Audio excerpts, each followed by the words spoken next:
In this course, you'll learn about embeddings, RAG, multimodal models, and agents with Amazon Nova. This course covers the latest advancements in AI engineering, focusing on real-world applications and enterprise integration. Suman Debnath from Amazon created this course. He starts by explaining text embeddings, including Amazon Titan text embeddings, and he shows how to seamlessly integrate LangChain with Amazon Bedrock. You'll also learn about the world of multimodal large language models and discover the power of Amazon Nova for both text and image understanding. And the course also covers retrieval augmented generation, RAG, and advanced multimodal RAG techniques, equipping you with the skills to build intelligent, context-aware systems. You'll get practical experience by developing an end-to-end application that leverages Amazon Bedrock agents and knowledge bases to automate and optimize insurance claim processes. So get ready to improve your AI skills for impactful enterprise-ready solutions. And thanks to Amazon for providing a grant to make this course possible. Thank you so much for joining this course. My name is Suman Devnath. I am a principal developer advocate for AI and ML at AWS, and I am excited to have you in this course. In this course, we will start our learning by diving deep into embeddings, one of the most important concepts in the field of natural language processing and, of course, LLMs. We will explore a few of the algorithms like Byte-Pair Encoding or BPE and shall learn how to create embeddings using transformers and Hugging Face. Finally, we will also learn how to use few of the embedding models like Amazon Titan embeddings using Amazon Bedrock, which is a fully managed service for building generative AI applications with different foundational models at scale on AWS. After that, we will move on to multimodal models and shall learn how they are pre-trained, how they are used, and how you can use them with Amazon Bedrock. We will also learn about different models and architectures like Contrastive Language Image Pre-training or CLIP and Bootstrapped Language Image Pre-training or BLIP. And finally, we will dive into the latest family of multimodal models from AWS called Amazon Nova. After that, we will shift our gears and learn about multimodal RAG or retrieval augmented generation. And we will build a system that can extract information from your data which contains not only text but also images and tables. And finally, in the last section of the course, we will build an end-to-end application to automate the insurance claim process workflow using agents and knowledge bases on Amazon Bedrock. I hope you will enjoy this course and have a great learning experience. And during this course, if you have any questions, feel free to ping me on LinkedIn or put a comment below. I will be very much happy to help you out. This is my LinkedIn ID, so please connect with me and share your learning. And before you get started, I would strongly recommend to clone this course GitHub repository and keep it handy for your reference as you go along with this course.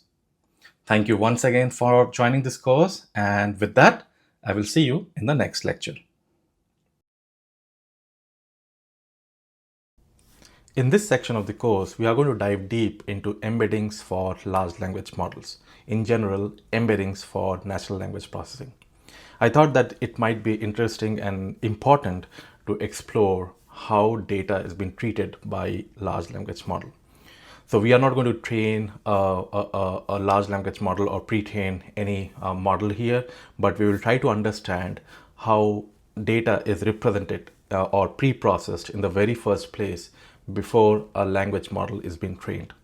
And this will give us a good foundation, or at least it will give us an intuition before we dive deep into different topics like multimodality with RAG, and so on.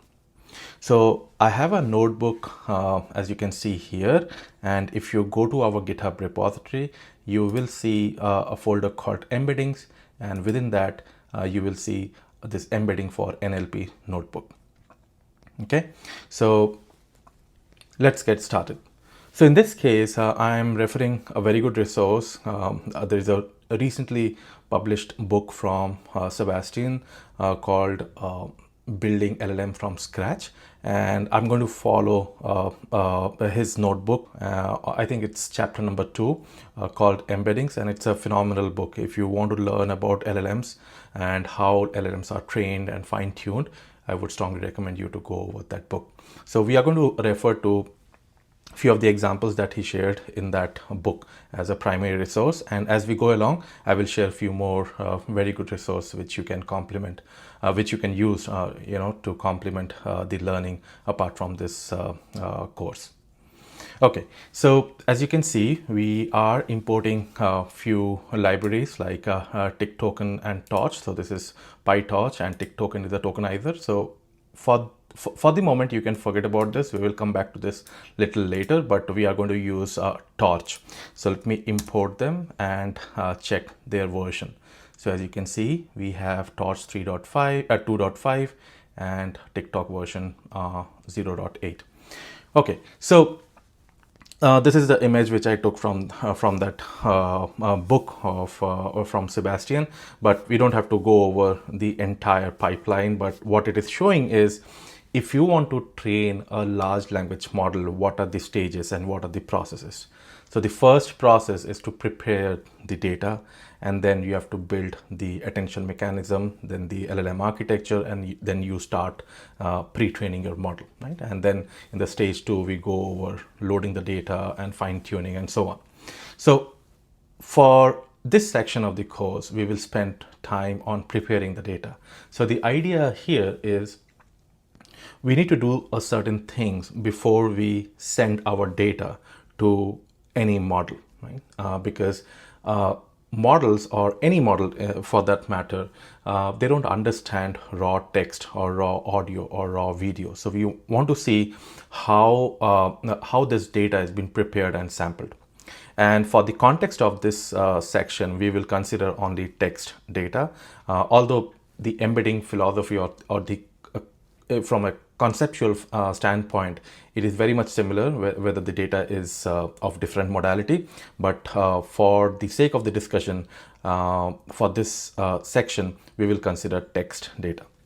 So as we discussed, we can have data of different types. It could be a video data, it could be audio data, or it could be a plain text. So the idea here is we need to somehow represent this data in a way that a large language model can understand. And the way that we do it is using embeddings. What embedding essentially means is we take the data and represent it in an array of numbers. That's all it is. At its very core, all we have to do is we have to come up with a certain way or a certain methodology such that we can convert our data into an array of numbers. And that is what we are going to learn, what are these array of numbers and how we can generate them. So that's the whole idea of embeddings. So we will go over this example step by step, and we will see that how we can take a data and convert that into an array of numbers. So let's get started. So in general, there are different techniques historically we have where we converted our text into an array of numbers. There are different techniques like word-to-vec, glove, and so on. So if you take those into consideration and take a simple example, like let's say we represent our data into a two-dimensional space. What do I mean by that? Let's say you give us any data or any word, for example, and we represent that into an array of only two numbers. So one number is the one dimension, the second number is another dimension. You can think of it as you are representing every word in an XY coordinate. That's all. Right? So in that case, if you use traditional embedding models, which were available for quite some time before the LLM era, you will see that words which has similar meaning are very close to each other. So in this case, if you see eagle, duck, goose, they all are very similar to each other, and that's why they are very close in this 2D space. Whereas other places like Germany, Berlin, London, England. These are all name of city or country, so they are very close to each other. So that's the idea of embeddings, that we need to have similar words close to each other. But this is just for the sake of a simple example. But in real world, we do not represent our data into an array of just 2 numbers, but it would be an array of hundreds of numbers, or a very large dimensional space. So let's see how we can build this, and what is the process behind it. So before we get into this, let's see why we need this, and where we are in this whole journey of LLM from a training standpoint. So imagine that you are training a GPT like decoder or transformer. So if you have this transformer here, before you feed your data for pre-training or training, there are multiple steps that you need to do, right? So let's say you have the input text as, this is an example. So you cannot just feed this data directly to the model. So there are a sequence of steps that we need to go over. We have to first tokenize that. What do I mean by tokenization? We have to split the sentence in a certain way, right? For the sake of simplicity, at this point in time, we can assume that we will break this sentence into words by just white spaces. So what we can do is we can just split this sentence with a white space as a splitter, and we will get different tokens. So these chunks, or these single words, we can consider them as token. And then each of these token will be assigned a unique a number, and this unique number signifies what the token is in the entire vocabulary, right? So if you assume that in the entire English dictionary we have 100,000 words, so this, if the token ID of this is 40,134, the way that you can think of it as, out of that 100,000 words, this has a token ID of 40,134, right? And then from this token ID, we have to generate an embeddings. Like every token ID will have a corresponding vector associated with that, right? So we will go over this as we follow along. But for now, we are at this stage. So let's say we have a text. We have to first understand how we can break that sentence or a text into small tokens. So for this example, we have a book, a text file, which we have taken. So we have just downloaded this from a public repository. And what we are going to do here is we are just going to read that data and store that data into this variable called raw text. So let me execute this cell. So as you can see, this file contains a total of 20,479 characters. So it's not the words, but these are the total number of characters in that text file. And if you look at the first 99 characters, so this is the first sentence in that text file. Okay, so the goal of tokenizer is to break this entire chunk of data, the entire data which we have stored in this variable raw text, into smaller chunks, right? So how we can do this? So before we get into this bigger file, let's take a small string or small text. So here we are using RE as the external library. So this is the library for regular expression in Python. So what we can do is, as we discussed a while back, that we can take a string and split it based on white spaces. So that's the easiest thing that we can do to split any text into tokens. So if we do that, you will see that we are getting different tokens like hello, then white space, then world, then again white space, and so on. Now, this is very trivial, but there are cases when we have a text and white space is not the only character to split our text. So we may like to split the data based on different splitters, right? Or different characters, special characters. So in this case, we are splitting not just based on white spaces, but different characters like comma, full stop, semicolon, and so on. So if we do that, let's see how our data would look like. So now our data looks pretty good. We have hello, then comma, then world, full stop, and so on. So these, you can think of it as different tokens, right? So this is a very simple way that we can tokenize our input data. So let's see how this mechanism of tokenization works for our entire data set that we have.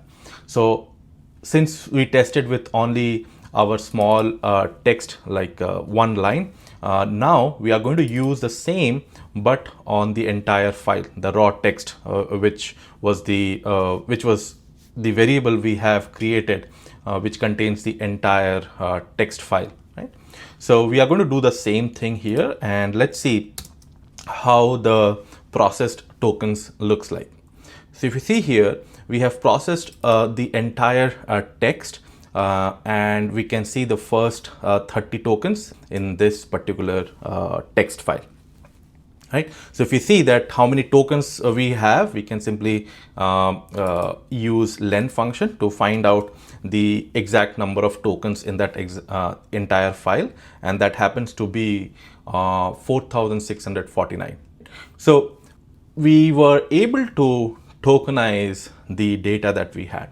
Now, of course, these number of tokens are not unique, right? Because if you see here, in the first 30 tokens, we saw A here, and we again saw A here. So this is, we have duplicate tokens, so we can certainly find out a unique set of tokens of this processed file, but we somehow able to tokenize our data. Now we will see whether this tokenization technique is good or bad, but we were able to achieve the first objective, where given a text, we should be able to tokenize the data. Okay, so at this point, if you give any text, I should be able to give you a tokenized version of that. Now the second step in the process is to give a unique number to each tokens, right? So if you remember, if I scroll up, if you remember here, when we discussed this has a token ID of 40,134.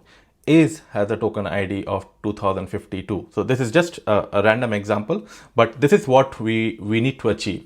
We were able to achieve till this much, right? So given a text, we were able to tokenize that. The next step is to find out the token ID. So let's see how we can do this. So this is our processed tokens, right? And as we explained a while back, that this process token contains duplicate tokens, right? So because in a text file, you will have a same word appearing in multiple times in different sentences or within the same sentence. So if we use set, we will get a unique set of tokens. And what we are doing here is we are just sorting it in an ascending order. And now if you see the total vocabulary size, it's 1,159. So imagine that this is the vocabulary of English language. Just for the sake of simplicity, just imagine that we have scanned through all the data on this internet, and we tokenized it using white spaces and some special characters, and we found out that these are the unique number of tokens, right? So now the next step would be to give or assign a unique number to each token, and that we can simply do by looping over the entire list and give them a number starting from 0. So that is what we are doing in this dictionary comprehension. So we are just enumerating over all the words, and we are providing an integer to every unique tokens. So now if you see the first 50 tokens, you will see something like that, right? So this exclamation mark has a token ID of 0, A has a token ID of 11, and so on and so forth, right? So this is how we were able to tokenize the data and also assign a token ID to our data, or to every token. So at this point, if we have a text or a string, we should be able to break that sentence into tokens, and then we can actually assign token ID to each of these tokens, right? So from this sentence, we can easily come to this array of token IDs. So let's try to build a simple tokenizer with this technique, right? So what we have established. So now what we are going to do is we are going to wrap up everything that we have tested so far into a simple class called simple tokenizer version 1. Okay, so we named it as version 1 because we will be building on top of it and make it better.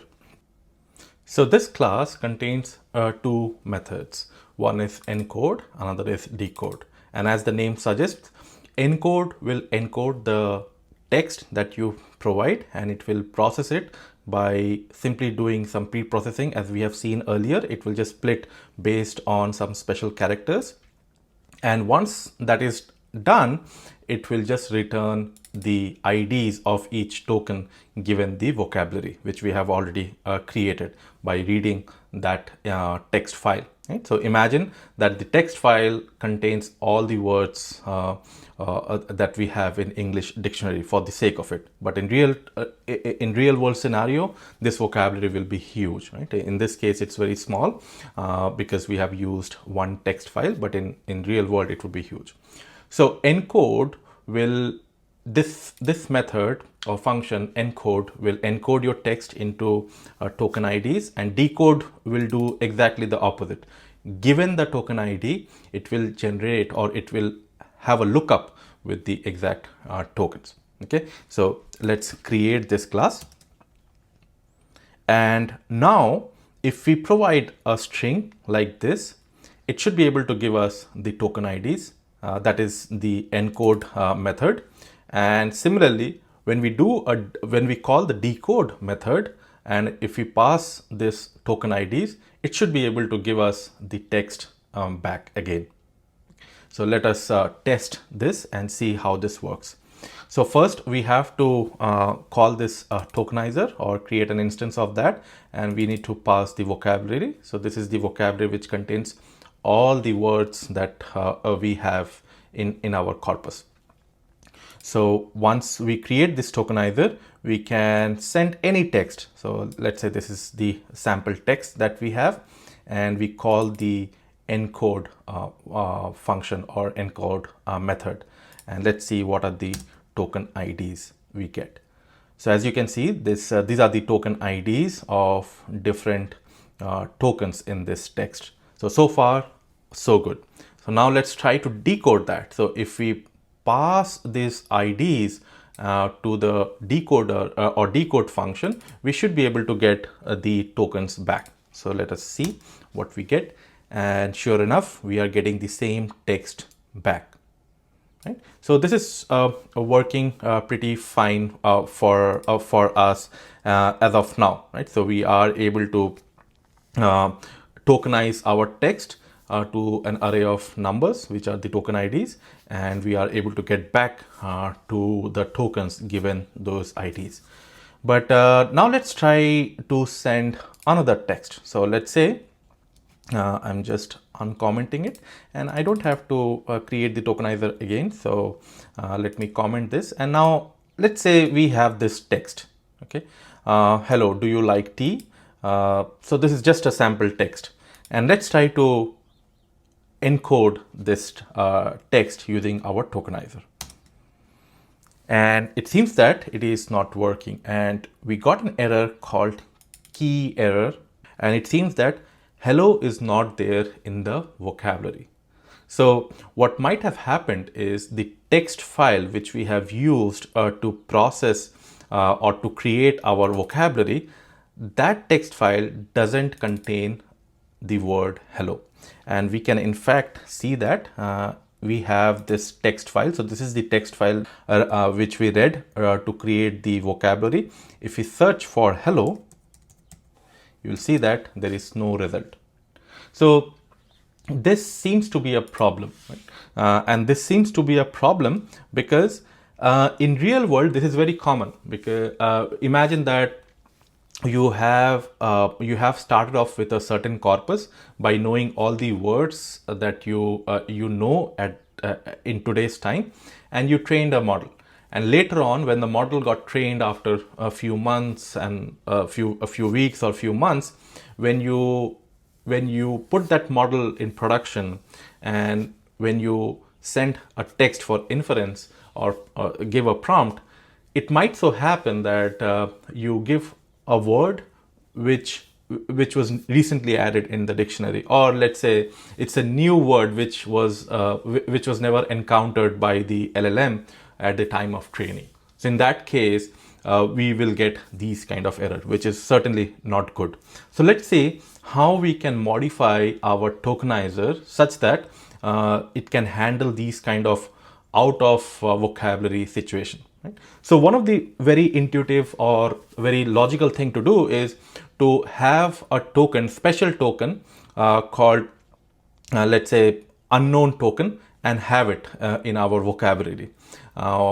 In that case, what will happen is whenever we send any token which we don't have in the vocabulary, it will have that token as a that special token as a default token assigned to that, right?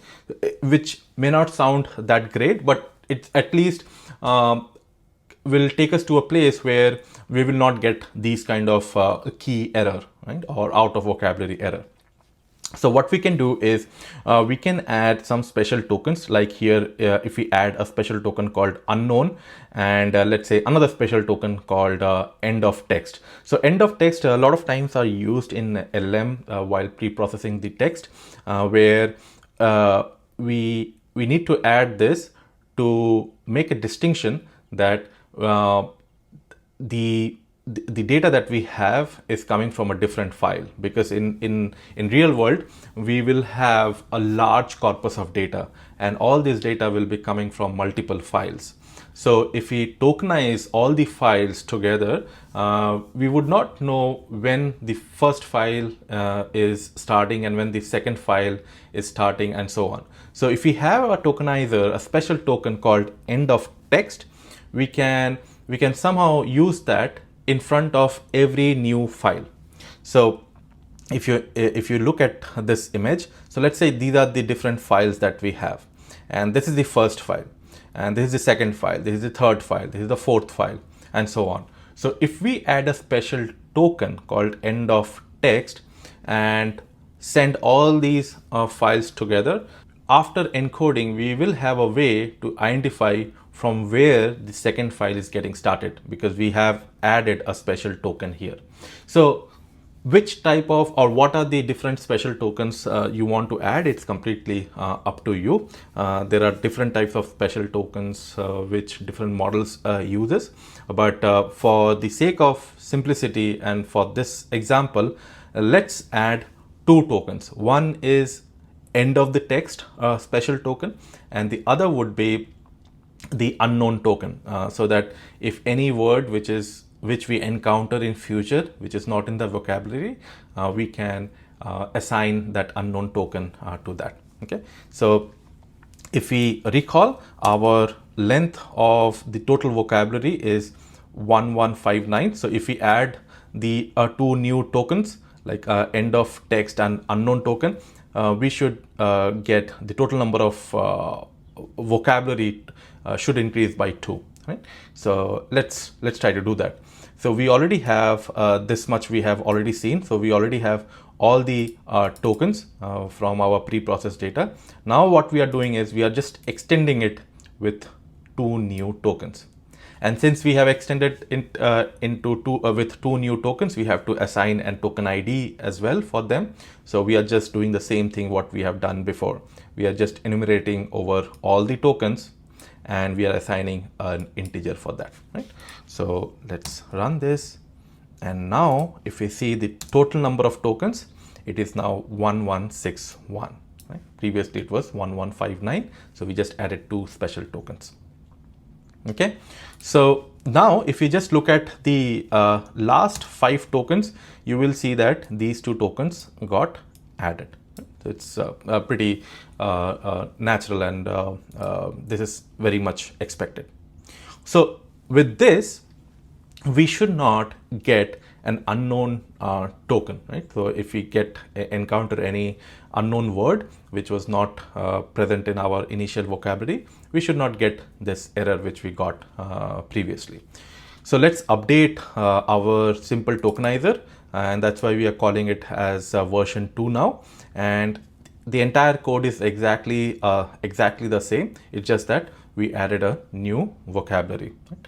And one of the things that we have to do is we are adding a special step here which just checks whether a certain token actually exists in our vocabulary or not. If it exists, we will just keep it as it is. If the item is not there in our vocabulary, then we will assign this unknown token. Right? That is the logic that we discussed so far. Right? So this is the only change we have in this version 2 with respect to version 1. So let's create this class. And once we have this, now let's try with the same text. So let's say we have a text called hello, or do you like tea? And then we have another text called in this sunlit traces of the place. So this is just a random string, and if we just join these 2 strings, we will use a special token as we discussed. Imagine that this text 1 is coming from file number 1, this text 2 is coming from file number 2, and when we pass this, we will add a special token between these 2, so that we understand that when the first file is getting over and when the second file is getting started, right? So this is just an easy way to differentiate the start and end of any text. So this is our text, and now if we encode this, we should not get any error while tokenizing. And rightly so, we are not getting any error, and we are able to get the token IDs. Right? And if we decode it back, so if we just, this is for encoding, if we just decode it back by running this decode method, just calling this method, we should be able to get the string back. And in this case, you can see that we got a different text, not the same text which we added, and which is quite obvious because we have replaced hello with unknown. Right? That is something is very much expected. And we also got a special token called end of the text. And the last token got also replaced by unknown. And let's see what was the last token. So the last token was actually palace. So if we just search for this palace in our vocabulary, I'm very sure it should not be there. So let's try for palace, and sure enough, we are not able to see that token in our initial vocabulary. Right? So with this, we can conclude that we are able to tokenize our text data using some special tokens that we added. Right? But this is not something which is great, because in this case, if you see here, when we decoded, we got the same token for 2 different types of words, or 2 different words. One is hello and one is palace, right? So this is not good. So this technique is not very efficient because if you have a text which contains a lot of tokens which were not there in the initial vocabulary, we will not do justice in identifying all these tokens. And furthermore, in the downstream process, the LLM won't be able to generate the right response, because it is going to generalize the text in a one dimensional way, that everything is unknown, right? So that is not a good way to tokenize our data. So this is where we need to think about how we tokenize the data. So now we will learn about one of those very famous technique called byte-pair encoding. So this is a tokenizing or encoding algorithm or method which many of the large language models that we know today has been using, and it is very popular. It has been implemented in GPT-2. So the tokenizer that we use in GPT-2 is based on byte-pair encoding. So now let's see how byte-pair encoding can help us in all this out of vocabulary token scenario. Right? So I have a beautiful presentation from Professor Mitesh from IIT Madras. So let me just open the presentation, and so that it has a very beautiful visualization. So I think that would be very easy for you to understand. So I have added this link into this Jupyter notebook. So at a later point in time, I would strongly recommend you to go over that to understand even more about this. So let's open this. I guess I have opened this in a different tab. So let me expand and show it to you. Okay, so imagine that, just to revisit where we are, we want to achieve and build a tokenizer such that it can surface our requirement of unknown vocabulary, and also it should be efficient, right? So one of the simple technique that you can think of while thinking about tokenization is we can tokenize the text at a character level, right? So if you give a word, you can always break that into single characters, and that could be your vocabulary. Or in the other extreme, you can have all the words that are available on this planet, and you can create another vocabulary. So both of them has limitations. First is, if you use a character level vocabulary, then your vocabulary size will be small. Like, let's say if you consider A to Z, there are 26 characters, then A to Z in capital letter, maybe 26 more character, and then there are some special characters. So you can think of it like you can have a entire vocabulary of size maybe 200 or 300.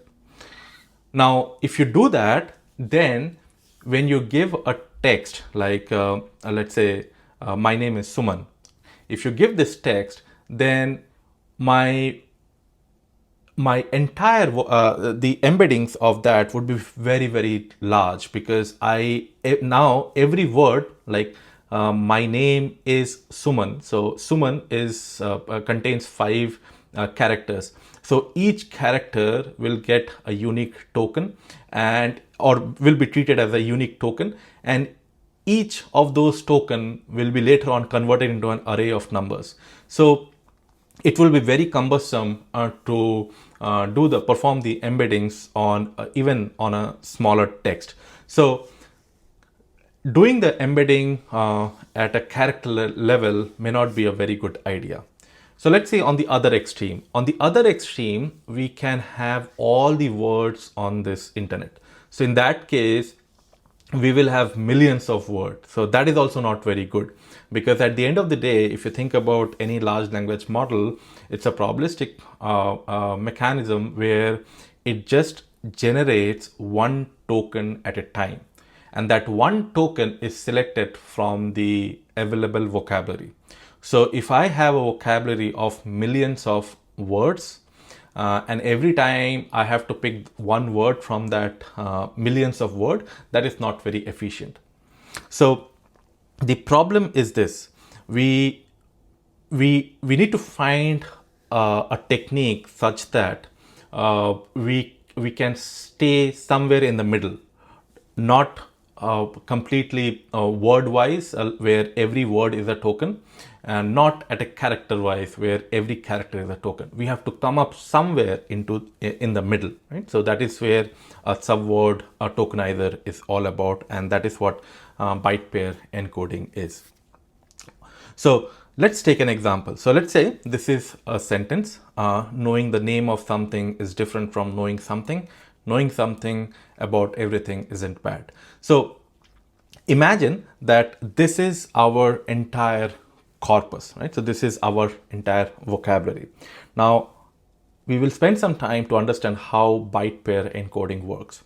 So the first step in byte-pair encoding is we do some pre-processing and we split every word or we just split the sentence into every single word by just, let's say, white spaces, and we add this special character /w. So this is just to identify the end of the word, right? So this is just an identifier for word boundary. So our objective is to find the most frequently occurring byte pairs, right? And we will get into that. What do we mean by this? But the first step is we take this text and we split it based on white spaces, and we add this special character called /w as a word boundary, right? And imagine that this is the entire corpus that we have in our dictionary, right? So that is the initial data that to get started. In real world, this would be huge, right? This would be like this, millions of text file that we might process. Okay, so the first thing that we will do is we will count the frequency of each word in this entire corpus of data. So in this case, the word knowing has occurred 3 times, and that's why the frequency is 3. The word the occurred 1 time, so that's why the frequency is 1. So that is the first thing that we will do. Okay.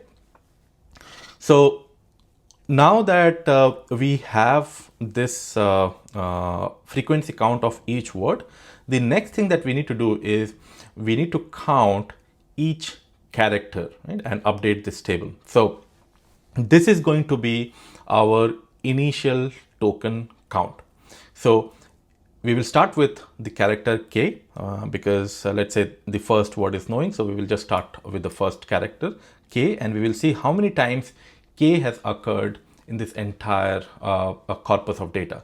So K has occurred only in this word knowing, and since the knowing has occurred 3 times, so the frequency count of K is just 3.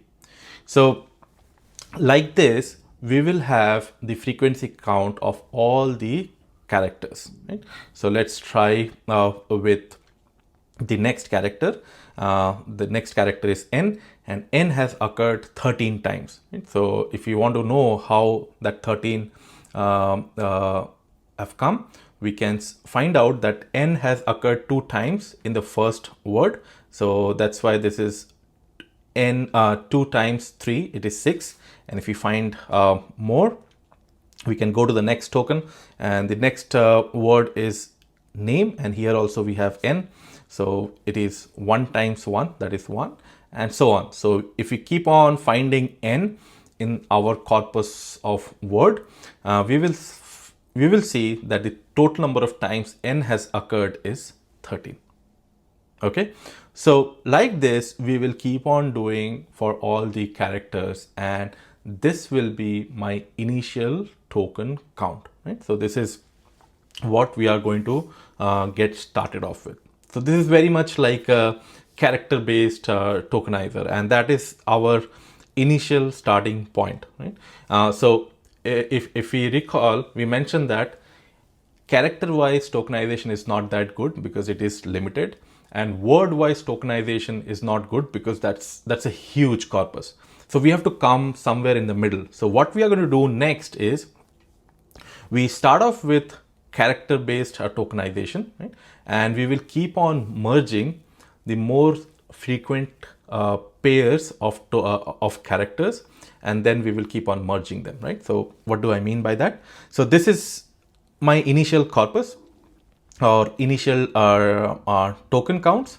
The next thing that we are going to do is we are going to merge 2 tokens at a time, right? So for example, in this case, this is our initial vocabulary size, which contains or 22 tokens. That means 22 unique characters in this whole vocabulary. Now we have to start from here. So my the end vocabulary will be somewhere more than 22, and we can decide when we should stop. Okay, so let's go to our second step. So this is where byte pair counting comes into picture. So now we will take 2 characters at a time and we will count its frequency. So in this case, our first pair, byte pair, is K and N, and since it has occurred only in one of the word, and this word has occurred 3 times, so the frequency count is 3. Similarly, NO, the frequency count is also 3, and so on and so forth. So we will keep on doing this for all the byte pairs. And once that is done, we will try to find out which pair has the maximum number. So if you see here, the maximum count is IN and NG. Both are 7. So in case of any tie, so in byte pair, what we do is we just take the first one. That's a random choice, but we just take the first one. So now this pair will be added into my initial vocabulary. So my initial vocabulary was having only the unique characters. Now we are going to add IN into this initial vocabulary. And intuitively it makes sense as well. It means that IN occurred the most amount of time, right? So that means that whenever I occurred, N also occurred. So that's the intuition, right? Why we are even considering IN, because we are seeing that IN occurrence of IN is very high, right? That makes sense as well. But when we add IN, we have to adjust the vocabulary count of N and I, because 7 occurrence out of this 13 has been already counted here, right? So we need to update the count here as well as for I, because here we are saying the total number of times I has occurred is 10, and the total number of times IN has occurred 7. So this should be also updated, right? So that is what the next step is. We need to update the count of the existing tokens based on the present newly added token, okay, which is in this case. So once we have this, after the first merge operation, this is where our vocabulary would look like, okay, and like this we will keep on doing the merge operation. So every merge operation will add a new byte pair into our vocabulary, and that is how this byte pair encoding works. So similarly, next time, once we add this, next time we will have different byte pairs, right? So if you see here, we have IN as a byte pair now. Now what we are going to do is we are going to have different pairs. So now we will have ING as well. So IN is already there in our vocabulary. So we will now try to merge IN and G, right? Similarly, other tokens as well, but this is just for the sake of example. And we realize that ING has occurred the maximum number of times, and similarly we will add ING as well into our vocabulary. And when we do that, we have to again update the count of the existing tokens based on the newly updated token. So that's the whole idea of byte pair encoding, wherein you start off with initial set of characters of your entire vocabulary. After you do some pre-processing, you will find out the initial set of characters based on the frequency, and then you keep on adding or merging 2 characters at a time, or merge the tokens one by one, and keep on taking the byte pair which has the maximum frequency count.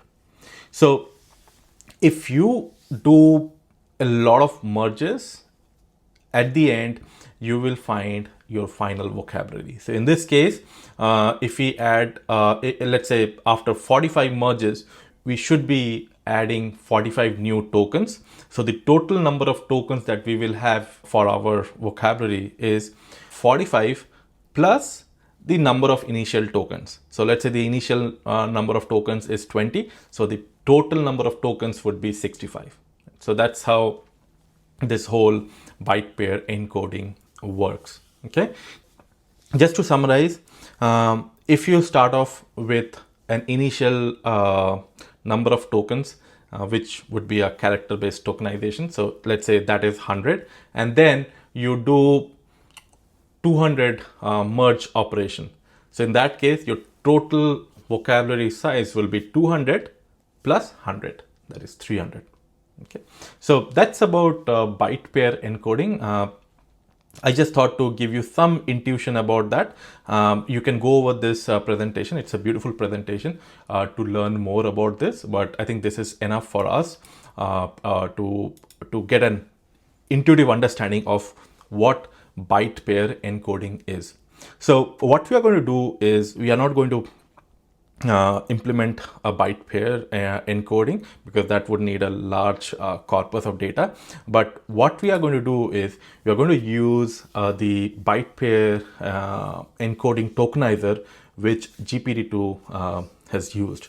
And for that, we can simply import this tick token module or the library, and we can use, or we can extract the GPT-2 encoder, and this will give us the tokenizer which we can use for our work. Okay, so let me import that and just check the version, and we can get the tokenizer. So this is the tokenizer which GPT-2 has used, right? So this particular tokenizer has a lot of tokens. So let's see how many number of tokens that they have.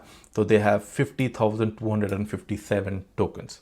So this is very much similar to the tokenizer which we have created earlier with our corpus of data, which was just a text file. But now we are just loading it from a tick token, right?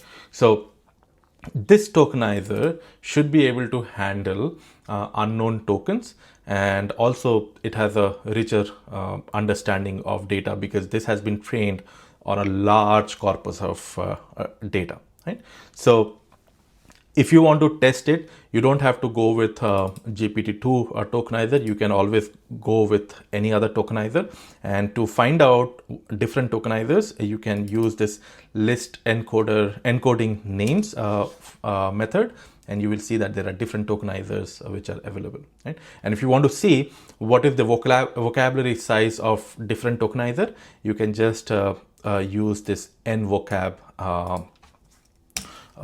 variable. You can just call this and just read the value of this parameter nvocal, and you will see that different tokenizers will have a different vocabulary size, because they were trained in with a different set of data, initial corpus of data, and so on.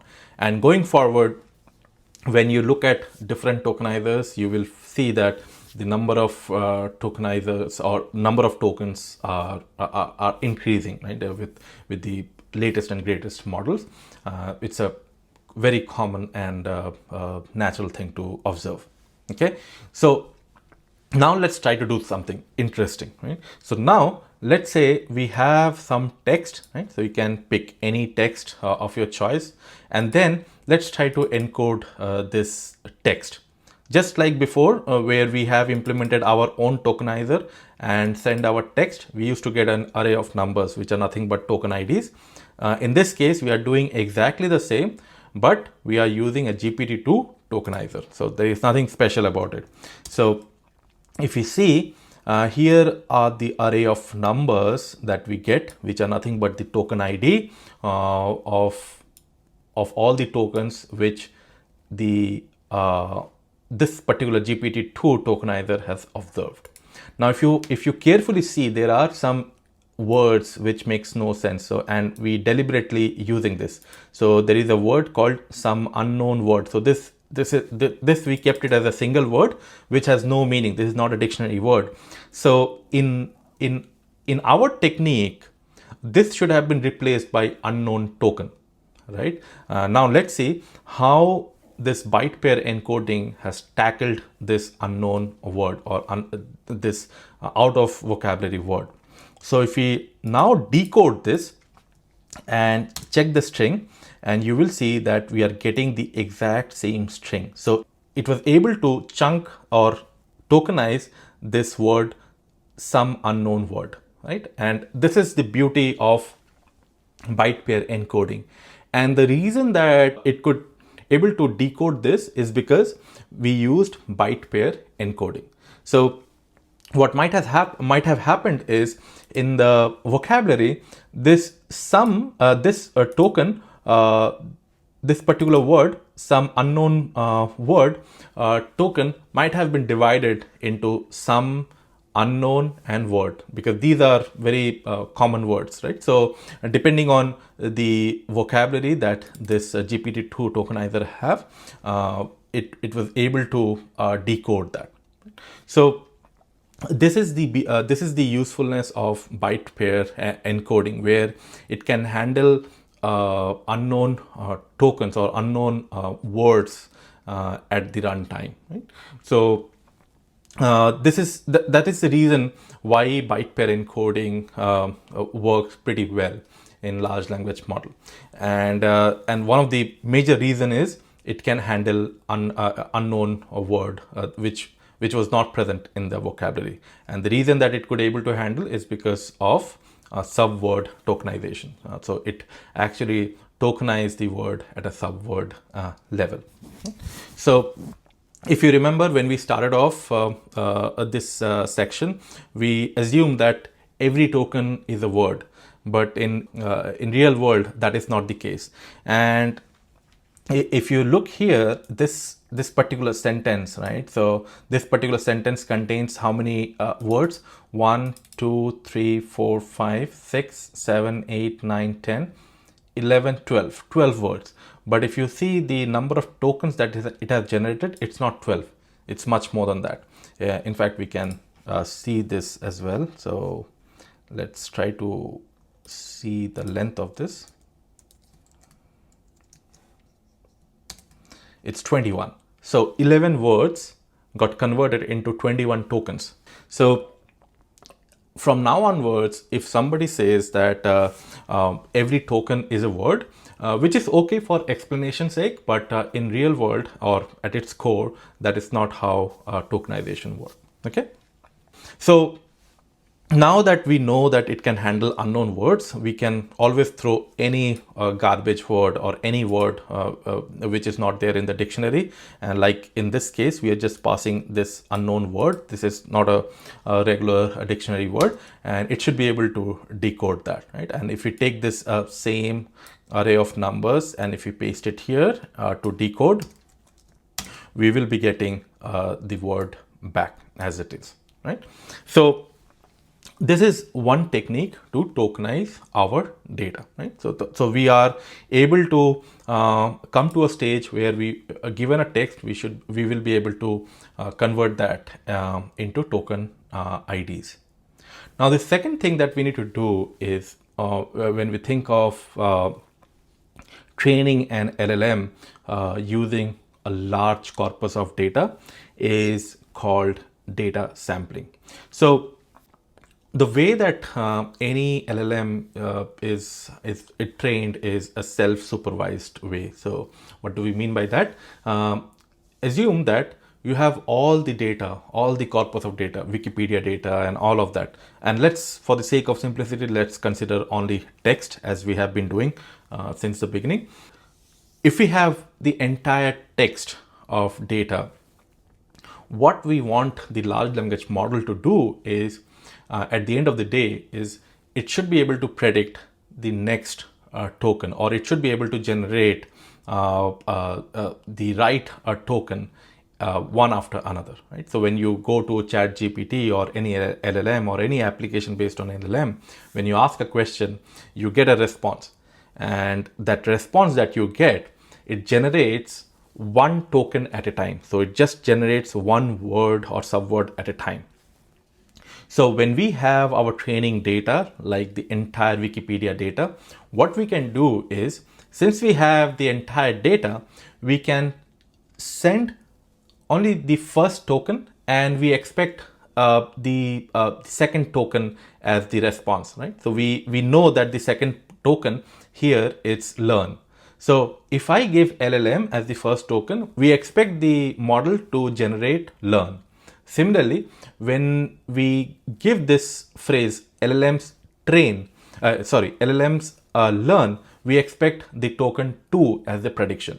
So basically, I'm just sliding by 1, and we are able to generate the samples of X and Y. So when the input is X, which is these 3 tokens, we expect the output as predict.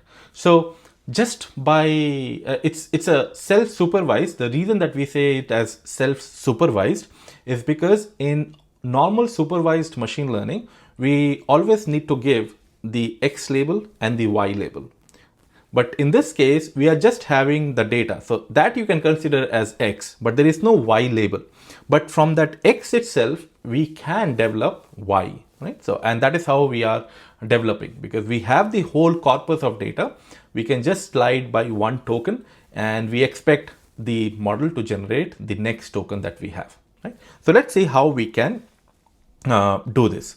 So just like before, we are just reading the text file, and that is going to be our entire vocabulary, and we are going to use the tokenizer that we have created using GPT-2.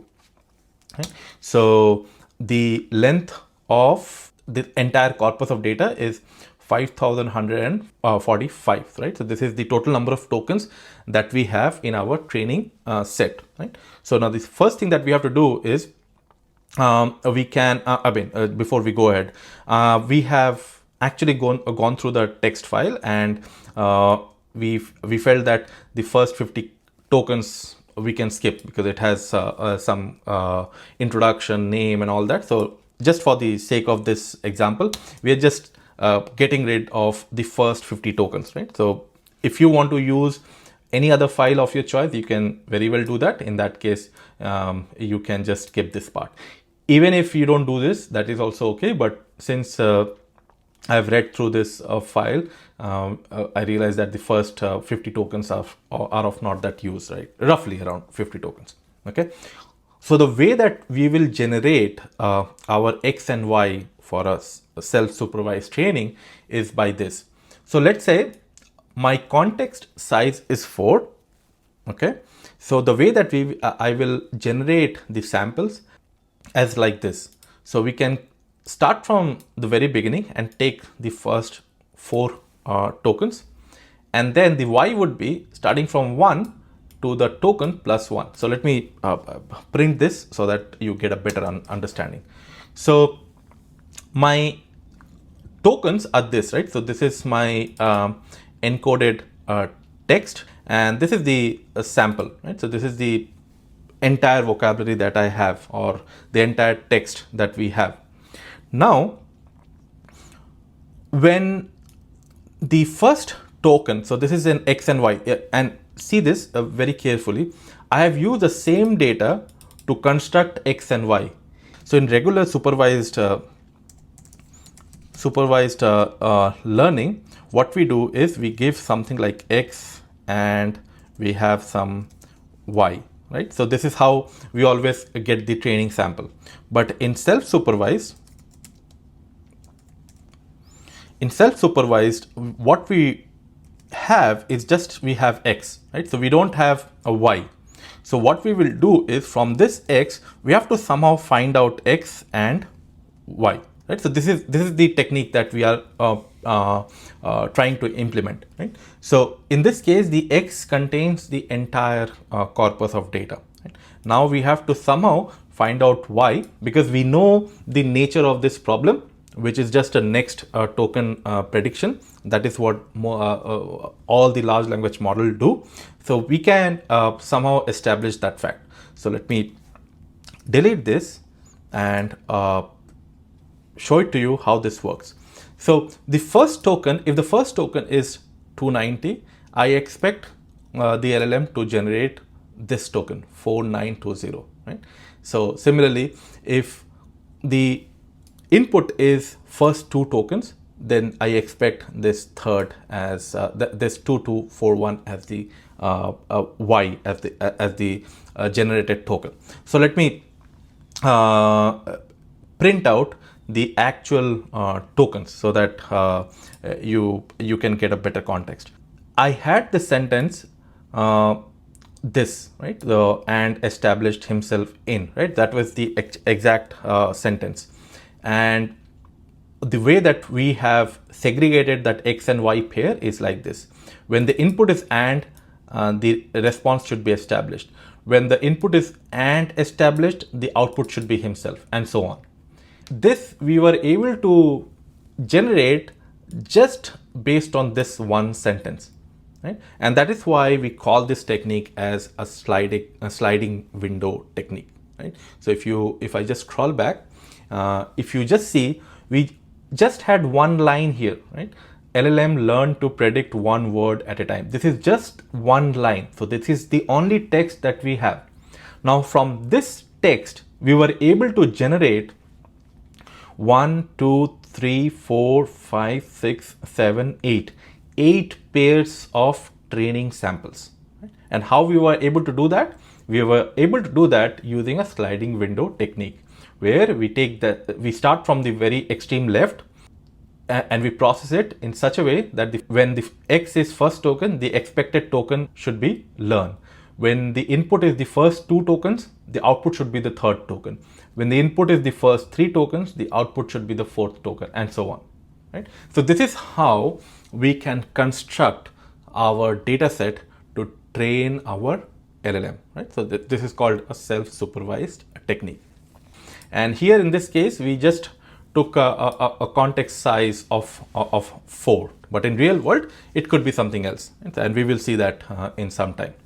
Okay, so now that we have done this, we can now implement this using a data loader, right? So that we can use this data for any LLM training or any model training, right? So we are going to use PyTorch for this. So I've just imported PyTorch. And now what we are going to do is we are going to use the PyTorch data set and data loader class to create our data set and the data loader, right? So just because the code is very simple, but understanding of this code is more important. So if we have a text like this, we will slide by 1, right? So if you see this, the blue box here, if the input tensor is in the heart of, right? If this is the input, then the output tensor for this, so that means the labels or the target would be just the tokens with a slide of 1. So it would be the red box, right? So the heart of the, right? So this is where you see that the heart of the, right? So when the input is in, the output should be the. When the input is in the output should be heart, and so on and so forth. Right? So that's the basic intuition of sliding window, right?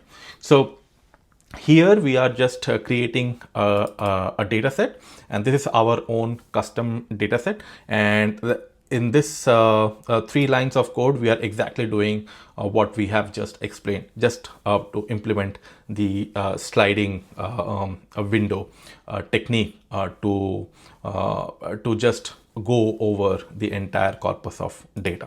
Right?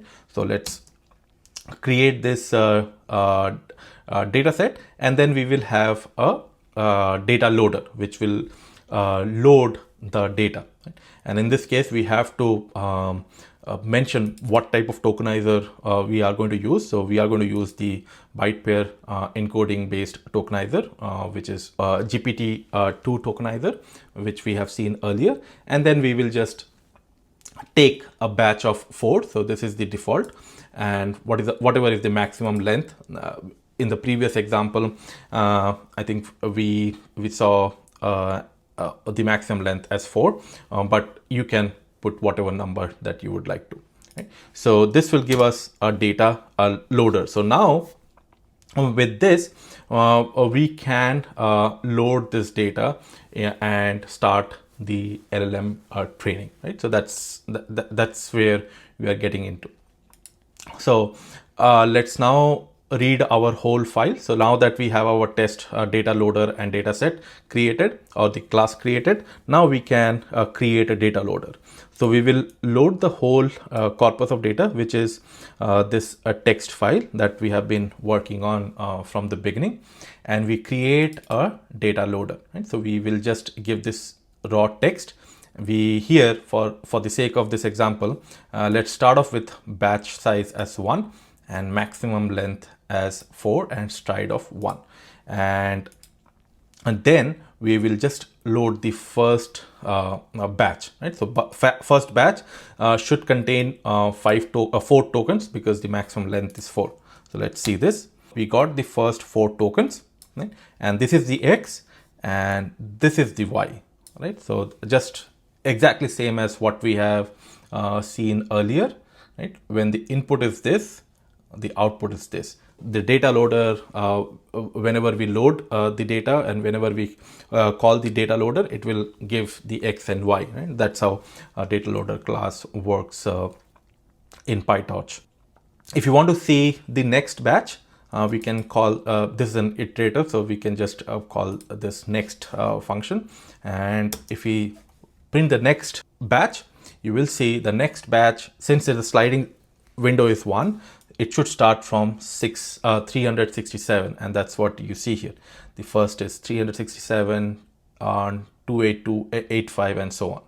And so this is X and this is Y. Okay, so that is how we were able to iterate and tokenize our data and iterate through this.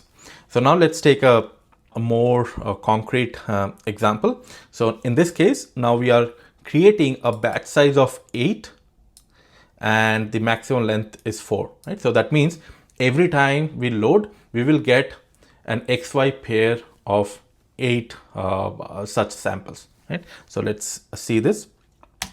So in this case, I'm just calling the same next here, but now we are not getting just one tensor, we are getting 8 tensors. And the reason that we are getting 8 is because the batch size is 8. Okay? And since the maximum length is 4, we are just getting 4 tokens. Okay, so when the input is this, the output should be this. When the input is this, the output should be this. Right? So that's the whole idea of this. Okay, so till now, we have been able to take the text, process that text, convert it into tokens or chunks. Not chunks, chunks may not be the right word, but tokens. And then we assign a token ID. And this numbers are coming from the GPT-2 tokenizer, but you can use any tokenizer of your choice and you will get these numbers. Now the final thing is not these numbers, but each of these numbers should represent a unique vector. Right? So that is the whole idea, that every token should be converted into an array of numbers. That is what we are going to do now. Before we see that how we can get those array of numbers, let's take a simple example. Let's say we have these tokens and the token IDs are 2351, right? Just for the sake of this example. So let's assume that our total vocabulary size is only 6. Okay, so total number of, let me just write it here. The total number of tokens is 6. Okay, so that means it will range from 0 to 5. And after tokenizing of our input data, these are the token IDs. Just like before, if you remember, these are the token IDs that we got from our input data when using GPT-2 tokenizer. In this case, just assume that we have done some pre-processing and these are the tokens, token IDs of the text. Now, in that case, how we will convert these tokens into an array of numbers. So if the vocabulary size is 6, which we have considered here, and now we can define the length of our embedding vectors. That means here in this visual example, you can see that we are trying to represent each token into an array of 3 numbers. So in real world, this length could be very high, like 100, 200, 300, even 400 or 1000. And the bigger it is better, because you are able to represent your data in a much higher dimensional space, and every dimension has some unique information about that token. So in this case, let's say our vocabulary size is 6, that is given.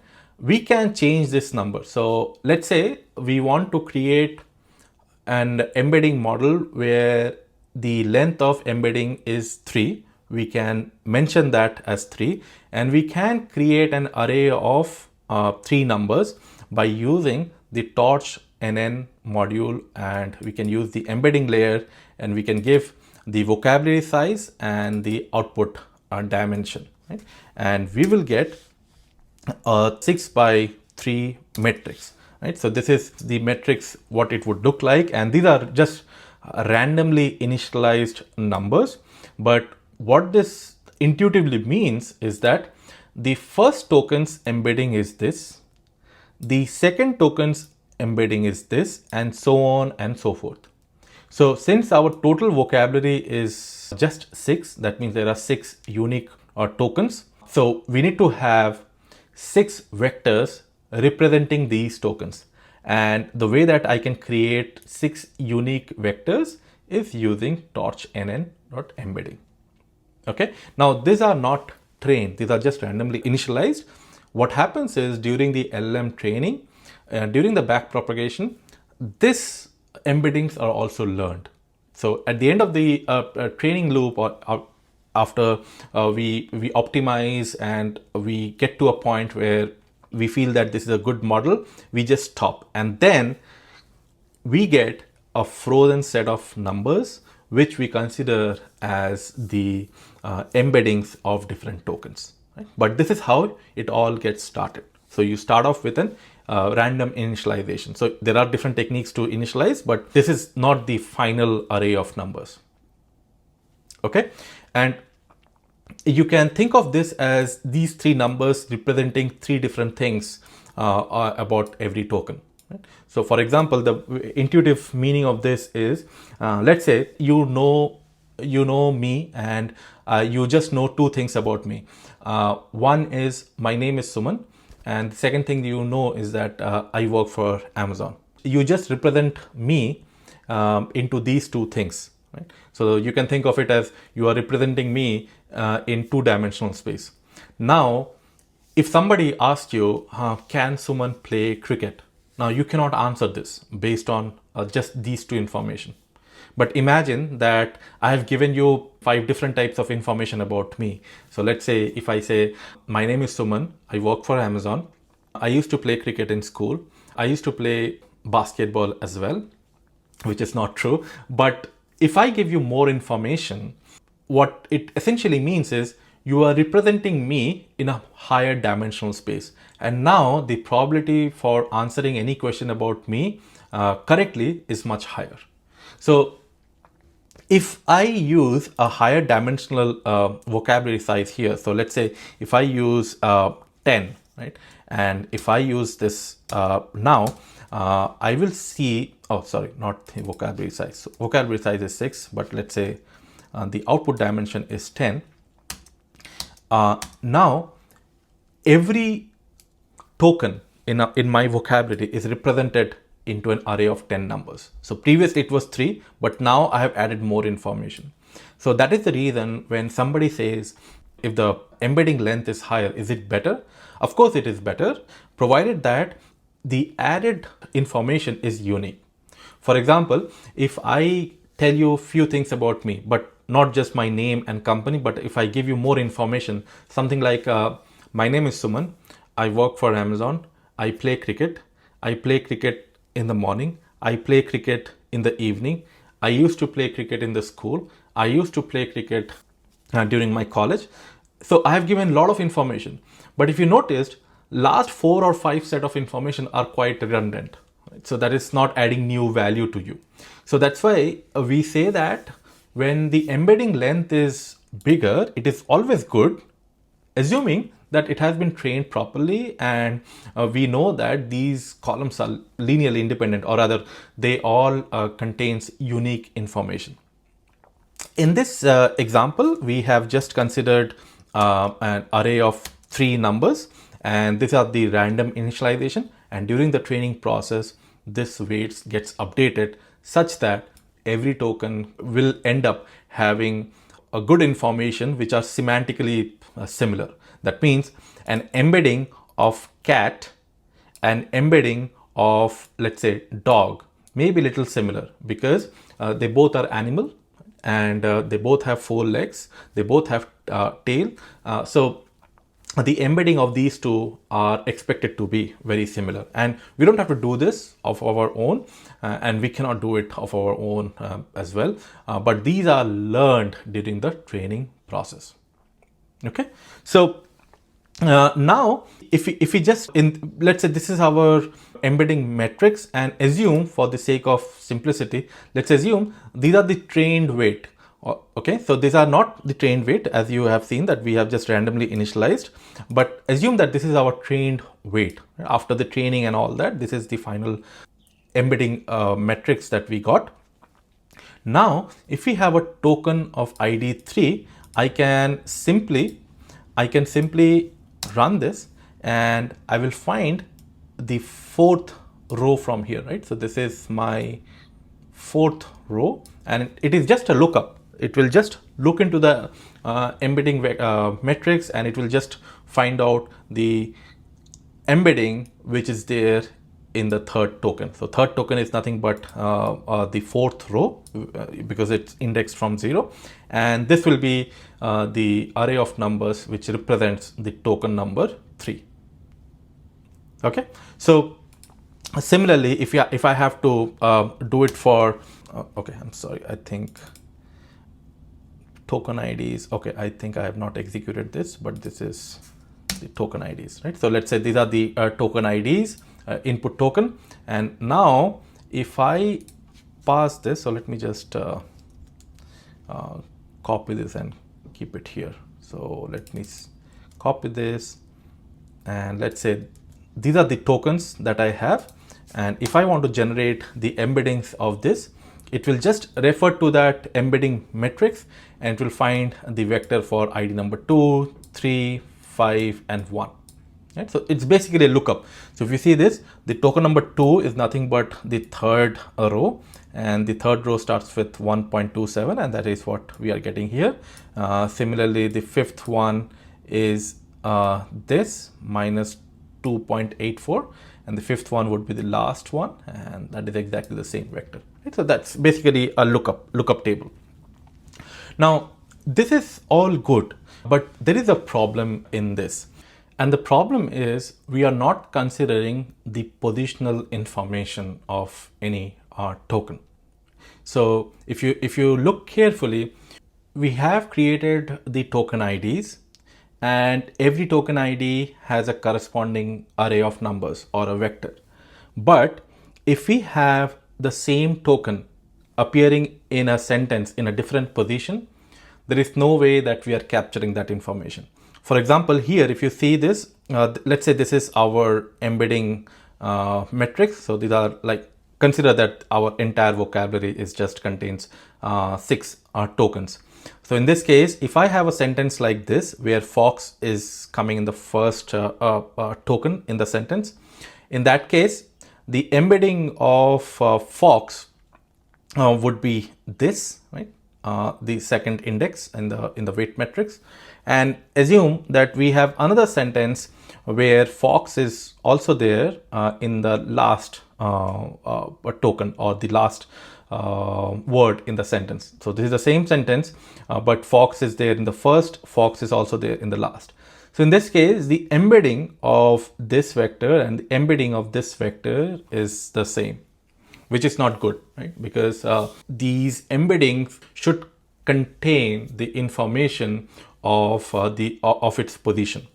Because we often know that when we speak in any language, for that matter, not just for English, when we speak, where we place a certain word has a bigger impact in the meaning of that entire word, because it very much depends on the context that we are talking about, right?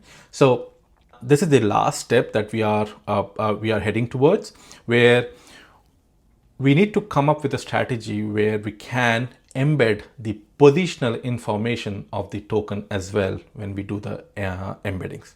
Okay, so there are different techniques of embeddings, and one of those techniques is called absolute positional embeddings, where we assigned an absolute value for a certain position of every token, and we just add that with our input our embeddings, right? So let's say this is our token embeddings, right? So just for the sake of simplicity, it's all one.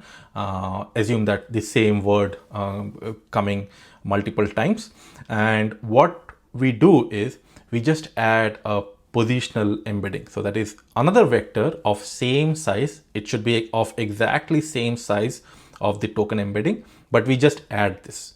And if you noticed here, we are adding a different array of numbers for different positions. So now when you look at the final embeddings of this token, so assume that this is the token, this is the token embeddings of the same token, we are getting a different embedding vector, because it is considering the position.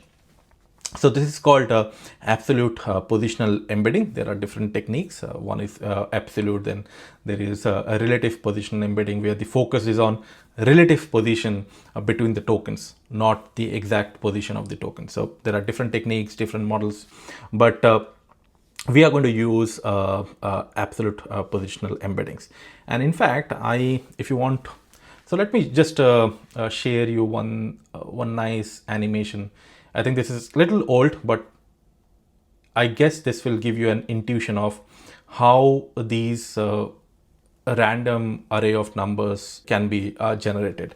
Although there are very sophisticated techniques available these days, but this was one of the previous technique by using Fourier transform. So let me just share it with you, how this works. So imagine that you have just 4 dimensions. That means you are representing every token into an array of 4 numbers.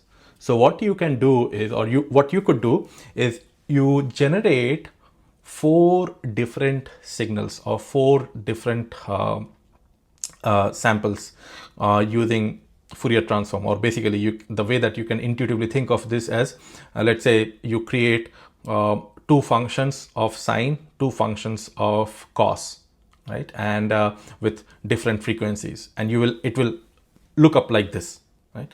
And on the x-axis, this you can consider as the length of the sentence, or the position of the sentence, or of the words in a sentence. So starting with position 0 to position 100. That means here we should be able to generate the positional embeddings of any string which contains 100 tokens, right? And the way that we will generate is, all these are random functions, right? Not random functions, but different functions of different frequencies. And the number of functions that you are going to use will depend on the number of dimensions. So in this case, it's 4. So now, if you want to find out the positional embedding or positional encoding of the 30th word, you can just look at the amplitude of all these 4 signals at the position 30. That's all. So in this case, at the 30th position, the numbers happen to be -1, 0.25, 0.91, 0.25. So you can consider this as the positional embedding of the 30th token. Similarly, the 40th token, if you want to do, it will be all the amplitude of these 4 signals at this position, right? So this is one of the technique that you could use to find out the positional embedding of all the tokens. And then what you do is, let's say the 30th word is fish. So fish will have an embedding, right? And the embedding length would be 4, of course 4, because that's why we are using a positional embedding of dimension 4. So what you will do is you will add the embedding of fish along with the positional embedding of fish, which is happen to be, let's say, in the 30th word in the sentence, and that will become the final embedding of this token fish, right? So now that embedding of fish contains not only the information of fish, but also the position of fish in the entire context. Okay, so that is one of the techniques that people have used earlier in training transformer-based different architectures and transformer-based models.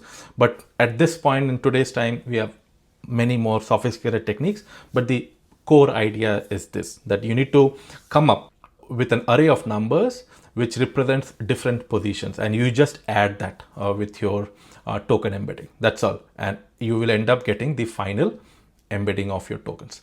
So for this example, and now let's go a little more real.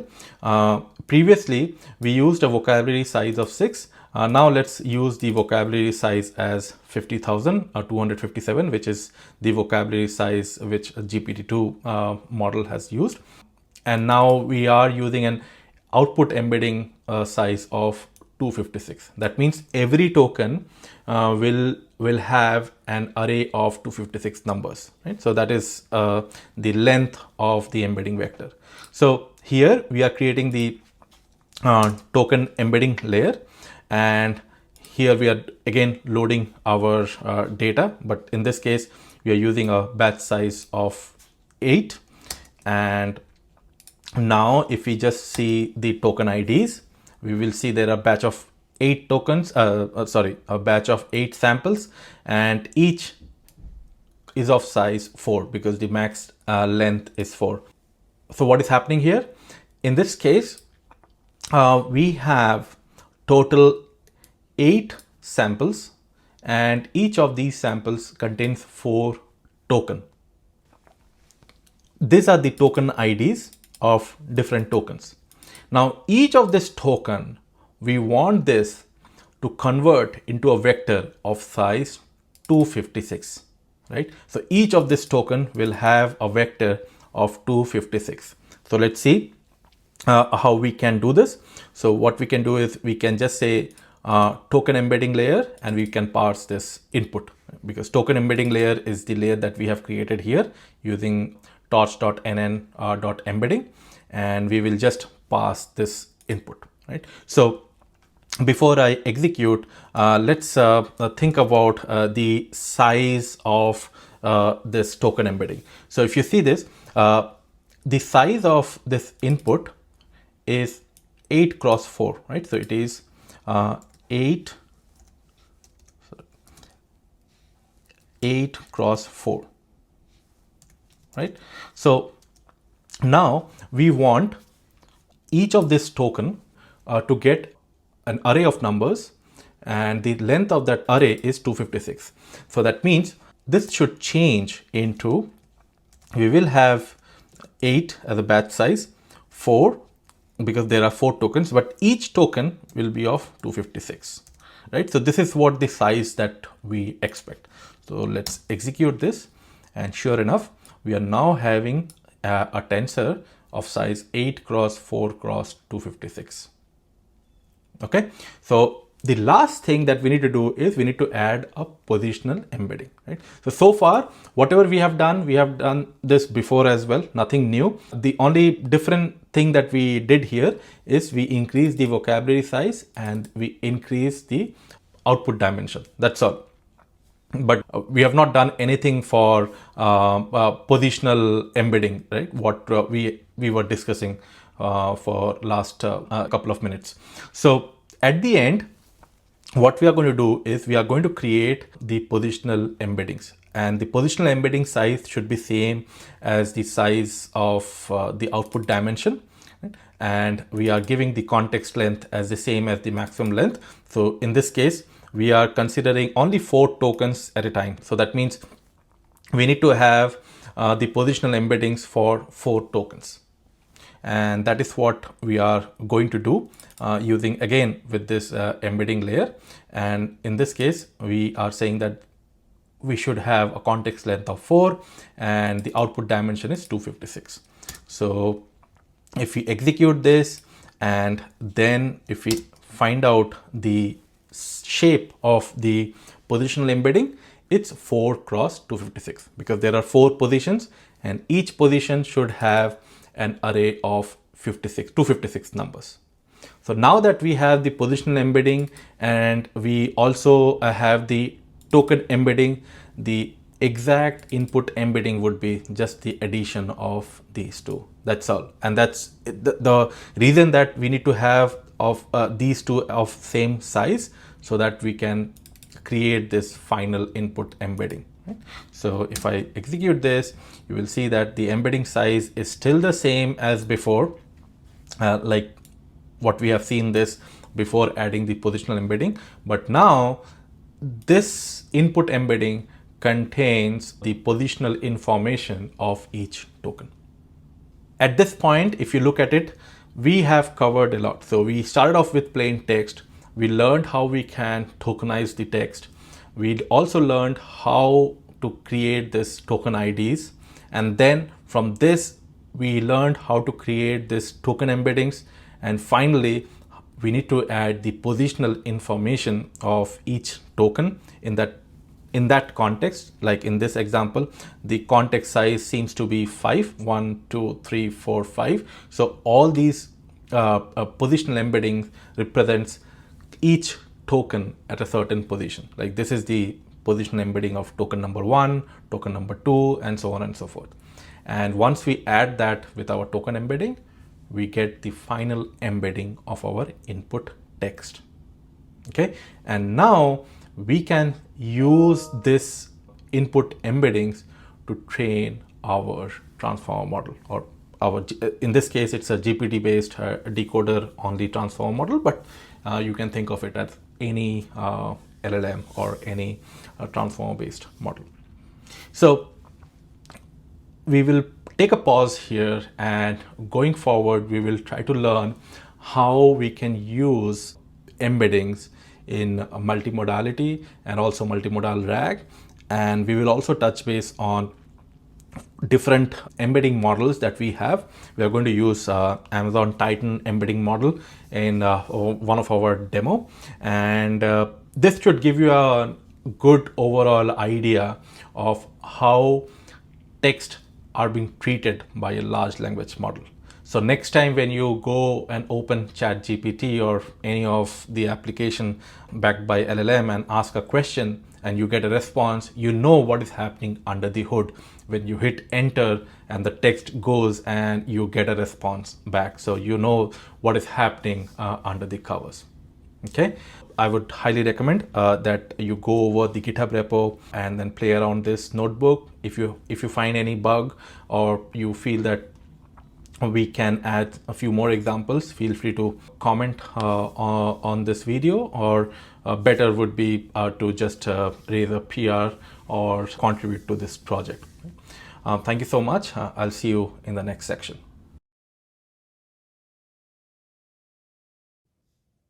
All right. Now that we have learned about embeddings in NLP or embeddings in large language model, and we understood that why embeddings are so important and how it is an integral part of your NLP based application, we can dive deep into different embedding models and see how we can use them on Amazon Bedrock. But before we dive into a specific embedding model, let me tell you a brief about Amazon Bedrock in case you haven't used that service on AWS. So Amazon Bedrock is a fully managed service on AWS, which enables you to access different large language models or different models from different AI startups, be it Anthropic, be it Mistral, Stability AI, and so on and so forth.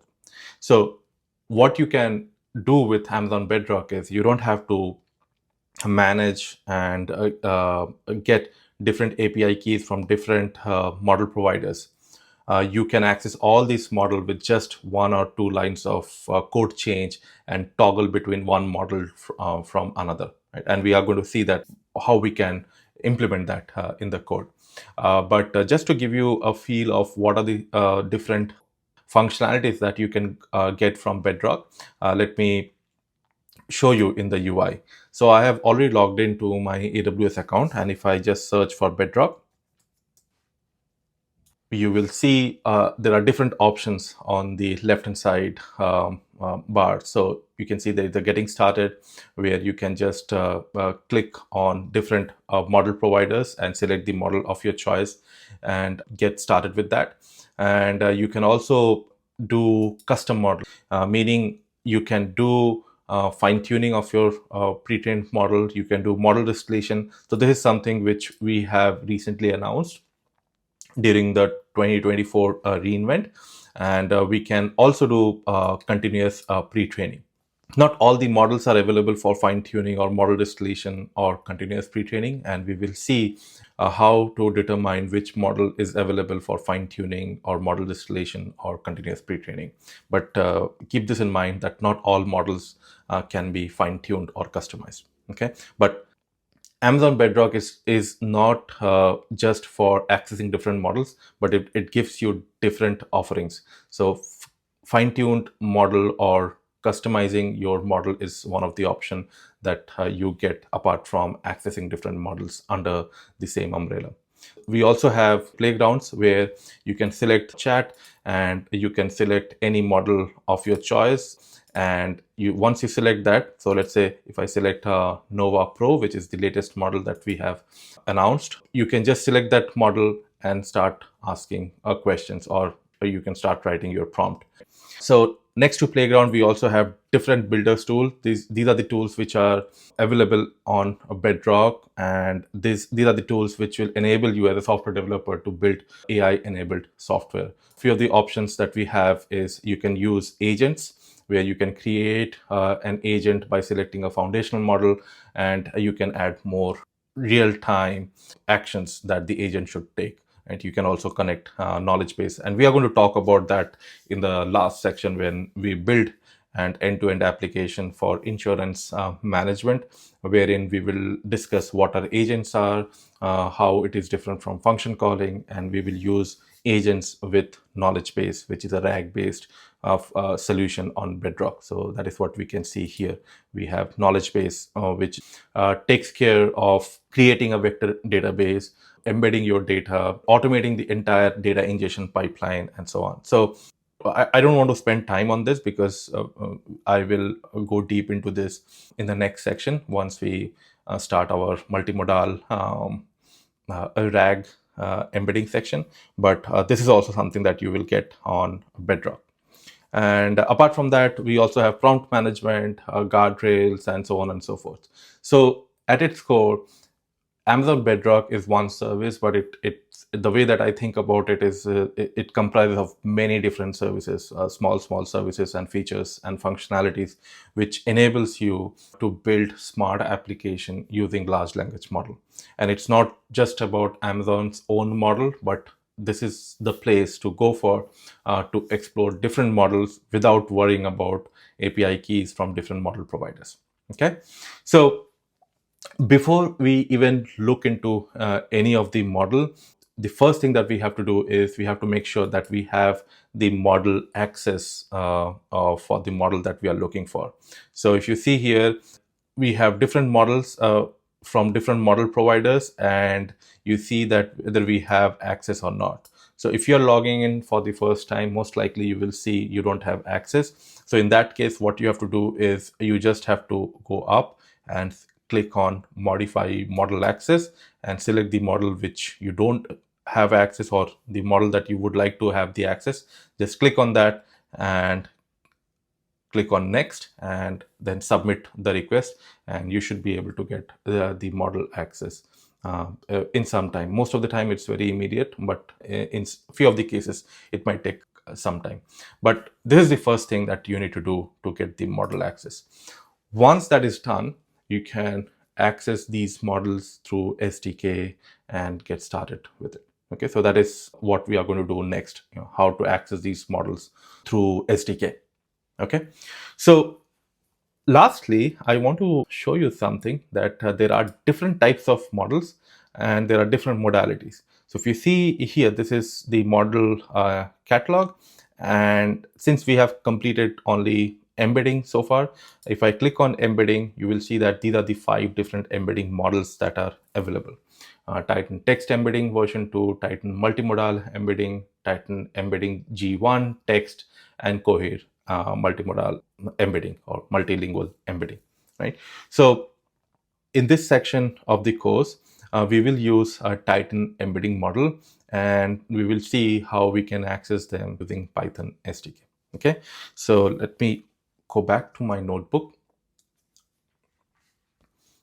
Okay, so I have opened a notebook called Embedding with Bedrock, and this is located under the same folder which we used in the previous section while discussing about embedding for NLP. So this is the notebook that we are going to refer in this section.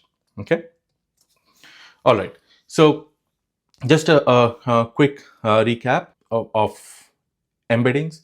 So we learned about how embeddings work internally and how we generate those array of numbers for a specific input token.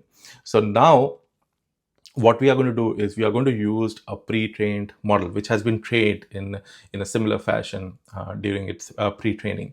But now that we have the model available, what we can do is we can simply send our text and we can expect an array of numbers. Now the dimension of this array of numbers is something that we can select, and different model providers have different options, and we will see what Titan text embedding offers us. Okay, and this is the documentation of Titan text embedding model. So if I just click on this, I guess I've opened it in a different tab. Yeah, so this is the home page of the documentation for Titan text embeddings. And as you can see here, if I just scroll down, so this is the model ID we need to use when we access through SDK. And it also gives you some of the information of this model. For example, as you can see, it can take maximum of 8,192 tokens. So that is the maximum length of input token. So if you give any input which contains maximum of 8,192 tokens, it will generate one vector or one embedding. Right? So that is a limit that you should be keeping in mind, because let's say you have a huge chunk of data, and once you tokenize that, you might end up seeing that, okay, this contains a lot of token, more than this, right? So more than 8,192 tokens. So in that case, it won't be able to generate one vector. So in those cases, you have to typically chunk the text in the first place before giving it to the model.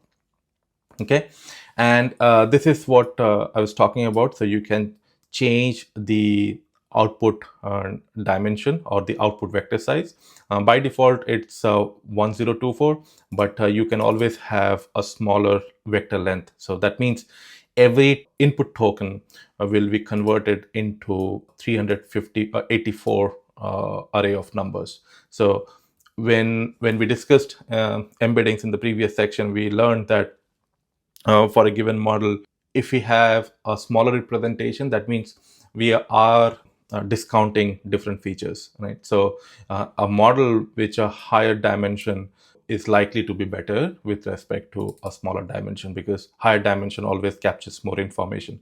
And the assumption that we are making is that these informations are all unique, right? So this is something that we need to keep in mind. So it's not that if a vector length is doubled, we will get better information. Although that is most of the time it would be the case for any pre-trained model, but keep in mind that these information should not be duplicated. All right, so these are the few of the information that you should keep in mind. And whenever you look into any model, it's always good to look into these details, like what the model is capable of, so that once we get into the implementation, we can take the right decision. Okay, so now imagine that we have a document, we will use an embedding model, and this embedding model will generate an array of numbers. And the reason that you see a lot of vectors here is because we have lots of documents on the left hand side. So assume that each document contains less than 8,000 tokens. In that case, every document can be converted into one vector. But in case the document contains more than 8,000 tokens, in that case, you need to chunk that. So at this point, you need to chunk the document or split the document in a smaller chunks. And this is where frameworks like LangChain comes in, which makes it very easy to chunk your document. But LangChain is not the only framework. You can use many other frameworks, but essentially these are the functionalities of different LLM-based framework. So let's get started and let's see how we can use a Bedrock model using Python SDK. So here we are importing Boto3. So Boto3 is the SDK in Python to access any AWS resource. So once I import, what I'm going to do is I'm going to create a client object and for Bedrock and one client object for Bedrock runtime. So this might be a little confusing why I'm creating two different clients, but the way that you should think about it is this Bedrock client is kind of the control plane. Right? So if you want to know what are the models which are supported by Bedrock, if you want to know what are the provisioned model that you have in on Bedrock, or what are the fine-tuned model that you have on Bedrock, so these all are the information at the control plane, right? So this is not specific to giving a prompt to a model and expecting a response, right? So which is the job of Bedrock runtime, right? So if you want to use any control plane information, then we have to use the Bedrock client. And when we actually use a model, specific model, then we have to use Bedrock runtime. So let me show you how you can use this client. So I have this Bedrock client, and now if I want to know which are the models available under Bedrock, which we have seen in the UI, but let's say through SDK, if you want to see, I can just use this list a foundational model function, and it will give me the response with all the model IDs. So if you see this is the Titan model, and if you see, it also tells you what is the input modality and what is the output modality. That means what type of input it can take and what type of input it can generate. So this method is very useful to actually know what model is capable of. And if you see here, I was telling you in some time back that you cannot fine tune all the models, right? And you need to check the documentation to know which model can be fine tuned. And this is the option you should look for, this key called customization support. So if it says fine tuning, then you are sure that this particular model, in this case, it is the Titan image generator model. So you can fine tune this particular model. But this is how you can check before you start the fine tuning, that which are the models are available for fine tuning. So this is a very verbose output. So let's say if you want to see which are the list of models. I just wrapped it around a list comprehension. What we are doing here is exactly the same API call list foundational model, but we are just looping into all these models and capturing the model summary. And from there, we are just taking the model IDs, which is this line, right? So we should get all the model names in the output, and we are able to see all the models which we have. But it is, again, it's a very long list. If you want to see just the embedding models, we are refining the code even more further by just putting a condition called embed. If within the model name, if we have embed, then it should be an embedding model. And how do I know this? I just looked into all the embedding model, and I realized that this is one of the things which we add in the model name itself. So if you see this, we have Titan models and we have Cohere models, and that is exactly the models that we have seen in the UI as well. So far, what we have used is we just used one single API called list foundational models, and that is also in the control plane. But now let's see how you can actually generate the embeddings, right? So which is the most important thing. So it's pretty straightforward. What we have to do is we have to just put our text, whichever is the text that we have. So in this case, this is going to be the prompt. So let's say in this case, our prompt is, hello, thanks for joining. I hope you are learning something new. And now you can simply call this model. And in this case, we are going to use a Titan embedding text model version 2. And we can simply run one single API called invoke model. So Bedrock runtime client is something that we have already created, and we can just use this method called invoke model. And in this, we just have to provide the model ID and the body. So the body is nothing but the exact information that we need to pass to this API. So this is the body of this invocation. And if you notice here, what we have given within this body is our prompt, right? So that is the input text. We can also mention the dimension, as we have seen earlier. Let me just show you again. This model provides the output vector in three different sizes. One is 1024, another is 384, and 256. So by default, if you don't provide anything, it will be 1024, but you can always change the size of the embedding.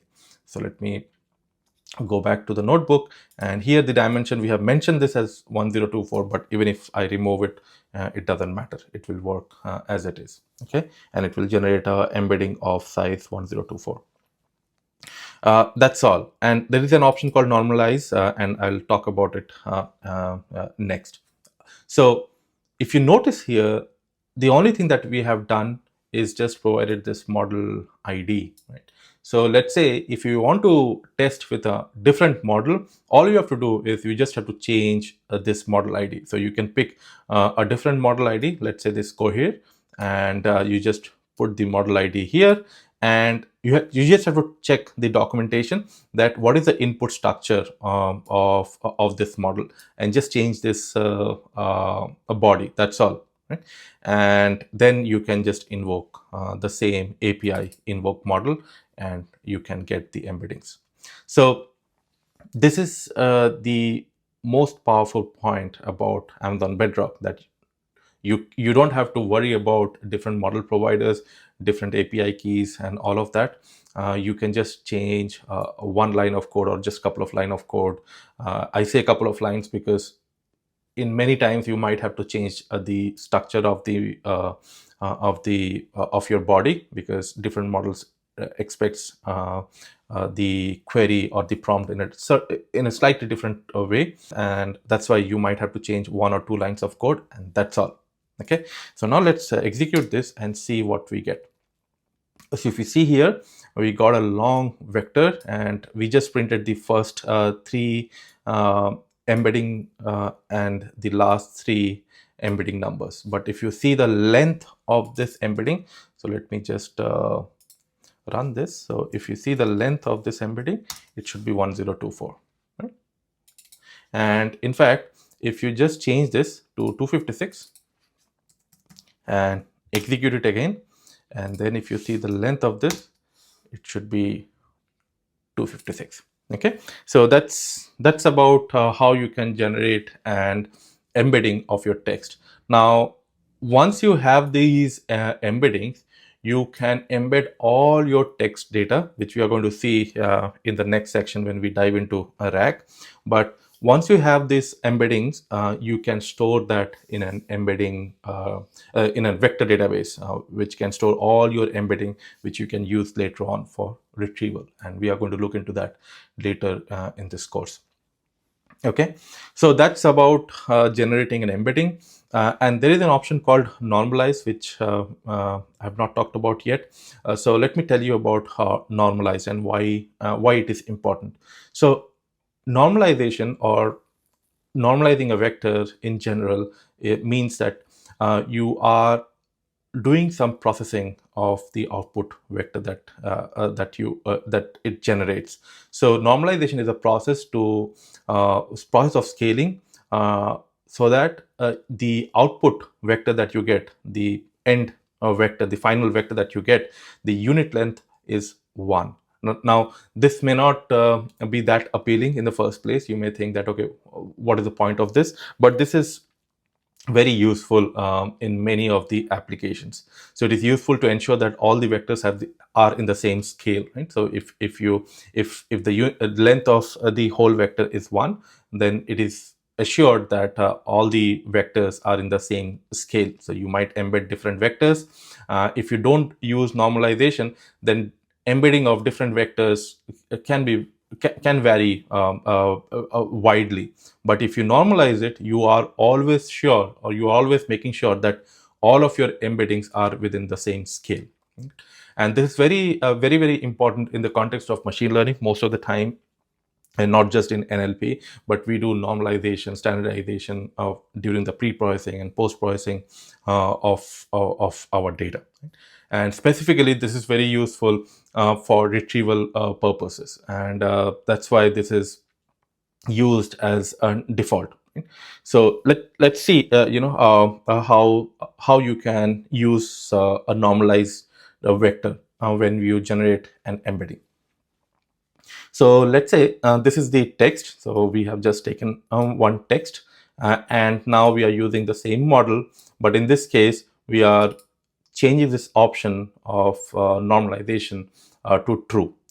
Right, so normalized is true. So in this case, I expect the vector to be normalized. So let's run this, and we got a long vector. And to check whether this is normalized or not, we can just find out the magnitude of this, right? So that's what we are doing here. So we are just using NumPy. So there is a submodule within NumPy called linear algebra, or linalg, and we can call the norm function and pass on the embedding. And if I run this, you will see that the length of this is 1. So in fact, if I just use this in my previous embedding, right? So let me just call this, and we will see. So let me just run this first, and now if I just find out the length of this vector, you will see it is not 1. Right? So now if I generate the embedding of another text, so let's take this example. So let me just copy this, and let me just replace this and run it again. And if I now try to find out the norm of this, the previous text has a length of 28. So now let's run this, and we will see that this is 24. So you see the difference. So that's why we say that there is no uniformity across different embeddings, and which is not very good when we do any retrieval process, and we use this in any downstream process. And that is the reason we should always normalize the vector, so that all the vectors remains in the same scale. Okay, so that's the whole idea of normalization. All right. So now let's see how the embedding vectors looks. As of now, we have just learned about the array of numbers that it generates, but we have not looked into whether these numbers are actually making sense or not, right? So for that, what we can do is we can generate the embeddings of two similar text and try to find what is the similarity score between two texts, right, which are similar, and evaluate whether this embedding model is doing its job or not. So since we are going to call this embedding model multiple times, so I'm just wrapping these line of code which we have been using over and again for different texts, so that we don't have to write the same code again and again. So it just takes a prompt, and we just use the same model to generate the embedding. That's all. Okay, so you can make this function more useful by taking the input, not just the prompt, but also normalization and dimension. But you can always do that when you play around with this notebook. But for this demonstration, we are just expecting the prompt. Okay. So now that we have this function ready, we can have two texts. Let's say the first text is Python is a programming language, and the second text is Java is also a programming language. So now, if you think about it, these two texts are pretty similar. So if we generate the embedding, it is supposed to be very close to each other. So let's try to find out. So here we are just generating the embedding of two vectors, and we are using the cosine similarity. So we are just creating the dot product between two vectors, and then we are just dividing it with the magnitude of both the vectors. That's all. It's a standard formula to get the cosine similarity. And we provide both the text 1 and text 2, and let's see what is the cosine similarity of these two vectors. So if you see this, it's around 0.34, right? So whether this is similar or not, how would we know? Let's try an example which are pretty much orthogonal, right? So let's say it's not at all similar to each other. Okay, so let's say let's change this. Let's say first sentence is, let's keep it as it is, and the second is, let's take some example. This is a table, right? So there's no relationship as such, right?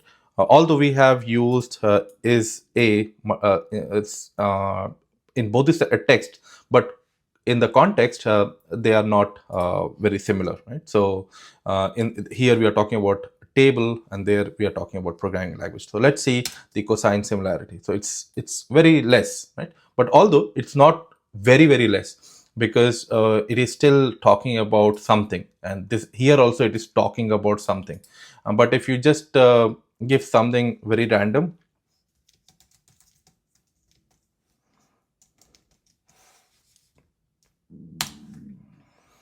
so now you see this, it's pretty less. It's minus 0.01, because they are quite orthogonal to each other. It's no semantic meaning between these two.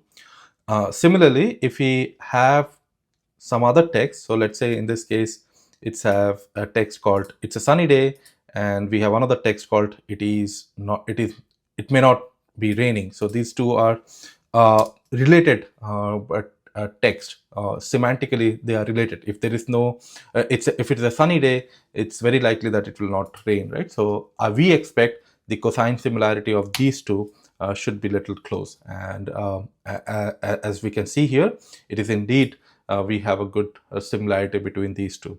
Although there is no exact phrase which is common across two texts, although we have it, but here we have its.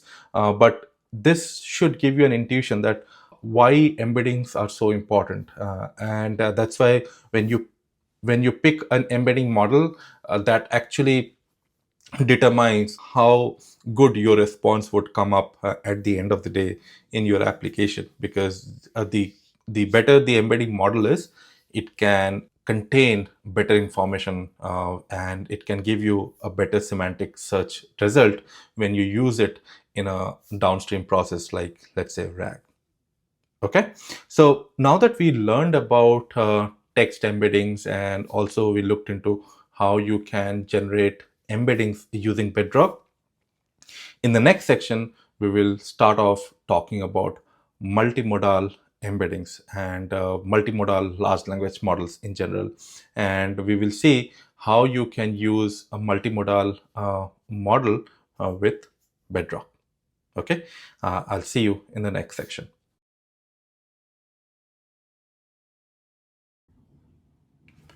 So now that we talked about embeddings in natural language processing or embeddings in LLMs, it's good time to talk about multimodal large language model. So in real world, most of our data doesn't contain only text. So the data can have different forms and formats. For example, it could be an image data, it could be a video data, it could be an audio data, and so on and so forth. So far we have learned how we treat text as an input. We learned about how we embed a text and generate an embedding for the text. But how about multimodality? How about different data types? And this is what the objective of this section, to learn about multimodal models and multimodal embedding models. So multimodal models are an advanced AI system which are capable of processing and integrating different types of data. So that data could be text, it could be image, it could be video, it could be audio, so on and so forth. And if you think about it, it has multiple use cases. For example, image captioning. So imagine that you have a set of images and you want to add a description to that image, which is very much relevant in today's world in the e-commerce industry, where you are coming up with a new product, and you are generating a new image for that product, and you want to generate a description of that image. Similarly, if you have ever used visual search on Amazon app, which I've seen rampantly being used, especially in the Western countries, wherein people go for shopping at some retail shop, and they just open the Amazon app, and they just click a picture of the product that they are looking to buy, and they compare that product's price on Amazon, and check the price in the retail shop, and take an informed decision. So the way that these systems work is, you take an image, you send that image to the backend system, and the system understands what that image is about, right? And you get the right product as an output.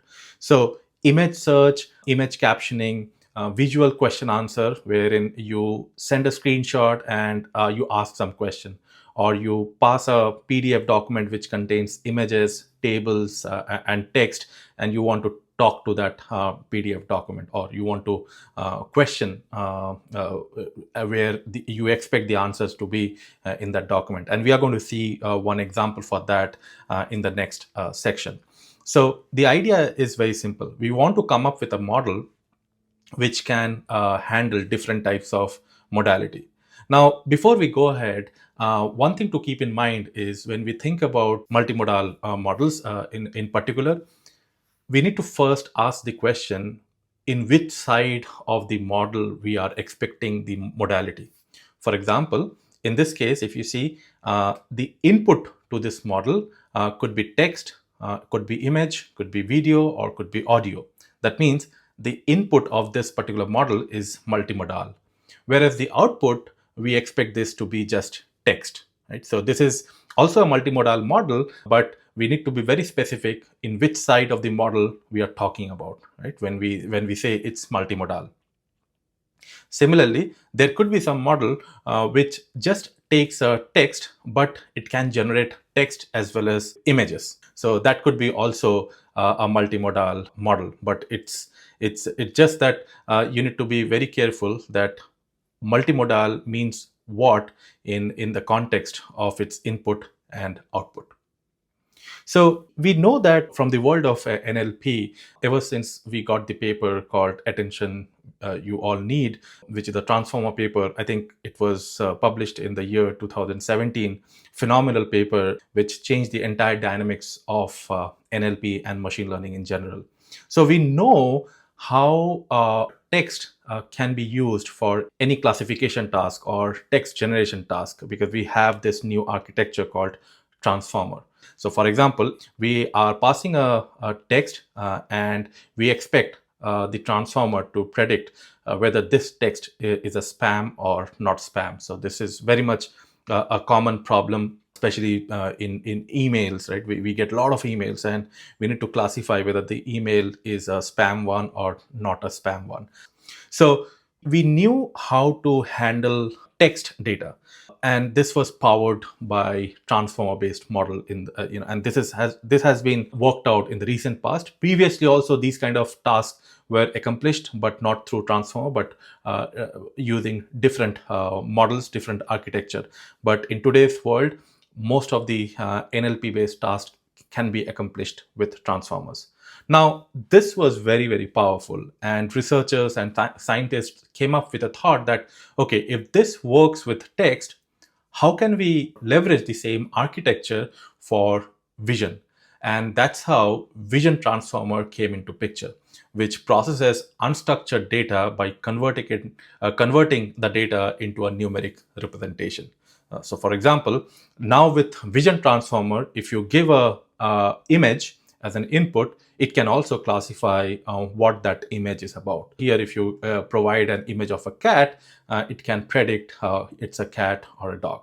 So we basically have two different types of model which are backed by similar architecture, which can handle text and image both. But what we are looking for is one single model which can take text or image, and it should be able to embed our data or represent the data in the same vector space, right? So that is the idea of multimodal model.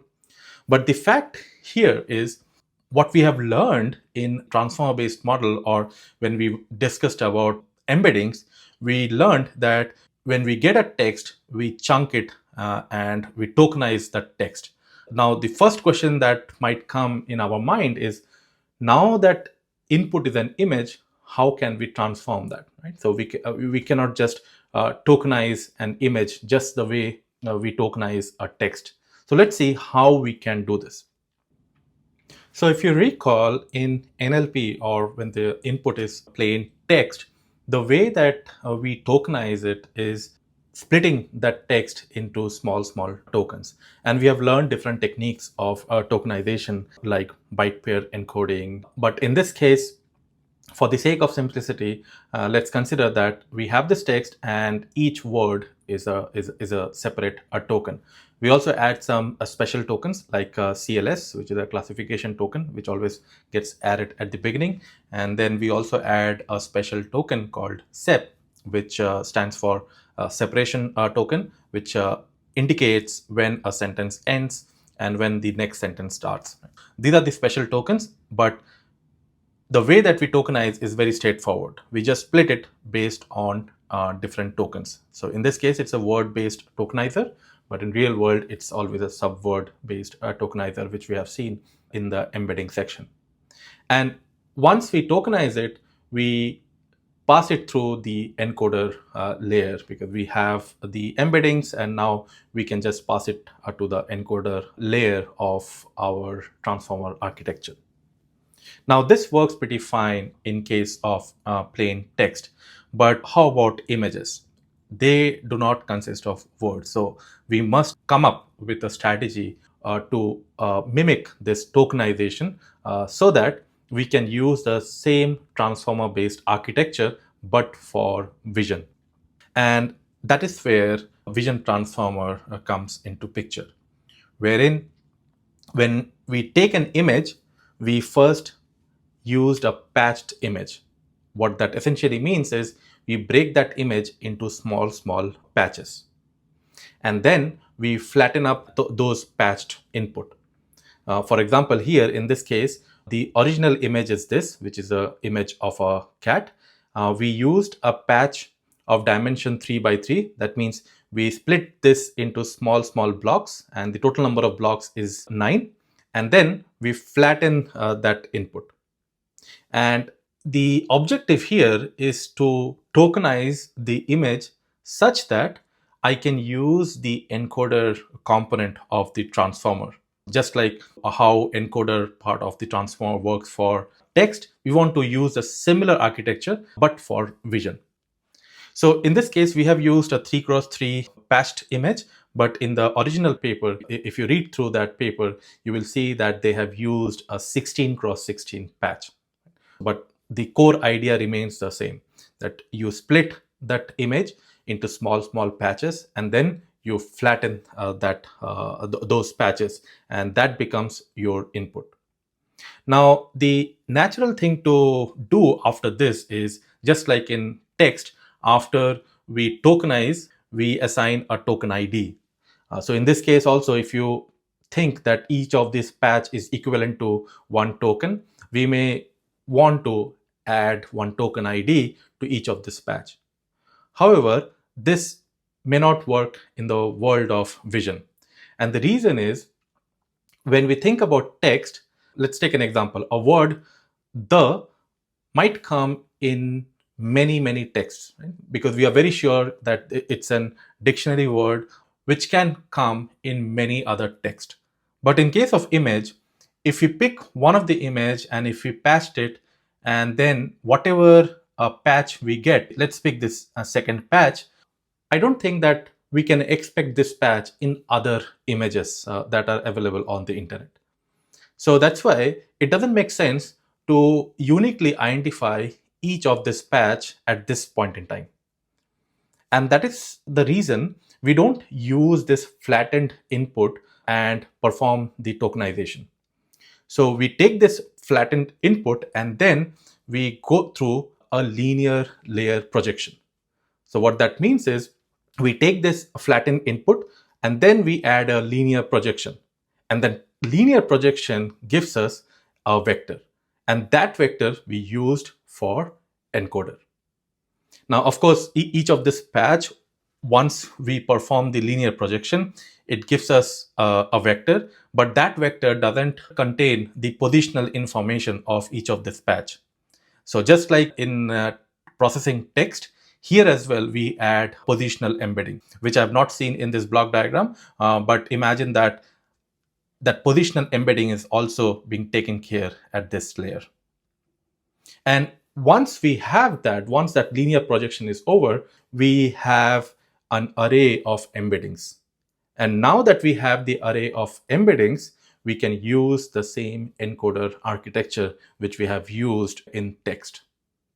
So this is the core idea. So we wanted to make sure that we leverage the power of transformer architecture.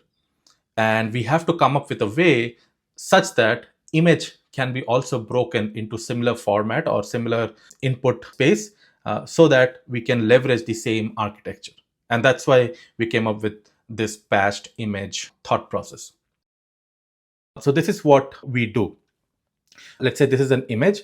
We break it into small patches. So in this case, the image is of size 128 cross 128. So that means it has 128 pixel horizontally and 128 pixel vertically. And then let's say we used a patch of size 16 cross 16. We will have 64 total patches. So now if you pick one of the patch, if you take one of the patch, so one patch consists of 16 cross 16. That means there are 16 cross 16 numbers in this patch.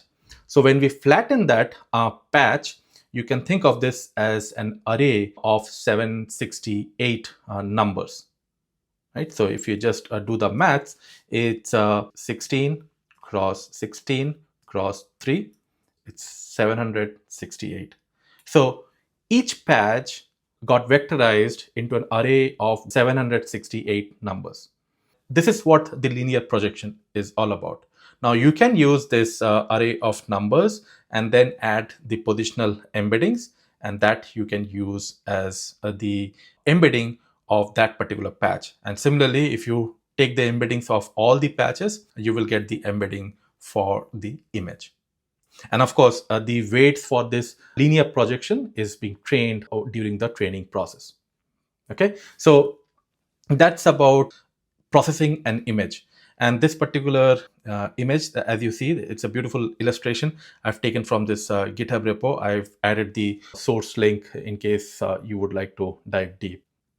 Okay, so now that we learned about processing an image with Vision Transformer, let's combine all these concepts together and understand how a multimodal embedding model is trained. So if you think about what are multimodal embedding models, is that we want a model which can embed an image of a car, for example, and the text car in the same vector space. And they should be very close to each other, because the semantic meaning of car and the semantic meaning of this image is very, very similar. So we want an embedding model such that the image and the text represent that image should be close to each other. So we have learned that there are embedding models available which can embed images, and there are embedding models which can embed text, but they are in a different space. So they may not be essentially close to each other if we put them together in the same coordinate system. So the aim for a multimodal embedding model is very straightforward. We expect the model to generate the embedding of a text like this. This is a cat. The embedding of this should be very close to the embedding that the model would generate for an image of a cat. So that is what we want. We have learned that text and image both can be embedded using different models. One may be a transformer based model for text, and another would be a transformer based model for vision. But those two embeddings may not be very close to each other. But we want to train an multimodal embedding model such that the output embedding of the sentence and the output embedding of the image should be very close to each other. Now, how we can do this? So this is where an algorithm called constructive language image pre-training, or CLIP, comes into picture. So this is one of the model which we have, which are trained to create multimodal embeddings. So let's see how this whole concept of CLIP works. So in the first place, to train a model which is based on CLIP, we need some training data set. And the dataset requirement is very straightforward. We need to have a bunch of images along with its caption. So here, if you see, there is an image of a cat, and we have its respective captions. And now we will create a dataset with positive pair as well as negative pair. What I mean by that is, imagine that you have, let's say, 10 images. So I've created a note. So let's say you have 10 images, and 10 images have its own respective labels. Now what we will do is, with this 10 images, we will also generate more pairs, wherein we can take the image number 1 and let's say a label number 2. Similarly, we can take the image number 1 with label 3, and so on. So if you think about it, these all are positive examples where the label is exactly for the respective image. Whereas here, the image is 1, but the label is different. That means these all are negative images. So similarly, we will have another set of image label pair, which is, let's say, image 2 and label 1, and so on and so forth. So in this case, we can have image 2 label 3, and then image 2 label 4, and so on.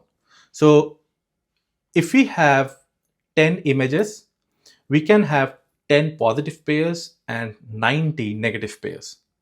So this is how we should create our data set, with some positive pairs as well as few negative pairs. Okay, so that is the prerequisite. This is the starting point to train any clip-based model. Okay, so now what we are going to do is this. We are going to have two models. That model will have two parts. One is a text encoder part, another would be a vision encoder part, or an image encoder part. And when we have any text, we will make it pass through the text encoder, and we will look into its embedding. And we have seen how to generate a text-based embedding. Similarly, we will pass the image and we will make it go through the image encoder, and we will get the image embedding. Now, initially, these embeddings may not be close to each other. So because this is not a trained model yet, but at the end of the training, we expect embedding of this sentence and the embedding of the image should be very close to each other for positive pairs, for all these positive pairs. And at the same time, we expect that for all the negative pairs, the distance between the image and the label should be very far to each other. That means the embedding of this image 1 and the embedding of this label 2 should be far from each other because they are not related. So with clip, you not only make image and respective text embedding closer, but you also make sure the embedding of dissimilar image and its description are far from each other. Okay, so that's the whole idea or the objective function here for this training process. So the way that we will do it is like this. We will have lots of positive and negative pairs. We will pass it through the model. So we will have the text encoder and the image encoder. We will compare the distance between these two, and then we will compare that with the label. So if the label is positive, we expect the distance to be smaller, and if the label is negative, then we expect the distance to be larger.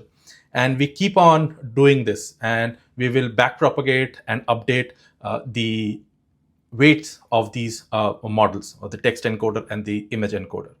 And during this model, it will optimize, and finally, we will get a model wherein the moment you send a text and the moment you send an image, which is, let's say, in this case, an image of a cat, and the sentence is, "This is a cat," you will find the embedding that it generates for the sentence and the image are very close to each other. And once we have that, we can call that model as a multimodal embedding model, which understands text as well as image. And most importantly, they can put the vectors into the same vector space. Right? So that's the final outcome of any clip-based multimodal model.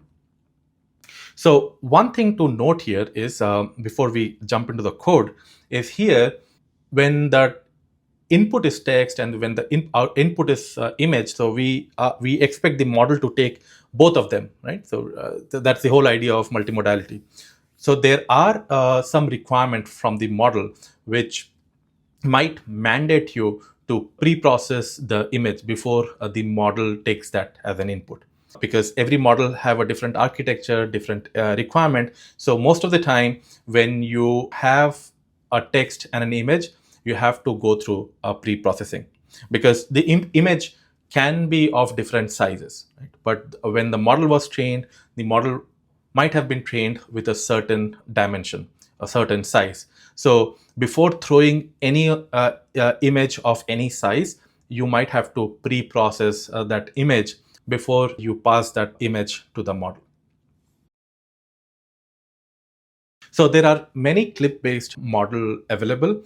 To get started, I will show you how we can leverage the open clip model.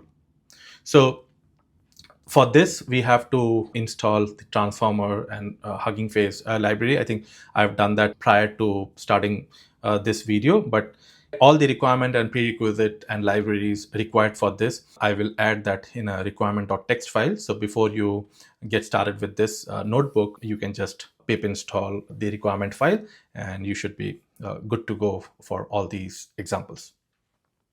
Okay, so for this, we are taking some image. So I just have a sample image of a dog, and this is the caption. Right? So this is the caption, and this is the image of a dog. Right?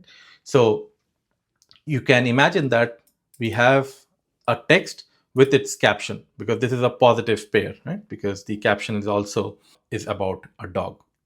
So now let's see how we can use a clip model. So now we are not training a model, but we are just leveraging one of the model which was trained based on the architecture that we have just discussed. So in this case, we are just mentioning the model name. So this is from OpenAI, the clip VIT base patch 32. And the first thing that we need to do is load that model weights. So that's what we are doing here. So we have clip tokenizer fast and clip processor. So these are the two functions or class that you have to call before you use the model. So this is from the transformer library. We have clip tokenizer fast and clip processor. So these two are the pre-processors for the image and the text respectively. And this is the model. So as I discussed a while back, before you pass on your image or text, you have to go through pre-processing. And that's what these two instances of this class would do. Okay, so this is a clip tokenizer which will tokenize any text, and this will be the clip processor which will pre-process any of the image. So let me just show you the image. This is the image of the dog, and the caption is a dog sitting on a field. So this is very much a positive example. So if we use a clip-based model, which in this case is an open AI clip-based model, we expect that the embedding of this image and the embedding of this text should be close to each other. So let's try to see this. So first thing, we have to tokenize this input. That is why we have to use this clip tokenizer, and we are passing this caption, which is the text, and we expect the return value would be a tensor, a PyTorch tensor. And if you look at the ID, okay, I think I have not imported this. I have not executed this cell. So let's do that.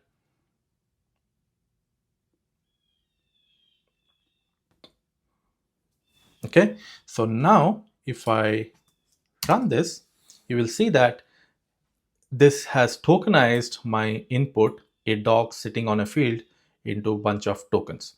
And if you want to see those tokens actually turned into, we can just call this function called, or a method called, convert IDs to tokens. And if you see here, we have the exact text, a dog sitting on a field, but it has also added two special tokens, which is end of the text and start of the text. And if you carefully notice, the token ID of start of the text, this one, this is the first token. The token ID is 49,406, and the last token, the ID of that is 49,407.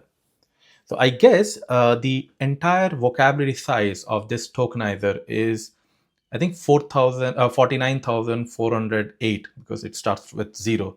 In fact, we can see this. So we can just call clip tokenizer and we can check the vocabulary size. And as you can see, it's 49,408. That means these special tokens, the start of the text and end of the text, are the last two tokens in the vocabulary. And if you remember, when we discussed about byte-pair encoding, we noticed that at the time of training, the first step is to tokenize it or break the sentence into individual words and add this special character /w, right? And that is exactly what we see here.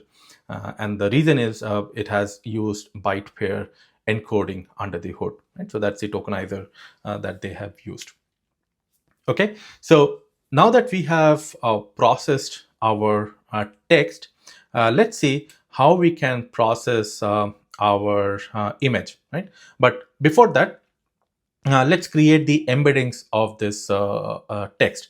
So far, what we have done is we just pre-processed the text and we got the token ID. But now we will actually pass that tokens through the model. So that's why we're calling this method called get text features. And we are sending it through the model. And if I scroll up, the model that we are using is the clip model, and we loaded this model with the weights of this model ID, okay, which is a OpenAI clip-based model. So let's now generate the embeddings for this particular text. And if you can see, the size of the embedding is 512. That means this piece of text has been converted into an array of 512 numbers. So now let's try to do that for the image. So in this case, we will pre-process the image. So this is the image that we have seen, an image of a dog. And for pre-processing, just similar to tokenization, here also we are calling clip preprocessor, and we are parsing image in this case. And we are also saying that the return should be a PyTorch tensor. And we expect the pixel values of that image. So let's see the shape of this image. So the shape of this image is, after pre-processing, is 1 cross 3 cross 224 cross 224. So 1 is because it's always in the format of batch size, the number of channel, and the width and the height, or I think height and width. But the first number denotes the batch size. So after pre-processing, no matter what is the size of the actual image, it will be pre-processed to a size of 224 cross 224. Right? So that is the most important thing here to understand. So now if you want to see the pre-processed image, how it looked like with respect to the image that we have seen, which is quite big in size and high resolution, we can simply just perform some numeric transformation, and we can show this image using matplotlib, right? So, and if you see this image looks of less resolution. Intensity of the image is also is quite lower, and the size is also got reduced, right? So this is the image which will be fed to the model, which we expect will generate an embedding, which should be similar to the embedding of the text. Right? And if you are curious what we are doing here, since our image contains this batch size, we wanted to get rid of that, and that's why we use squeeze. And squeeze 0 means we want to get rid of this dimension, so which is the first dimension, that is dimension 0. And then we are just trying to change the representation of the pixels. So the original data that we have after pre-processing in PyTorch, we have the channel and then height and then the width. But in Matplotlib, the way that we can visualize is we need to make sure that the channel comes at the end. Okay, whereas here the channel is at the very beginning. So that's why we are using permute. We should have this order. First should be the height, next the width, and at the end we want the channels. These are nothing but the indexes of the dimension. All right. So now that we have this image, we can use the image embedding model, which in this case, it's the same model, and get the features of this. And if I run this, you will see that this image also got converted into an array of numbers of dimension 512. That means the same model can be used to embed image as well as text. And as we discussed before, any clip-based model or any multimodal embedding model, we expect the embeddings of similar things should be very close to each other. So now let's see how similar these two embeddings are. So in this case, we are simply doing a dot product between the text embedding and the image embedding. And before this, these few lines of code, what we are essentially doing here is we are just normalizing the embedding vectors. And now if we look at the score, we see that the similarity score is 0.28. Now, this shows that there is some similarity, but how would we know that this is actually very close? I mean, how can we interpret this number?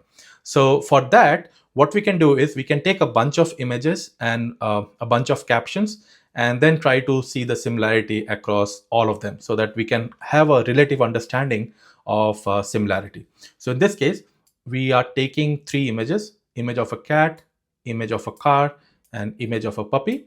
And there are 3 respective captions for these three images. And what we are going to do is we are going to loop over each image and pair it with all these three captions.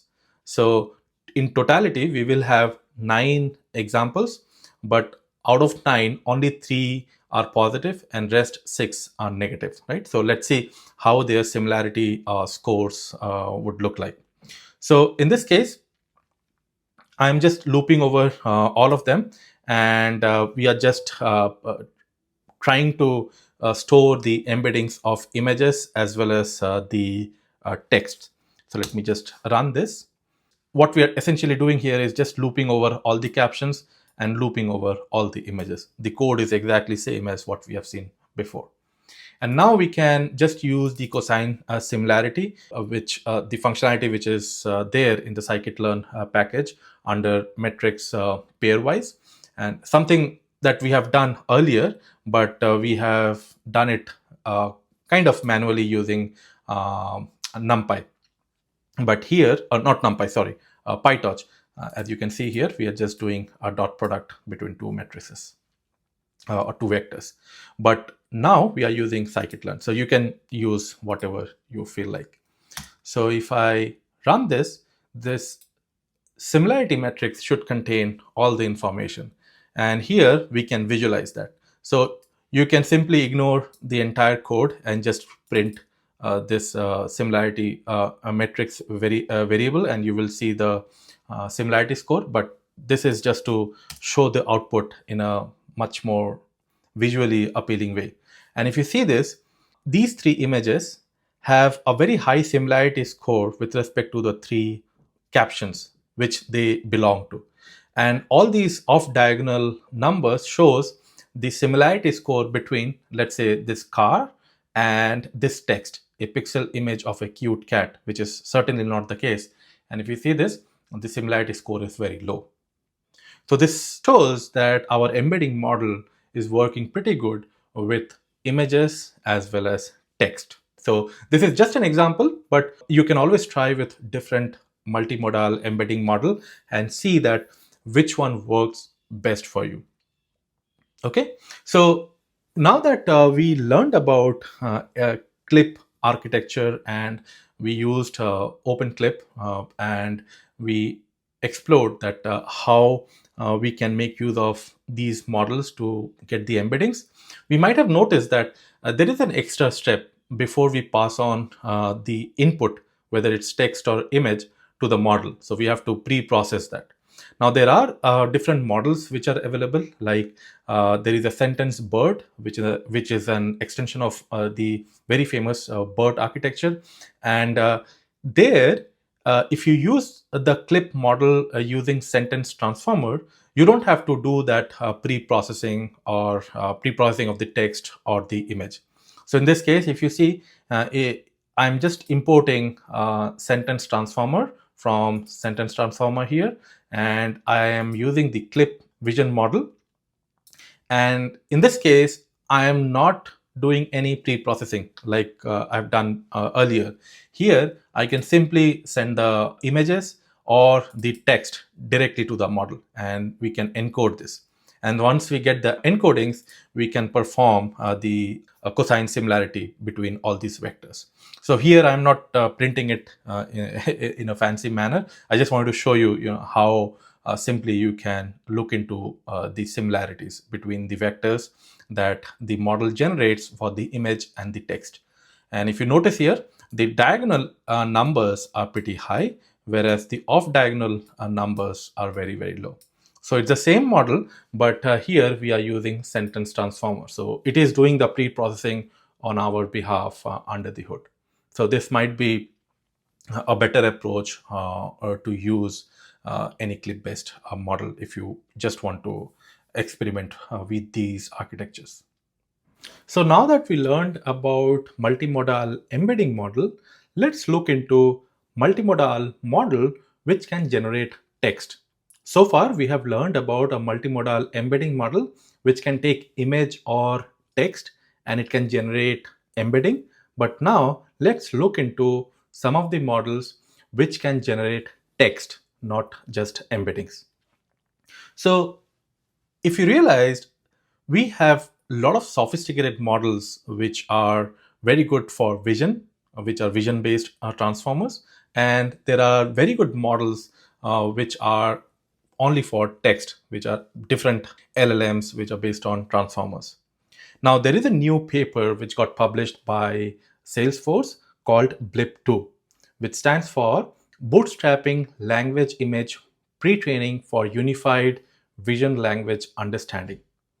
And this leverages the existing models or existing pre-trained models that we already have for images or called vision transformers and text, which are different LLMs. So the idea of Blip is very straightforward.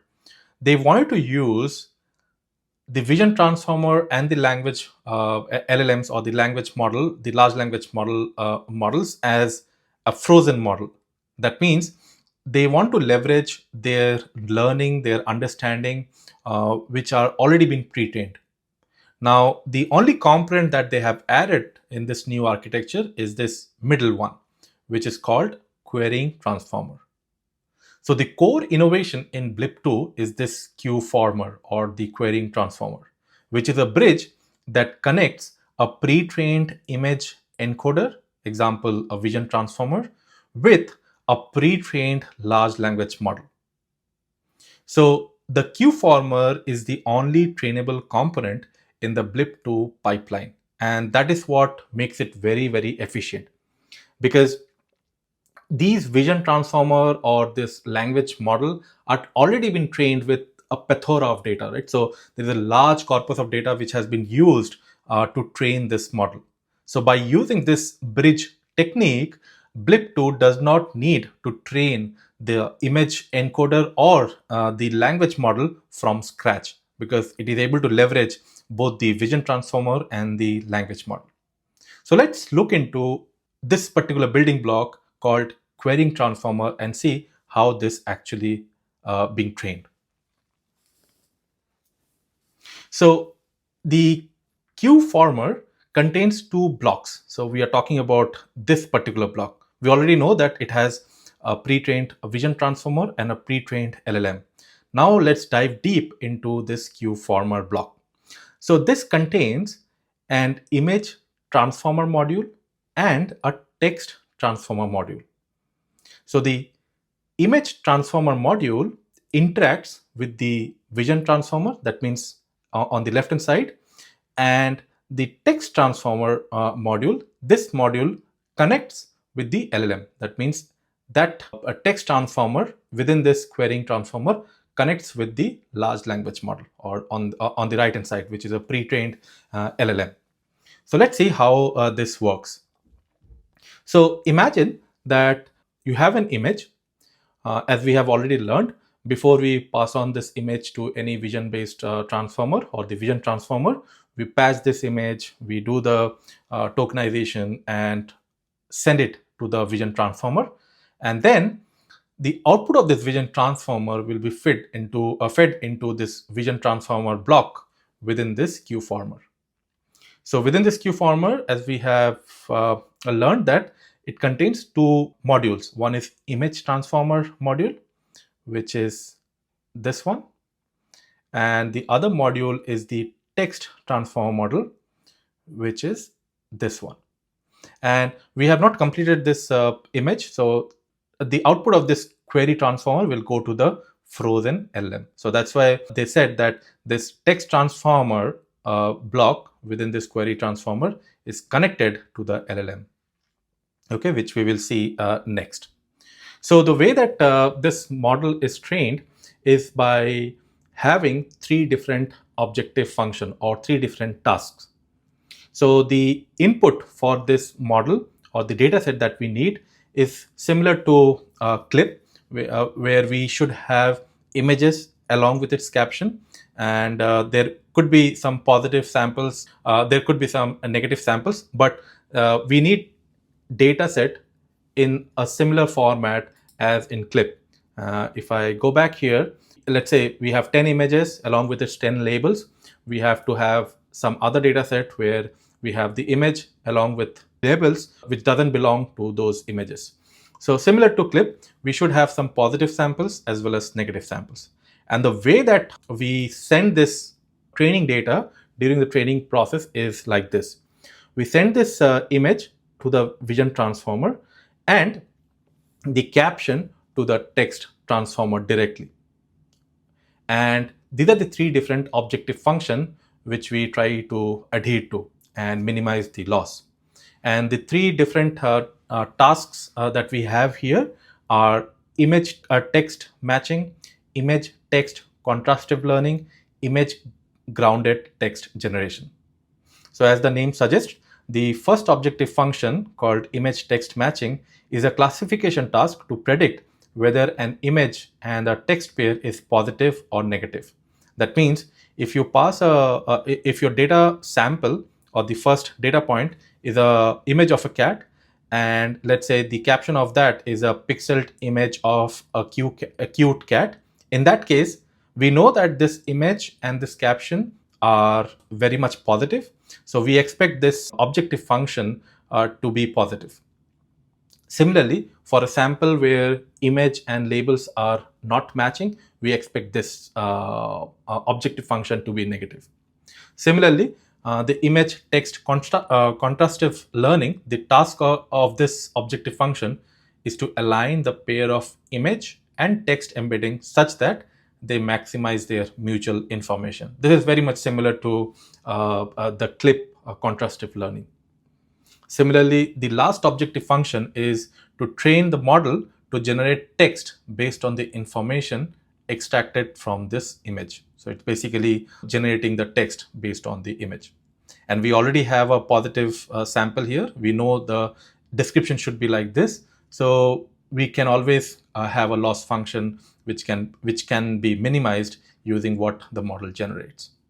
So intuitively, we want to make sure that all these three objective functions are achieved, and if we can minimize the loss by adhering to all these three different objective functions, we can assume that the model has now have the capability to extract a very meaningful information from a given image. And that output will be sent through a learnable projection or learned weight to the large language model. So finally, the learned embedding, which is the output of this query transformer, so whatever comes as the output, which will be again an embedding, that learned embedding from QFormer are passed to the LLM. So these learned embeddings are passed to the LLM, not directly, but via projection layer. So that means there is another layer of transformation that we do, and then we pass it on to the large language model. So you can think of this input as a soft visual prompt, not an prompt that we generally give in the form of text, but it's a visual prompt because this we are getting from this input image. And the magic is happening in the middle, wherein we have forced the objective function in such a way that we expect this model to become very, very good at learning visual information. Okay, so to summarize, Blip2 makes intelligent use of existing technology. Here, the existing technologies are nothing but the vision transformer, which is a pre-trained vision transformer, and the pre-trained large language model. So it uses the existing technology by learning only the QFormer, only this middle block, and that works as a bridge between the pre-trained vision transformer and a large language model to accomplish a very powerful vision language understanding and generation. So that's the core about blips. So let's see how we can leverage this using Python. So the first thing that we are trying to do here is if the system is having GPUs or not, or MPS. Since I'm using a MacBook, so I will not have CUDA, but I'll have MPS. So I just want to check this. And in this case, I would like to leverage MPS because I'm going to load some of the blip-based model from Transformer. Hugging Face library. So it will load the blip2 model from Salesforce, which we have. So since it's a heavy model, it would be good to load it on GPU. So here we are loading the auto preprocessor and blip2 for conditional generation. So these are the two classes that we have to call, and we will pass this as the model ID. So the model ID is Salesforce blip2 opt 2.7 billion. That means 2.7 billion parameters that we have in this model. So now we will move this model to the GPU, and this method too will do that job for us. We already have mentioned what is the device. So we are with this here, we are creating this model object, and we are moving this model to MPS. So if you are using GPU, it will move the model to the GPU. So this might take some time. So let's give a couple of seconds. Okay, so it seems that the model has been loaded. So now we should be able to use this model. So since this model contains a visual transformer as well as a language model, we can very well see this by just reading this parameter called vision model. So model.vision model will tell us what is the vision model that has been used. Similarly, we can use model.language model, and it will tell us the language model part of this blip2, right? And it will also tell you all the different layers, how the layers looks like, and so on and so forth. So if you see this, they are K projection, V projection. So if you have read through the transformer architecture, you know what this K projection or value projection or query projection means, right? So now that we have loaded our model, let's see how it is able to generate some text for a particular image. In this case, we are taking an image of a car. So this is an image of a car. And if you look at the size of this image, it is 492 cross 512. So that is the size of this image. So now the first thing that we have to do is we need to pre-process this so that we can make use of the blip model. So if we look at the pre-processed output, we will see that this image, which was 492 cross 512, got converted into an image of 224 cross 224. And it has 3 channels, and one is the batch size. So now if you want to see how this transformed image looks like before we actually pass this image to the model, we can use NumPy and pill to print this image or see this image. So let me run this. And now if you see this, the image is pretty small. And what we are essentially doing here is similar to what we have done before. We are changing the dimensions of the image, which here it's a PyTorch object, but we are using the image module to print that image, and that takes an NumPy array. So what we are essentially doing here is we are changing the dimension. We are keeping the channel as at the end and width and height as it is, right? So that's the only trick that we are performing here. And then we are just using min-max scaler so that the features are within this number 0 to 255. These are nothing but the pixel values, if you think about it in that way. Otherwise, if you look at these pixel values, they range differently. So if you want to see this, I can quickly copy this and show it to you. So let's run this. It's in floats 16 format. But if you look at these image input, you will see that it is actually integer, and we can actually see that. So if you see this, these are all integers, and these integers is between 0 and 255. And that's the reason that we were able to print this image. Otherwise, it would not work. So that is what we are doing here in the min-max scaling. So it's basically a feature transformation, nothing beyond that. So now that we pre-processed an image, let's see how we can pre-process text.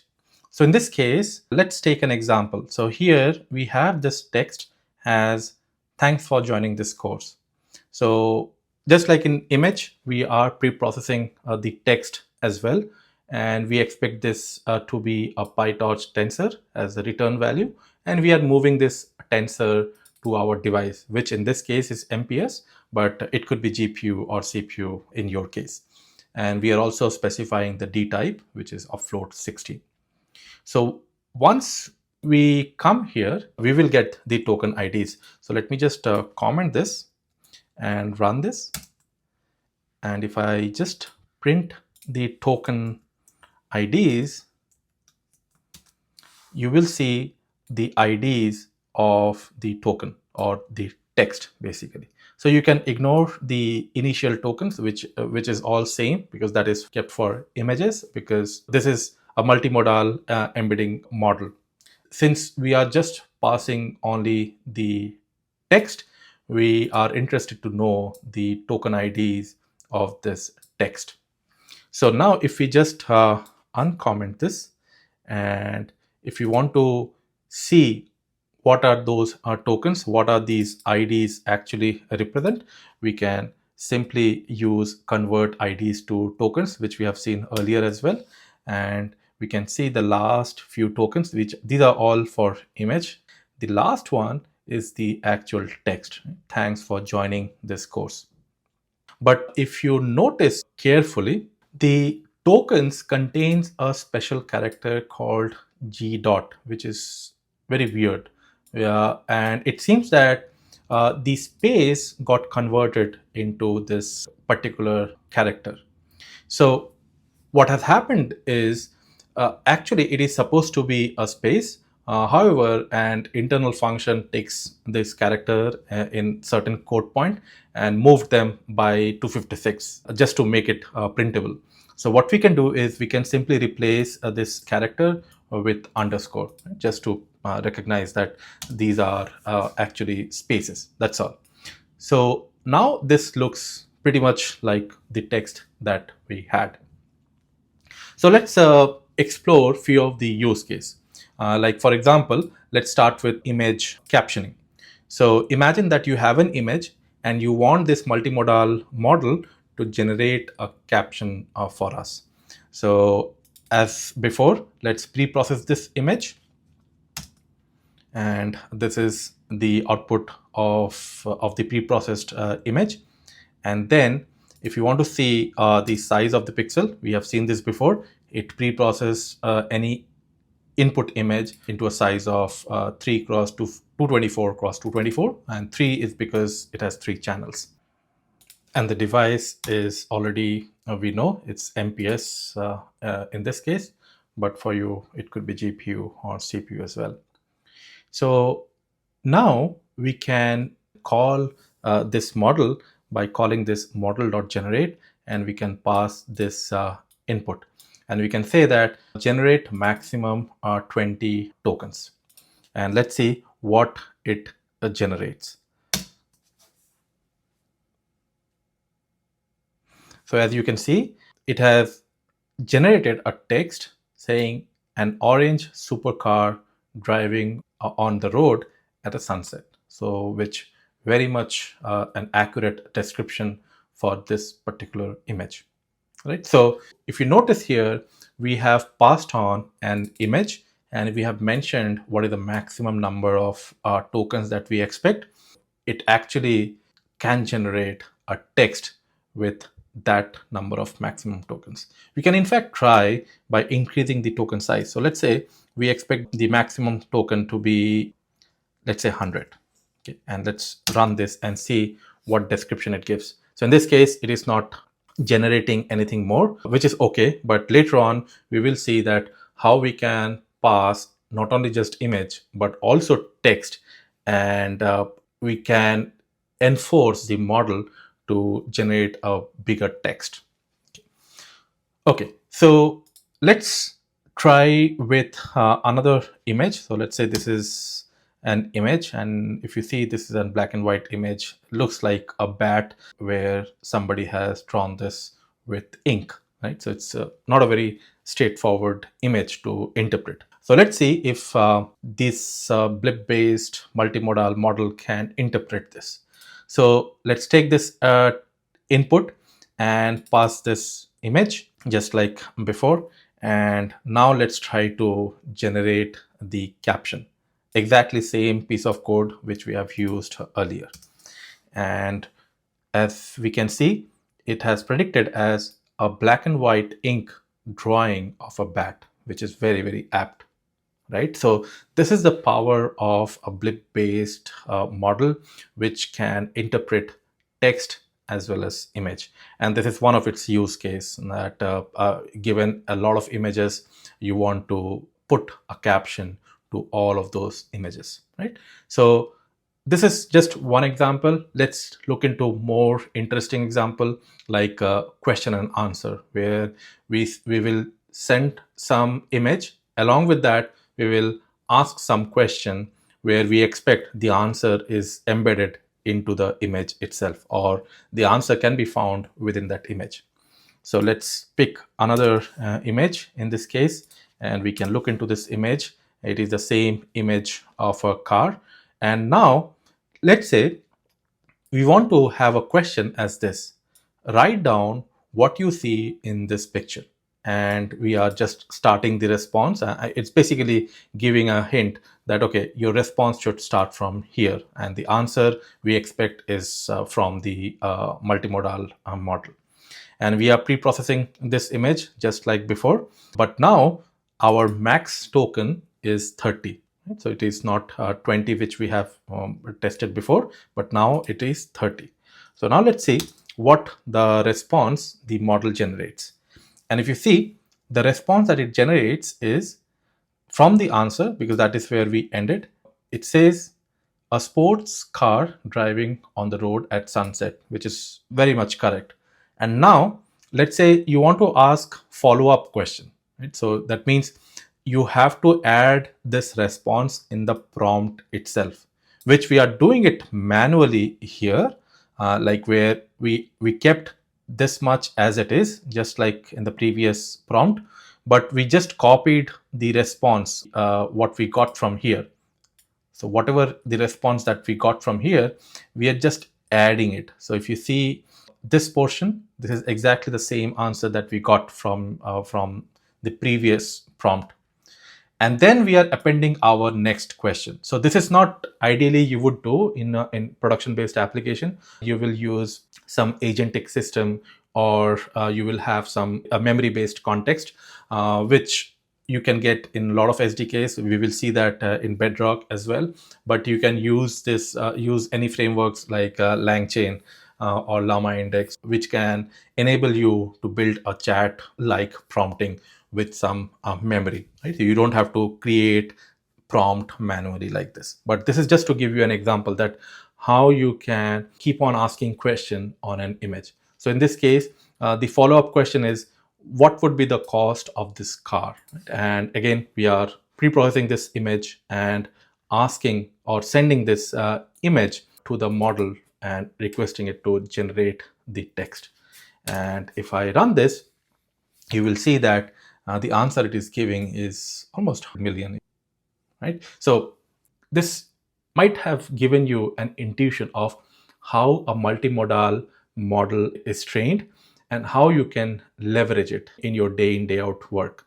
And one of the important things that I missed to explain is that in this case, when we process the data contains image as well as the text. So previously we sent only image, but in this case, we want the model to get the image along with my text.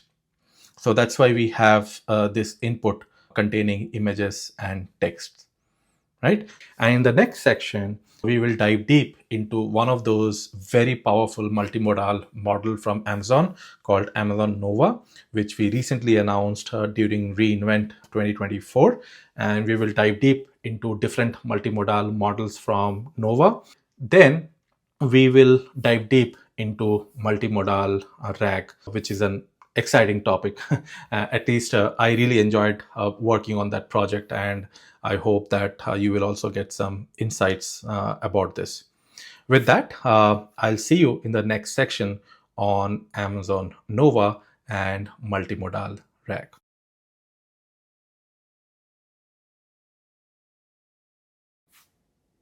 So in the previous section, we talked about multimodal LLMs, and we also discussed different techniques of training a multimodal model. And in this section, we are going to dive deep into Amazon Nova, which is the newest generation of multimodal models from AWS. So Amazon Nova is a family of models which has the multimodal understanding and creative content generation capability with state-of-the-art quality and unparalleled customization. And on top of it, it provides you the best-in-class price performance with all of these models. So let's look into what are the different models that we have and what are their capabilities.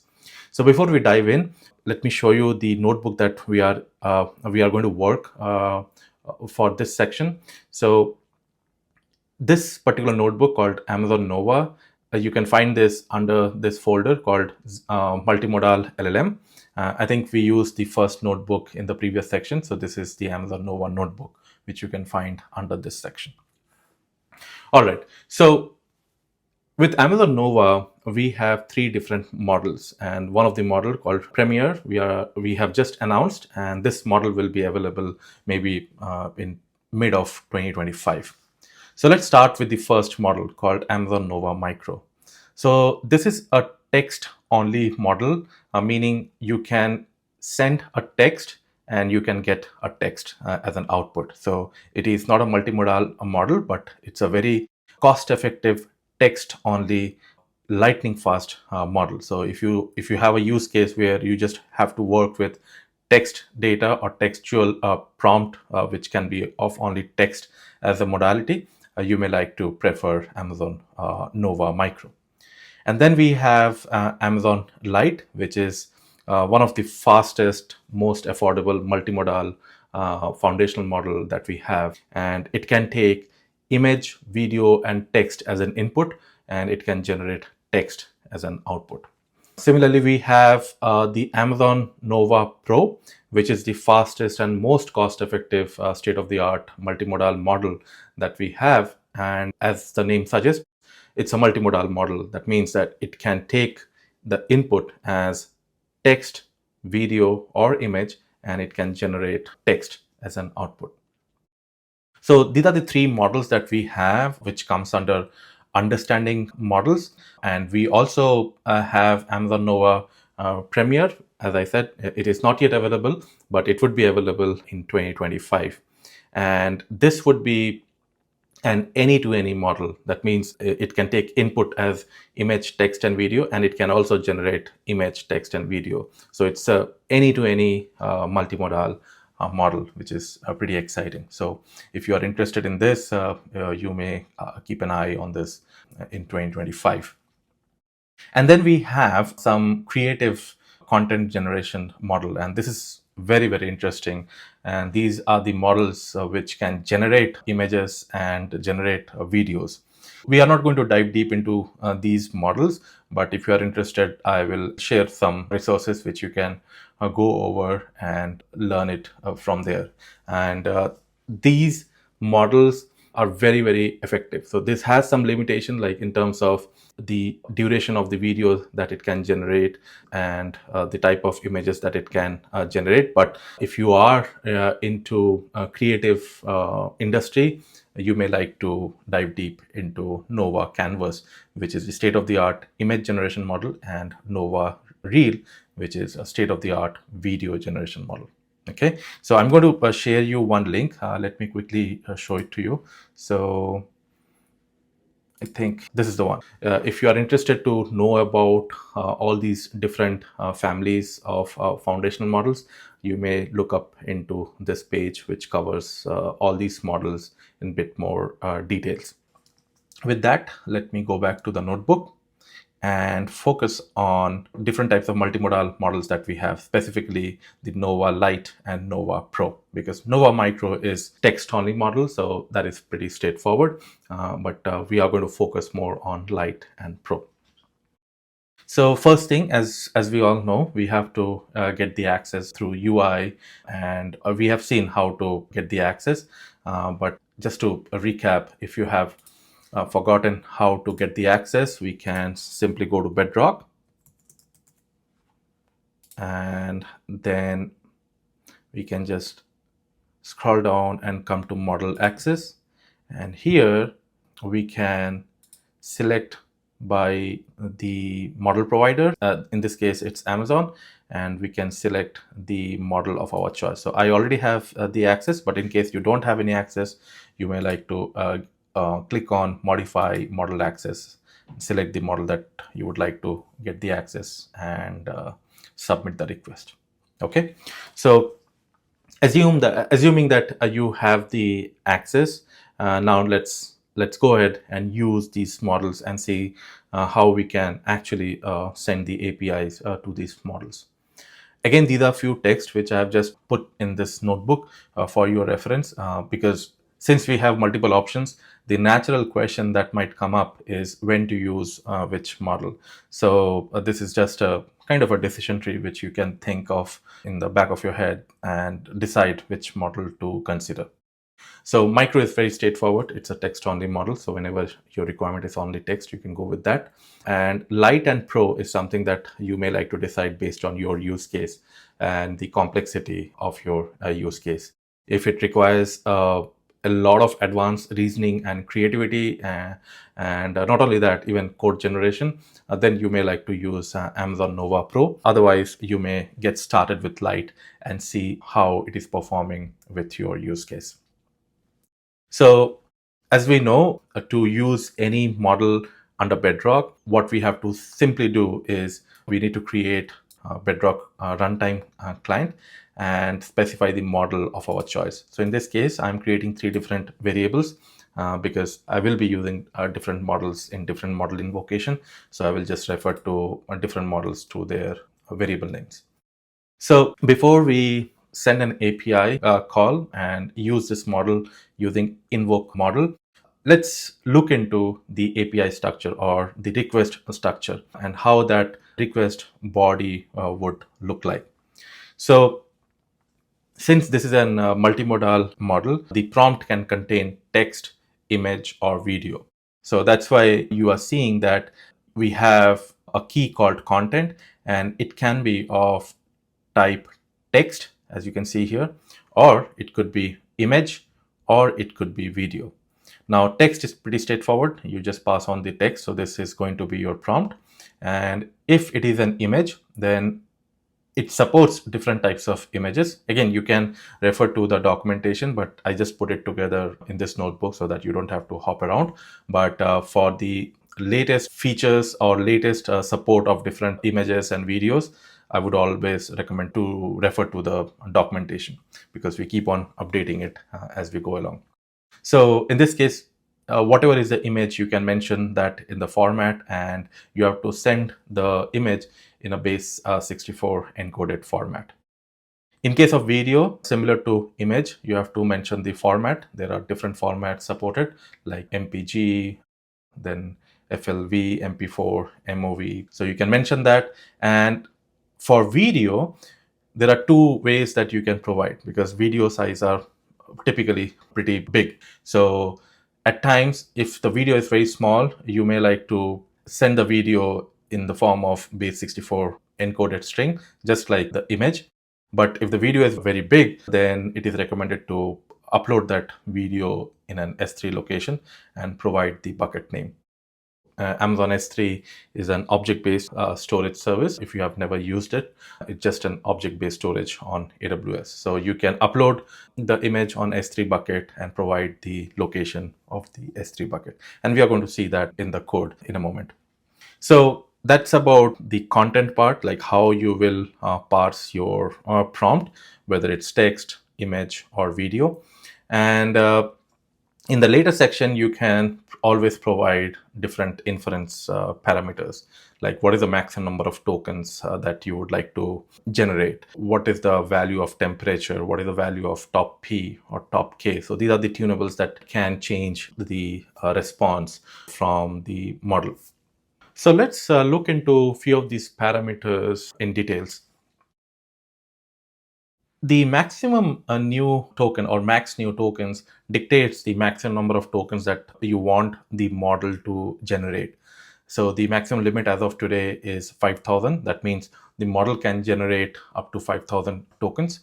And if you set the value as, let's say, 100, then the model will generate maximum 100 tokens. So depending on your use case, you may like to change this number.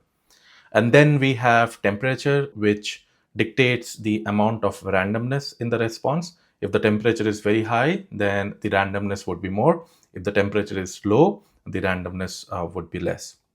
And then we have top P and top K. So top P is also called nucleus sampling. So let me explain this with an example.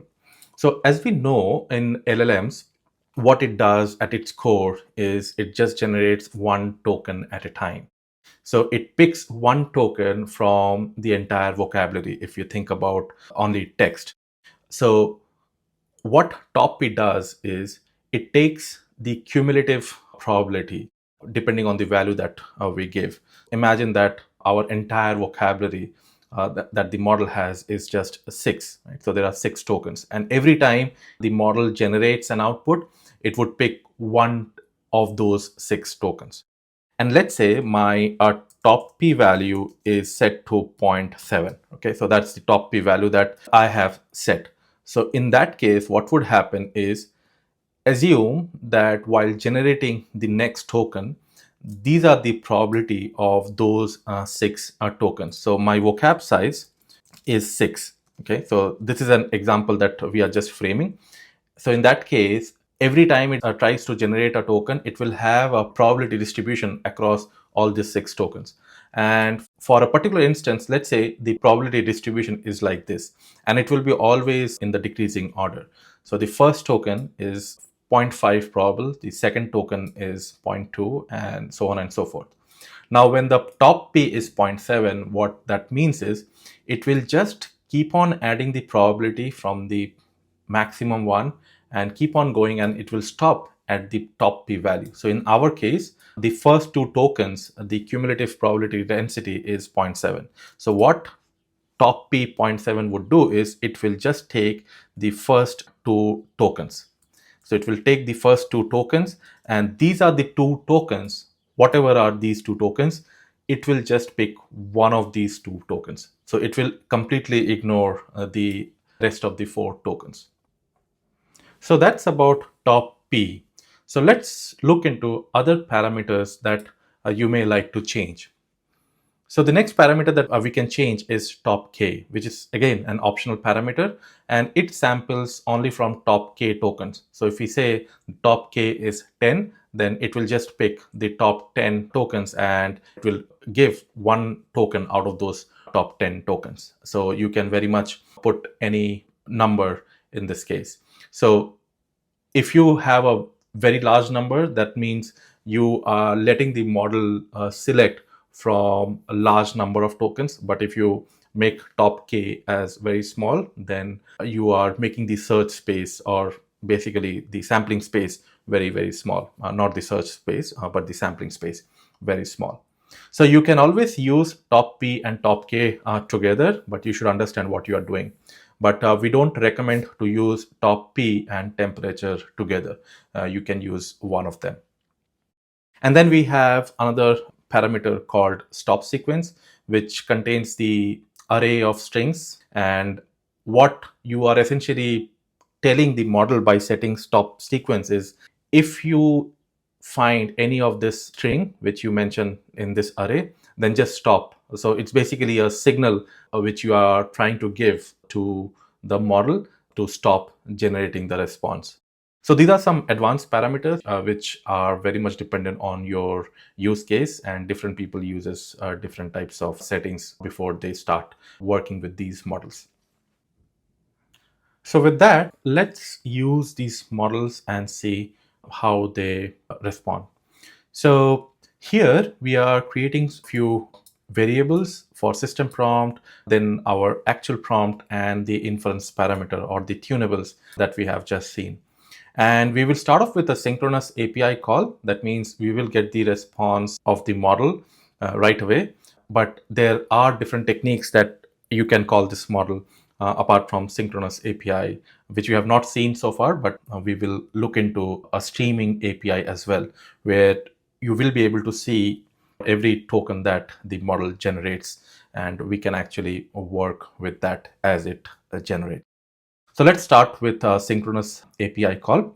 So here we are putting the system prompt, dictating the model that what it should behave as. So here we are saying that you should respond to all messages in French. So this is kind of the character that we are injecting to the model. And then we have the message list. So this should contain our actual prompt. So in this case, the role is user, because we as an end user is going to provide the prompt, and the text is this.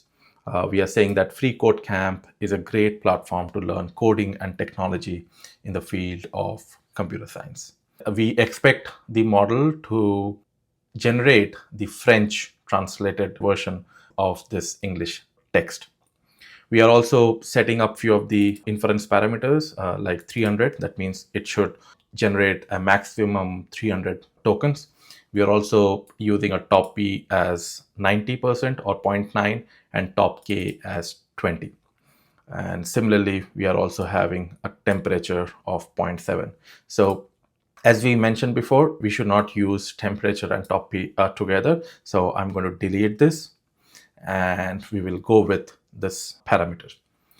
And now what we are going to do is we are going to structure this invocation. So this is the reason that we have broken our prompt into two pieces. The system list will contain all the system prompts, and the message list will contain all the actual text prompts. So this is the request body that the model will be expecting from the end user. So it should have a key called messages, which should have all the messages.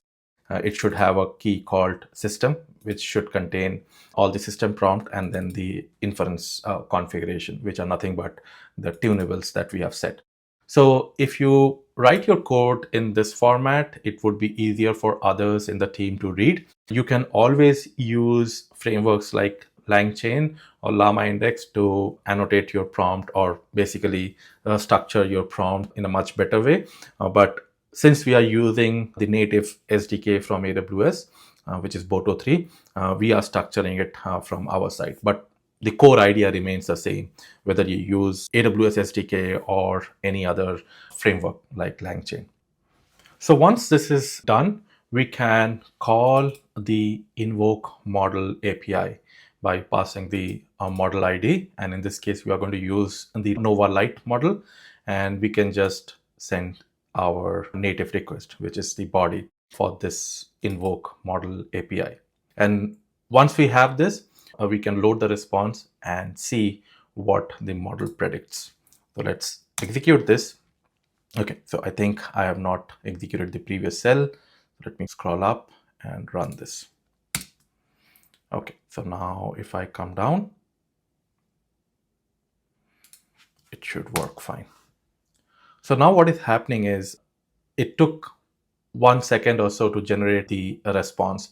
Since we have used the synchronous API call, it has generated the response all at once and gave us the output. And later on, we will see streaming API where it will stream token by token. So if you notice the response, it has generated the response in French. So I don't know French, so I assume that it is correct. But if you notice carefully, it has not converted or translated this word freeCodeCamp into French, because it understood that this is a company name or an entity. So we should not translate this, right? So that's how you can use a Nova model. And in general, this is the same structure that you would use for any model for that matter on Bedrock. Maybe this request structure might change a little bit depending on a different AI model provider, but overall, the structure is pretty standard. Now, let's take an example of a streaming API. The format looks exactly the same, but the only difference is now we are going to use the invoke model with response stream. So that's the only difference. Previously, we used invoke model, and now we are going to use invoke model with response stream. And we can have the same system prompt, the same message, and we can always have the inference parameter. So here also, let me just delete temperature and run this cell. So in this case, we are setting the system of prompt as act as an creative writer assistant. So that means we are expecting the model to generate something as if she's a creative writer. And we are going to provide a topic. So in this case, we are giving this text as the topic. So a camping trip. And let's see how the model generates the response. And notice here, we are setting the maximum number of tokens as 200. So since in this case, we are using model with response stream, we have to read the streamed chunk or streamed data and process that. And that's why we have this for loop, which will iterate over and read the response from the model. And we are also setting a counter called chunk count as 0, and we will increment that to validate that the model generates maximum 200 tokens. So that is just for our own internal verification. So let me run this cell. And if you see this, the response that it was generating is 1 token at a time. In fact, if I just increase the number of tokens, so let me change it to, let's say, 1000 and run this. You see this, it is generating, keep on generating tokens, and it is getting streamed. So the maximum number of tokens here in this case is 506, which is okay. As long as it is not exceeding 1000, it should be fine, right? So this is how you can use a streaming API as well as the standard API for your use case. So now that we looked into the text understanding of NOVA model, let's dive deep into image understanding and learn how NOVA model interprets any image. So with Amazon NOVA, you can provide multiple images in the payload. So what that means is you can have multiple images in your prompt, provided that the total size of the payload is not more than 25 MB, which is the limit or the maximum size that we have as of today. So you can always pass your image along with your question. And the question could be classify an image or even asking the model to summarize what it sees in that image. So when the NOVA model gets your image, it tries to capture the best possible information or tries to extract the best possible information from your image. And in a process of doing that, it automatically rescales your input image by upsampling or downsampling depending on the aspect ratio of the image. For each image, Amazon NOVA will first identify the closest aspect ratio. And it could be 1:1, 1:2, and so on and so forth, as you can see here. So let's take an example for better understanding. So let's say your image is of size 800 cross 400, right? So that is the input image that you have. And based on this size, the aspect ratio, if you can see from here, 800 cross 400 is 1:2, right? So that is the closest aspect ratio of the image that we have given. So that aspect ratio will be kept in mind, and then NOVA will pick the right resolution. So if you see the resolutions that we have, the right resolution would be 900 cross 450 because that is the closest resolution with respect to the image that we have provided of size 800 by 400, keeping the same aspect ratio. And the aspect ratio of our input image and this resized image of 900 cross 450 is same, right? So what NOVA tries to do is during the pre-processing of the image, it tries to make sure that information should not be tampered beyond a point. And this allows Nova to understand image in a much better way. And in this table, you can also see what are the estimated number of token counts with respect to different resolution. So if the size of the image is 900 cross 450, the number of tokens that it will have is roughly around 800. And as you increase the resolution, for obvious reasons, the estimated token counts will increase. All right, so let's pick an example. So we are going to send this image, as you can see, to Nova, and we will try to request Nova to generate a caption. And what we will do is we will request Nova or the model that provide 3 potential titles for this image. Okay, so let's try to run this code. And this is exactly the same code as before, but here, since we are not passing only the text, we are parsing the image as well. That's why we have to have a wrapper function which can convert our image into base 64 string. So that is what we are doing in this few lines of code, where we are opening the image and then we are just using base 64 to encode that data. Okay, so once we have this, we are sending this into this image dictionary, and we are also providing a prompt saying that provide the title for this art or for this image. And again, we have few inference parameters. Again, let me just delete temperature here, and we can just use invoke model. So let me execute this and see what it generates. So if you see this, it has generated these 3 responses, which is pretty much accurate with respect to the image that we have provided, right? So that's how you can use Nova model for processing any image. And you might wonder that how I know the structure of this response. I honestly did not know. So what I have done is I have initially printed the full response. And when you do that, you actually know the dictionary structure. You can always refer to the documentation, but the way that I feel we can learn quickly is just to see the response by ourselves and pick the right path to get the exact response that we are looking for. Okay, so that's about one image. But let's say you want to parse more than one image. We learned that Nova supports multiple images provided the maximum size of the payload is within the limit, which is 25 MB. It should be fine. So in this case, we are going to send 2 images. One is the image of this cat and another one is the image of this dog. So let's see how Nova model behaves when we add 2 images. So in this case, we are processing 2 images separately. You may like to have a wrapper function, which you can call to do the same thing. So I think that is more advisable and recommended. We should not have duplicate codes like that. But since this is a demo, it's fine. So with this, we are appending the content of 2 images in this message list. And that's why you see 2 entries to this content, and both are of type image.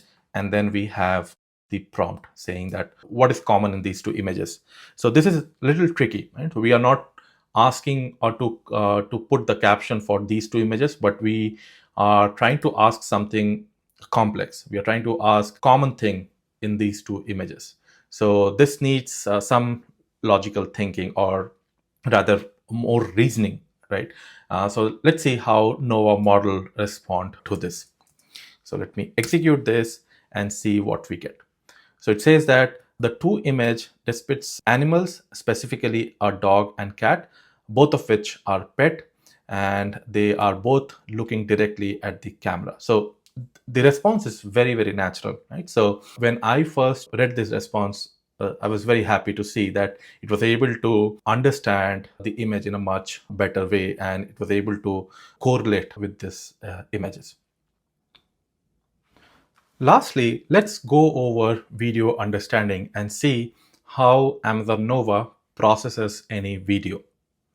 So just like in images, you can have images of different formats. For video as well, you can have different formats like MP4, MOV, MPEG, and so on and so forth. And the difference is here, you can provide the video in 2 different ways. One, you can provide the video in the form of base64 encoded string, provided that the size of the payload is less than 25 megabytes. And this is exactly same as the limitation that we have for image understanding. But if your video is longer, which would be the case in most of the scenario, in that case, we recommend that you upload the video in an Amazon S3 bucket and use that S3 URL to process that. Right? So there are two ways that you can provide your videos. One is using base64, the other one is using Amazon S3. And when you use Amazon S3, the size limitation of the video is a little bit extended. So now you can have the video of size up to 1 gigabyte. Okay, so that's about the format support and the input methods. And I would always recommend that you refer to the user guide to understand the latest supported file formats and what is the limitations that we have. In fact, let me show you the user guide. So this is the user guide that we have for Amazon Nova. And if you see here, we have a section called Video Understanding Limitations and Video Understanding Example. So I have taken the text from this user guide into the notebook, but it is always good to refer to the documentation because this, we try to keep it updated as we go along. Okay, so let's see how we process the video information. So as you can see here, it says the Amazon Video Understanding capability supports multi-aspect ratio, and all videos are resized with distortion up or down based on the input to a size of 672 cross 672 square dimension before we feed that input video to the model. So that means we do some pre-processing with the support of multi-aspect ratio. And one of the most important thing while processing a video is this: we process 1 frame per second as a sampling rate. So that is the sampling rate that we have. And for any video which is less than 16 minutes, this is the sampling ratio that we use. So what that means is, let's say you have a 16-minute video and we sample 1 frame every second. So the total number of frames that we will have would be 960. So that is very much consistent across all the videos, no matter what's the length of the video. So if you have a longer video, more than 16 minutes, then just to make this number consistent, the frequency of frames per second sampling would be different. What I mean by that is this. So if you look at this table, it will make things very clear. So let's say you have a video of duration 10 seconds. So in that case, since we said you can have 1 frame per second, so we will have 10 as frames to sample ratio. Similarly, if the video is of 30 seconds, then we will have 30 frames. At max, we can have 960 frames to sample. So that is what we will do if your video length is of 16 minutes. But now, if your video length is of 20 minutes, now we cannot have 1 frame per second ratio. We cannot maintain that, since that is the max that we can have. So that's why the sampling ratio goes down. So now the sample ratio is 0.75, right? Because we will not take 1 sample every after 1 second. We might take a 1 sample every after 1.25 seconds or something like that. So we can do the maths, but the idea is this, that the frames to sample is capped to 960. So depending on the duration of your video, we just calibrate. Okay. And just like how we have seen the expected number of tokens, depending on the image size or the dimension, here also we are sharing few of the estimated token counts based on your video length. So the more or the bigger or the larger the video is, the larger is the estimated token count. Okay, so That's some internal about video understanding. I don't think you would need to go through all these details when you actually deploy any application or build any application using Nova, but it's always good to read all these details.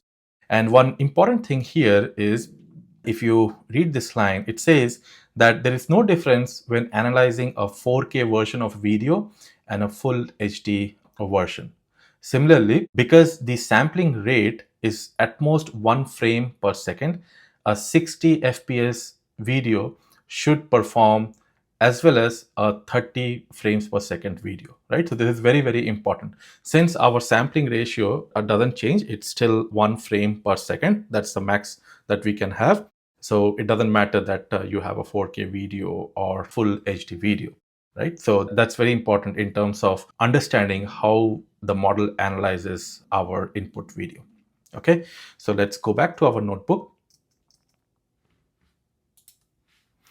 and just process a few videos and see how it works. So we have a sample video here, which is, if I can just play, it doesn't have any audio, it's just a sample video of 12 seconds. That means when I send this video, when Nova will process, it will have a sample ratio of 1 per second. So total number of frames that it will have is 12.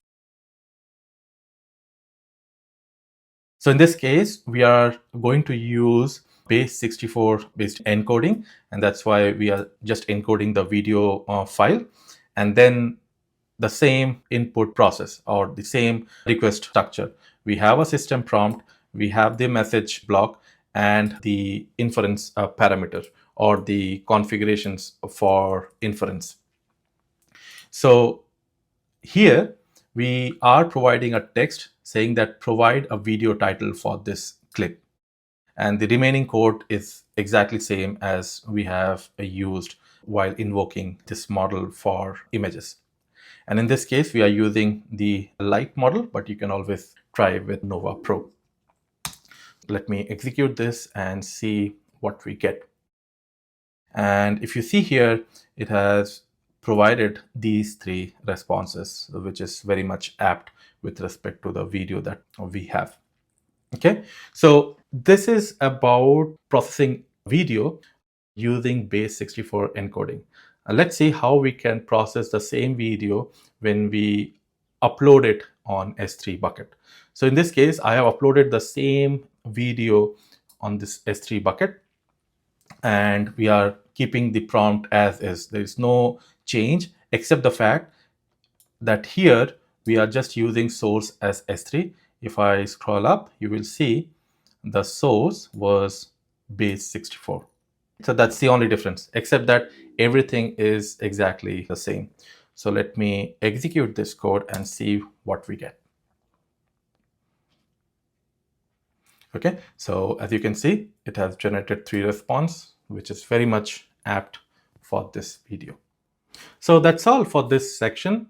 In the next section, we are going to use Amazon Nova and explore how we can leverage Amazon Nova along with LangChain and build an end-to-end multimodal RAG system.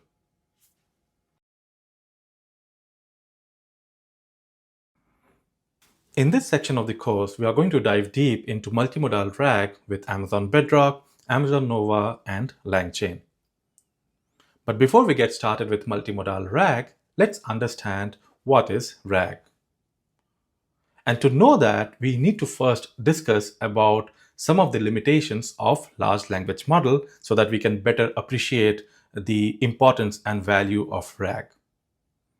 So let's say you have some questions about your own organization, and assume that you are the product manager or a CEO of an e-commerce platform, and you would like to know which are the products got the best reviews on your platform in last 15 days. So this is a very specific question which can be answered only if the model have the access to your proprietary data.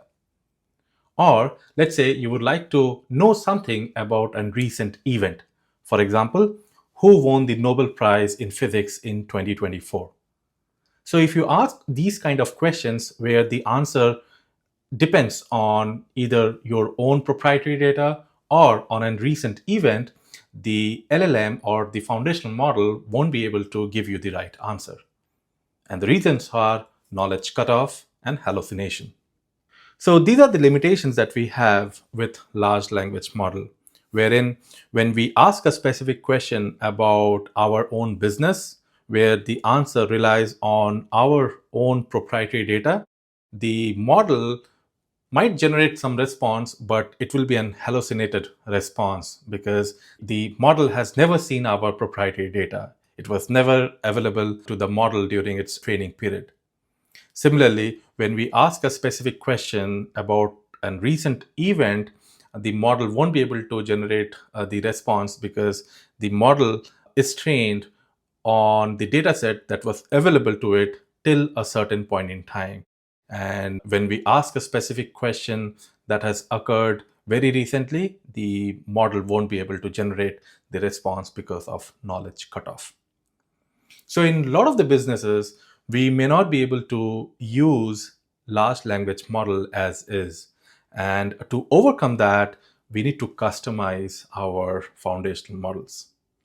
Now, there are different techniques to customize any foundational models, and one of them is called fine tuning, wherein you take your labeled data. So these are your proprietary data, and then you fine tune a pre-trained model. And once the fine tuning is done, you can use that model for your production or for your application.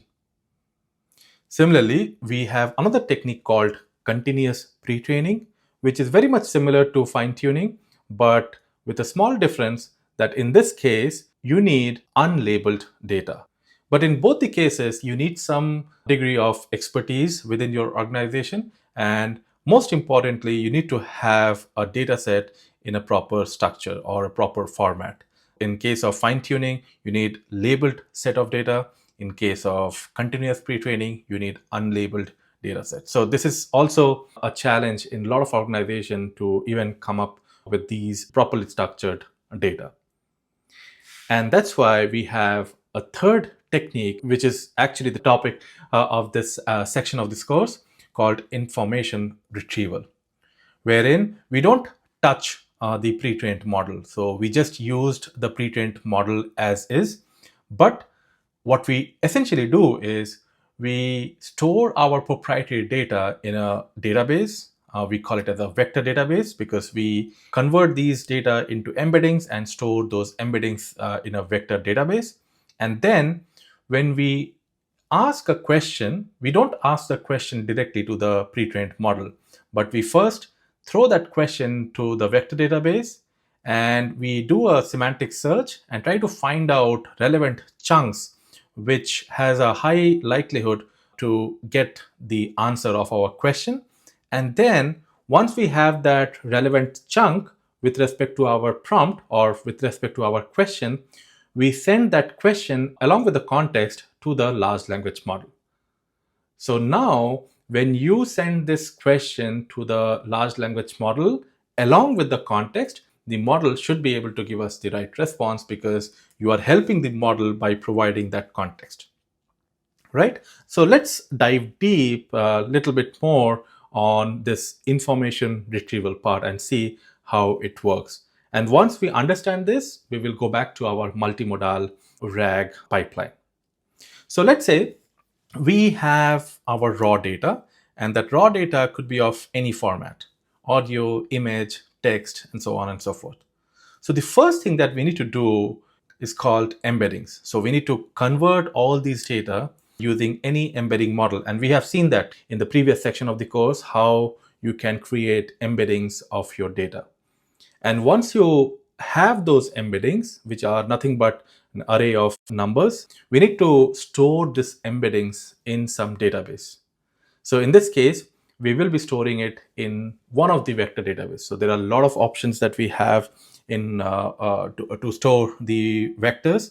For example, you can use OpenSearch, you can use Aurora. These are the vector databases that you have on AWS, but you can very well use any open source or any other vector databases like Pinecone and so on.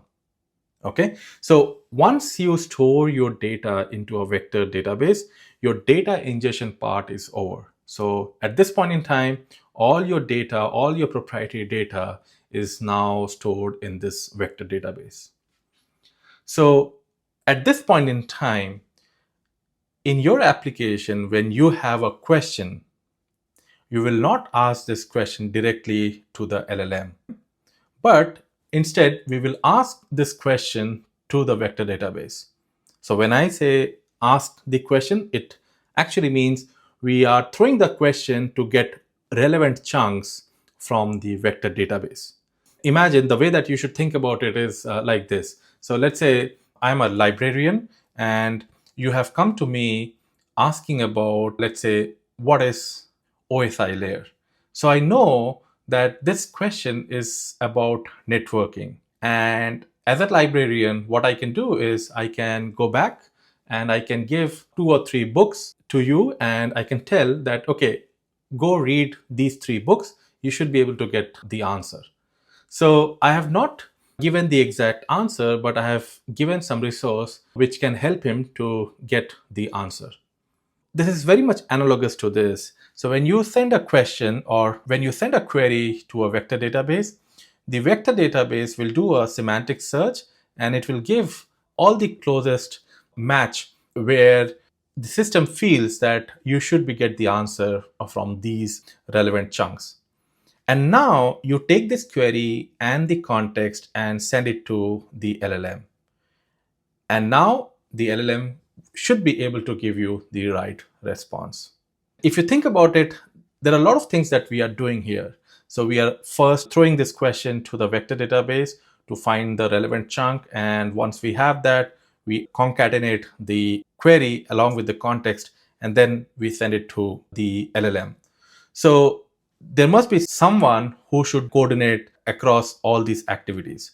And this is where we have a lot of framework like LangChain. Right? So you don't have to worry about all these internal workflows. So this technique is called RAG, or retrieval augmented generation, where you don't ask the question directly to the LLM, but you first perform a semantic search with your query and the database, and then get the right context.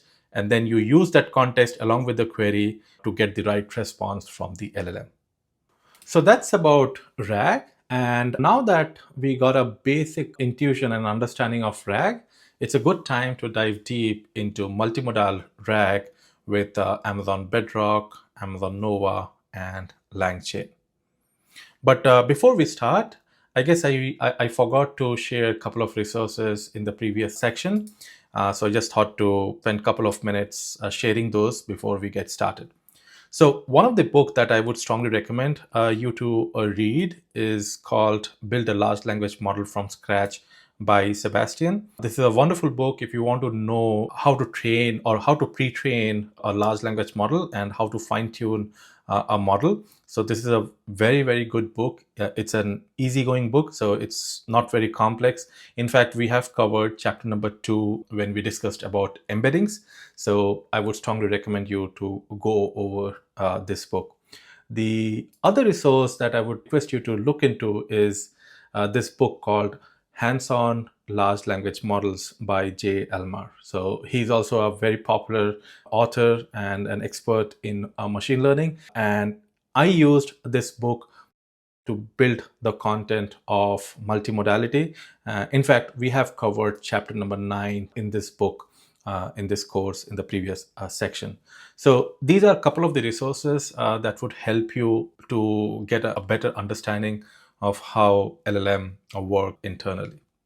Right. So I just thought to share it with you because I missed to share these in the previous section. So before I could forget, I just thought to share it with you. All right. So let's get back to our topic. So now that we have talked about RAG, let's discuss how we can implement a multimodal RAG system. So imagine that you have a data set where the data contains images, texts, and tables. Because in the real world, most of our data that we encounter doesn't contain only text. So in this case, we will assume that we have a bunch of PDF files, and those files contains text, images, and tables. And what we are essentially targeting to do is we want to build a system such that we can ask questions about that PDF file. So imagine that we have a file which contains images, texts, and tables, and we want to ask some question where the answer lies in one of the image or one of the table. Right? So we need to build a system which can help us to get us the answer from that kind of complex data. So the first thing that we would like to do is we would like to extract tables, images, and text from the data. And there are multiple frameworks and multiple tools available to do that. In this demo, we are going to use one of the framework called PyMU, but you can always use some other framework like Unstructured, and you can even build your own filters and extract that information. So once we extract these images, tables, and texts, what we can do is we can use any multimodal embedding model to generate the embeddings of these images, tables, and text. And we have seen a few of the multimodal embedding model from Amazon called Amazon Titan. The Titan embedding model is one of the multimodal model that you can use, but there are other multimodal model available in the industry as well from a few of the AI startups like Cohere. So you can pick any of the multimodal model and convert these images, text, and table into embeddings. And once you have that, you need to store that embeddings in some vector database, as we have seen some time back. And once that is done, we are kind of sorted with our data ingestion. So whatever data that we have, we first extracted the images, tables, and text. Then we used one of the embedding model to generate the embeddings. And then we finally store those embeddings in a vector database.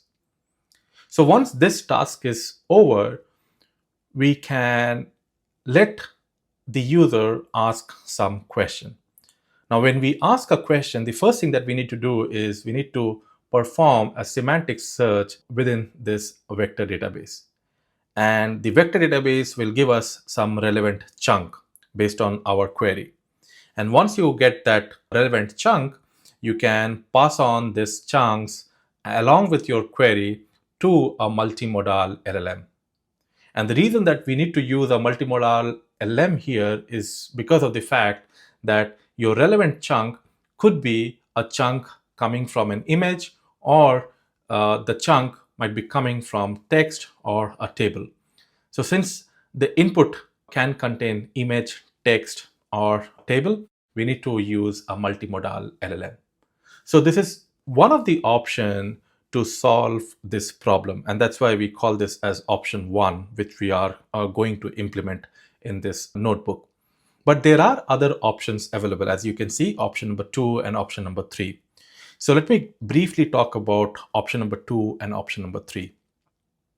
So as far as the data ingestion is concerned, it's exactly same. So we first take the data, we use some tool to extract images, tables, and text. And then in the first option, we used a multimodal embedding model to generate the embedding. But in this case, we are not going to do that. What we are going to do is we are going to use a machine learning model which can convert these images, tables, and text into their respective summary. So there are a lot of models available which can take an image and create a summary, or rather create a caption, or generate a description of the image. Similarly, there are a lot of models available which can take a text and summarize that text. So we will use one of those model, and then we will generate the summary of the image, summary of the table, and summary of the text. And once we have those summaries, then we will use a text-based embedding model to generate the embedding. So the difference here is we are using a text-based embedding because all the data that we have are text. because we are generating the summary in the first place. That means we are leaving the raw data behind, right? So once we have the summary and its embedding, what we can do is we can store the embedding of those summary in the vector database. So the difference here with respect to the option number one, which we have just talked about, is that in this case, we are not storing the raw data. We are storing the summary of our data. And what we would also like to store this metadata, so that in case we want, we can go back to the raw data at later point in time, where the metadata will contain information about the summary and its raw data, right? So you can think of it as, from an implementation standpoint, you will have a dictionary where the key would be the actual entity and the value would be the summary, or the other way around. You need to have that hash map stored somewhere. And once you have that, then what you can do is you can ask a question, and then that question you will first send it to the vector database, and the vector database will perform a semantic search with all the summaries that it has, and then it will give you the relevant chunk. Now the relevant chunk is also a text, because it's all summary that are stored in the vector database. So ultimately what you will have would be the summary and the exact question or the prompt. In this case, you can just go with any LLM. You don't need to have a multimodal LLM, because your input is always text. So this is the difference with respect to the first option, where we need to have a multimodal LLM, because the context could be an image, text, or table. But in this option, context would be always a text-based summary, because the summary could be the summary of an image, summary of a text, or summary of a table, but we are not using that raw data here. So that's why we can just settle down with a regular LLM. Now, there is a third option that we have, which is very much similar to the second option, but the only difference is, when we perform the semantic search, we will get the summary, but we will not send that summary for the actual answer or the actual response. What we will do is, we will take that summary and we will go back to that dictionary or the hash which we have stored, and we will try to find out the actual entity for which we have extracted the summary. For example, let's say you have a question, you ask that question to the vector database, and the vector database has given you a few chunks, and those few chunks are the summary of an image and summary of some text. Now, what you will do is, you will not send those summaries to the LLM.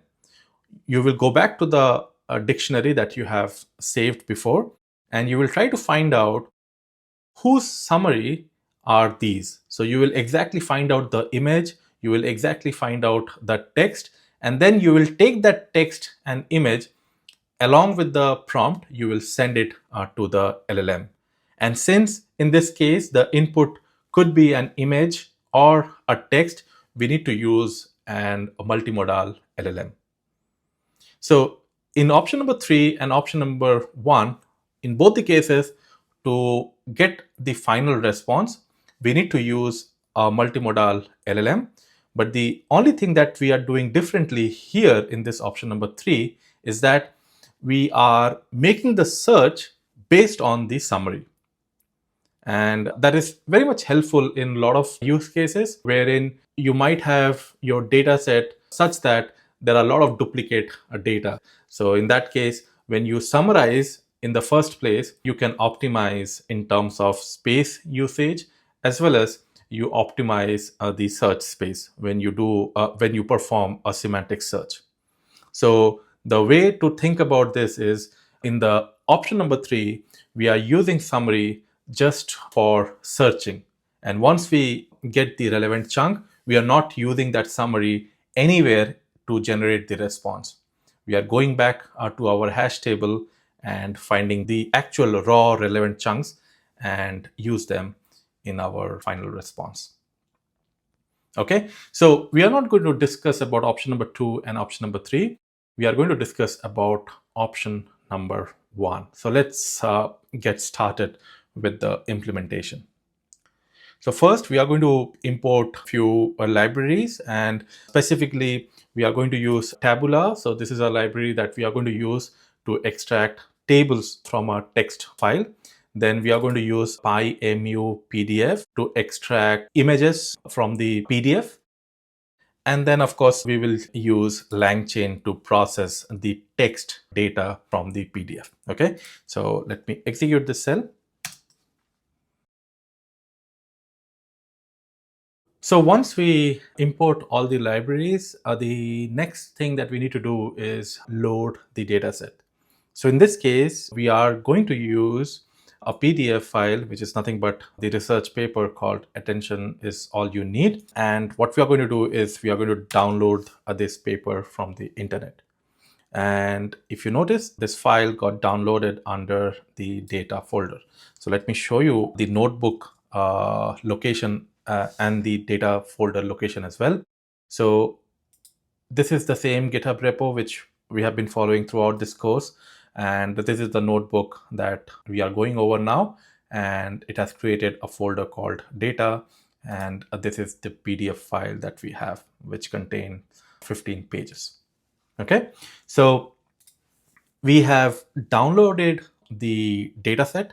Now, the next thing that we are going to do is we are going to extract images, we are going to extract tables, we are going to extract text from this PDF file. Now, these are a few of the wrapper functions that I have, which I will go over in a moment. But let me show you how we are going to process this data set. So we are going to use PyMU PDF to read the file and extract the images. And the first thing that we are going to do is we are going to create a bunch of directories.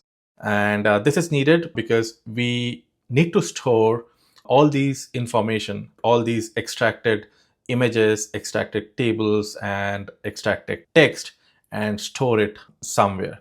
So we are going to create different folders. And if you look at this function, it creates an image folder, it creates a text folder, and the table folder. So these are the three different directories that we are going to create in which we are going to store all this extracted information. And we are also going to create a folder called page images, wherein we will also store each page of the PDF as an image. And the reason that we want to store this is at later point in time, when we try for a semantic search, we will get some relevant chunk. And let's say the relevant chunk contains a text, a paragraph, or a chunk of text from page number 10. So what we can do is we can, at the end, not only just send that chunk, but also we can send the entire page from where that chunk or from where that text is coming. Because we know that if a question can have the answer in a particular chunk, it is very likely the content on that page will also have some relevant information. So basically, you are giving more information to the final LLM to generate the response. So that's why we are just storing every page as an image as well, right? So this is kind of optional, but we are doing it in case we need it later on in our pipeline. Essentially, we are creating different folders for all these different entities. Okay, so once we create separate folders, we are creating an object called recursive character text splitter. So this is a functionality or a class within a LangChain which can help us to process any text data. So here, what we are going to do is we are going to extract the text from the PDF with a chunk size of 700 with an overlap of 200. So what that means is we want LangChain to chunk the data based on characters, and we want every chunk to have a size of 700, and it should have an overlap of 200. That means the first chunk will contain the first 700 character, and the second chunk will start from 500 because we have an overlap of 200. So the second chunk will start from 500 till 1200. And then the third chunk will start from 1000 till 1700, and so on. So these are the parameters that you can tune, you can change based on your data, and you can experiment with it and find out what works best for you, right? So there are different techniques that we have for chunking. There are very advanced mechanisms that are available, like dynamic chunking. But for this demo, we are just specifying these chunk size. Okay, so this is only for extracting the text. Now, next, before we go over the whole PDF, we are creating a list called items. And this is the metadata which we are creating, which will contain all the information about all the extracted entities that we find. So this will become very clear once I show you how we are appending to this list. But this will contain images, text, and tables along with its exact location and other metadata. Okay, so once we set up this, we can go over the PDF page by page. So that is what we are doing here. We are looping over the PDF page by page, and then we are trying to first find the tables, and we are trying to extract tables, and then we are trying to find the text and extract the text chunk, and then we are trying to find the images and extract the images, and similarly at the end we are just processing every page as an image. So if you go over all these four functions, let's start with process tables. Here what we are doing is we are using Tabula to read the PDF file and extract the tables.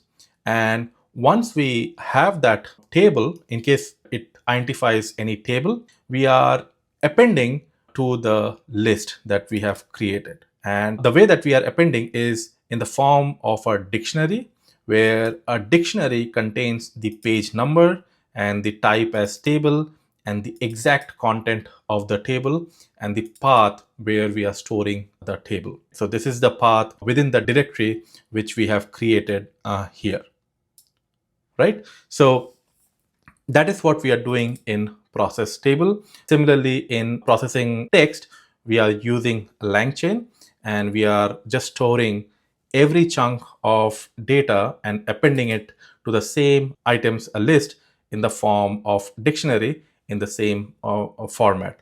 But the only difference here is here the type is text, whereas for tables, the type is table, right? So we have processed the tables, we have processed the text. The last thing that we need to do is processing the images. So we are using PyMU-PDF, as I mentioned earlier, and just like before, we are just extracting the images, and at the end, we are appending the image data into this items list.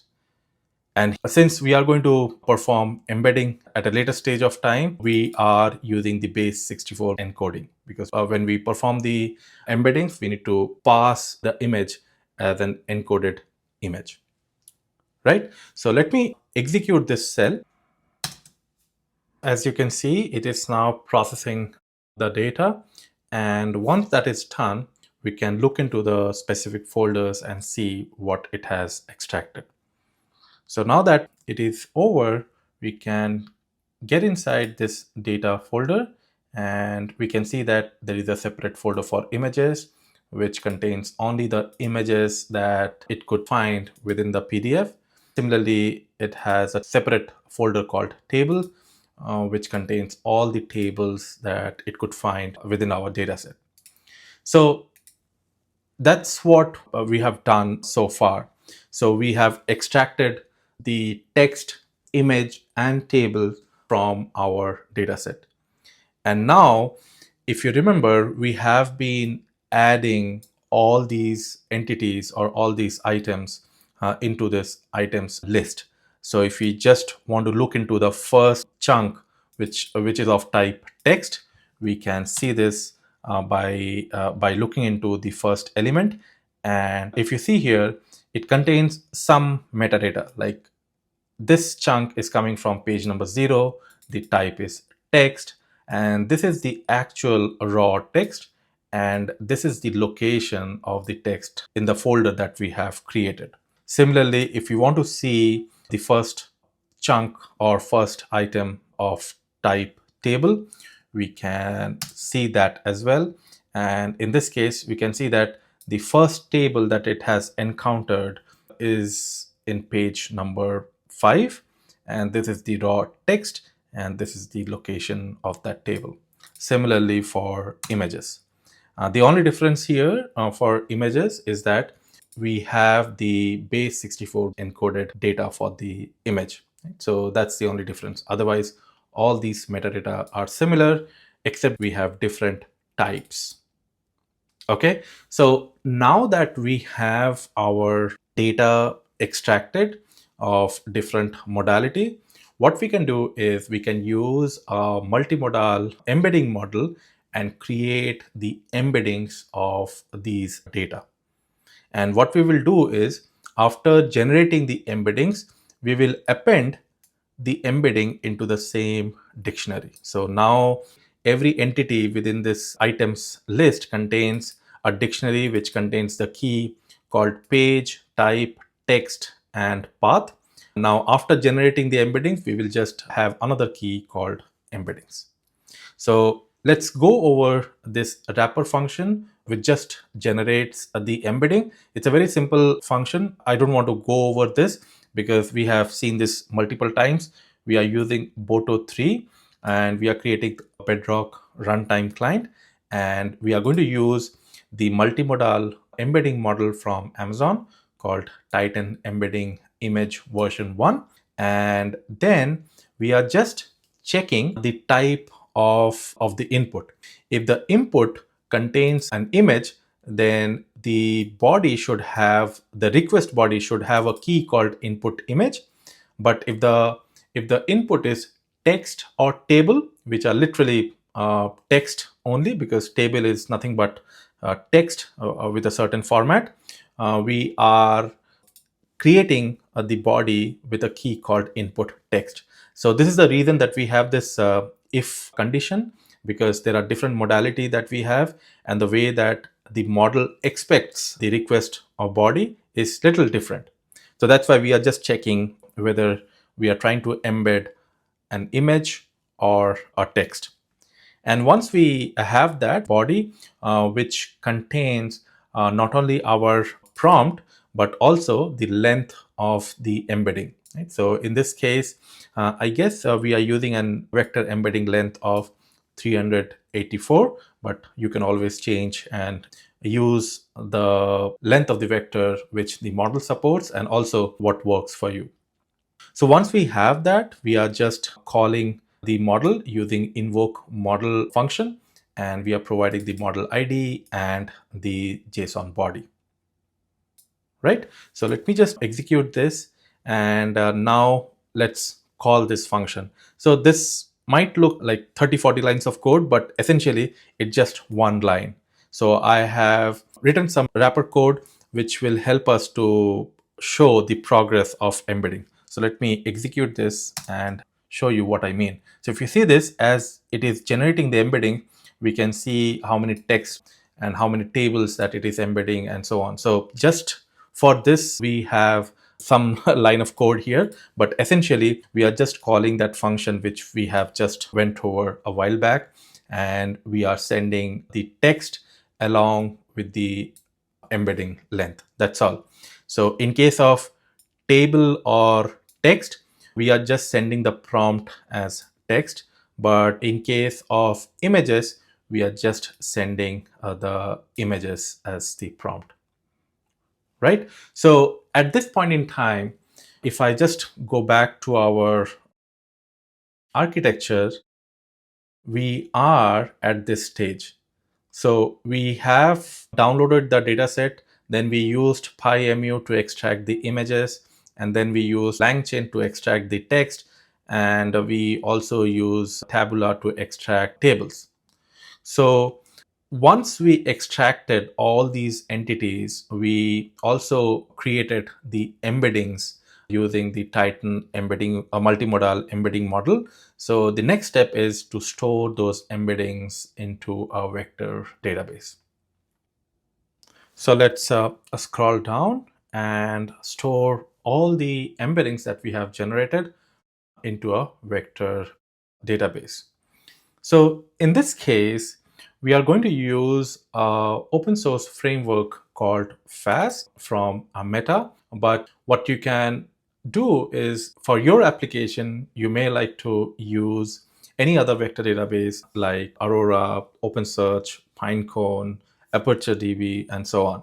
But for this case, since it's a small demo setup, we are just using FAS, which would enable us to create an index in the memory in our local system. So here we are taking all the embeddings from our items list of all the entities, from tables, embeddings of tables, embeddings of images, text, and so on. So we are taking all the embeddings and storing it into this variable called all embeddings, and we are just adding those embeddings in our FAS index. So at this point, once I execute this, I have all my data in the form of vectors in a vector store called index. So that is the FAS index that we have. So at this point in time, we are all set for retrieval and generation. So for generation, we are going to use the multimodal model, which we have seen in the previous section from Amazon, called Amazon Nova. So this is just a wrapper function to call the model, and we have seen this structure. So we have a system prompt or system message. Then we have the message content, which would contain our prompt. And then we have the inference parameters like top P, top K, and max tokens. And we have seen all of this in the previous section where we talked about Amazon Nova. Now, the only thing that we have to add here is, along with the prompt, we need to give the relevant chunks. That means we have to perform vector search in our database and get the relevant chunk. And those chunks need to be passed along with our prompt. And that is what we are doing here in this for loop. So this function takes our question along with the matched context or the relevant chunks. And what we are doing in this for loop is we are going over those relevant chunks and we are appending to our message content. That's all. Because at the end of the day, when we send the final prompt to the model, we need to have all the chunks added into the prompt. And that is what we are doing by looping over these matched items. And once we have that, we can call the same Bedrock client. So in this case, we are using client.invoke, not the model invoke. And the reason is we are not using Boto3 in this case. We are using the chat Bedrock client. So this chat Bedrock client is the client that comes with LangChain. So if I just scroll up, you will see that I have imported chat Bedrock from LangChain AWS.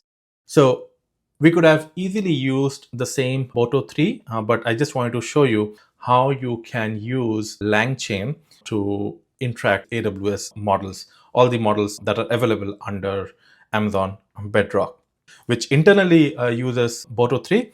But in this case, I just thought to show it to you how we can use LangChain to invoke any model. So we have the model ID, and we just have to create a chat Bedrock a client object, similar to how we have created Boto3 Bedrock a runtime client object. So here we are just creating this.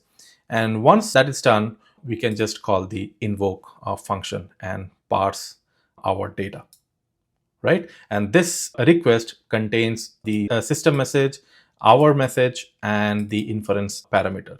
And this this message list consists of our prompt and the relevant chunks.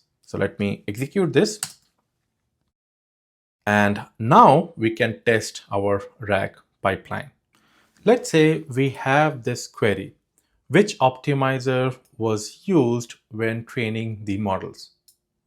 And we know the answer of this question is present in our dataset, which in this case is the PDF document. So before we perform a semantic search for this query on our vector database, we need to first generate the embedding of this query using the same embedding model which we have used to generate embeddings of our dataset. So that's why we are using the same function which we have used earlier to create the embeddings of our dataset. And once we get the embeddings of the query, we can send this embeddings of the query to our vector database and perform a semantic search. Not only that, we can also mention how many relevant chunks we need from the semantic search, which in this case we have mentioned as 5. That means we want the top 5 relevant chunk with respect to this query from our vector database. So let me execute this cell and try to get the 5 top relevant chunks with respect to this query. And if we now see the result, we can see that these are the 5 chunks. These are the index number of the chunks, that chunk number 64, chunk number 78, 54, 60, and 14. These are the most similar or the closest relevant chunk with respect to this query that we have within our vector database. So now that we have the relevant chunks along with our query, we can send both of them to invoke our Nova model to get the final response. And that's what we are going to do here. We are taking the matched items from the result that we have seen, and then we are taking those matched item along with the query and calling this invoke Nova multimodal function, which we have seen a while back. So let me execute this cell and see what the model generates. And as you can see, the model has rightly predicted the answer, as the optimizer used when training the models was the Adam optimizer. So that's the power of multimodal RAG, wherein you can have your data of different modality, you can process it and store it in a vector database, and you can question your data set. So this is how you can leverage any foundational models to work with your proprietary data. Lastly, I have added few sample questions in case you would like to experiment a little bit more with this pipeline on this particular dataset. You may like to execute these queries and see it yourself. But I would strongly recommend you to use some data set which is relevant to your business or your interest, and change the code, use different frameworks, different hyperparameters, and see how the response is changing. So that would give you a better understanding of different components in this pipeline. So that's all for this section. In the next and final section of this course, we are going to learn about agents and knowledge bases. Knowledge bases is one of the service that we have within Amazon Bedrock, which enables you to build end-to-end RAG pipeline. And we are going to learn about knowledge bases and agents by taking a real-world use case in the insurance industry.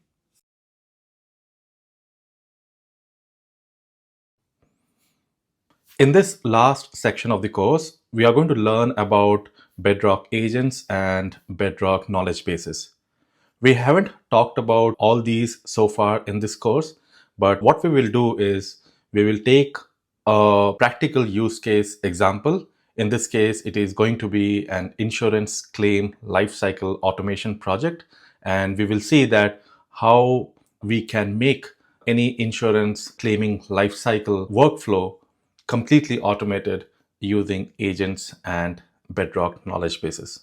So before we dive into this particular use case, let's talk about Bedrock knowledge bases and how it is related to RAG and what are the benefits that you get with knowledge bases.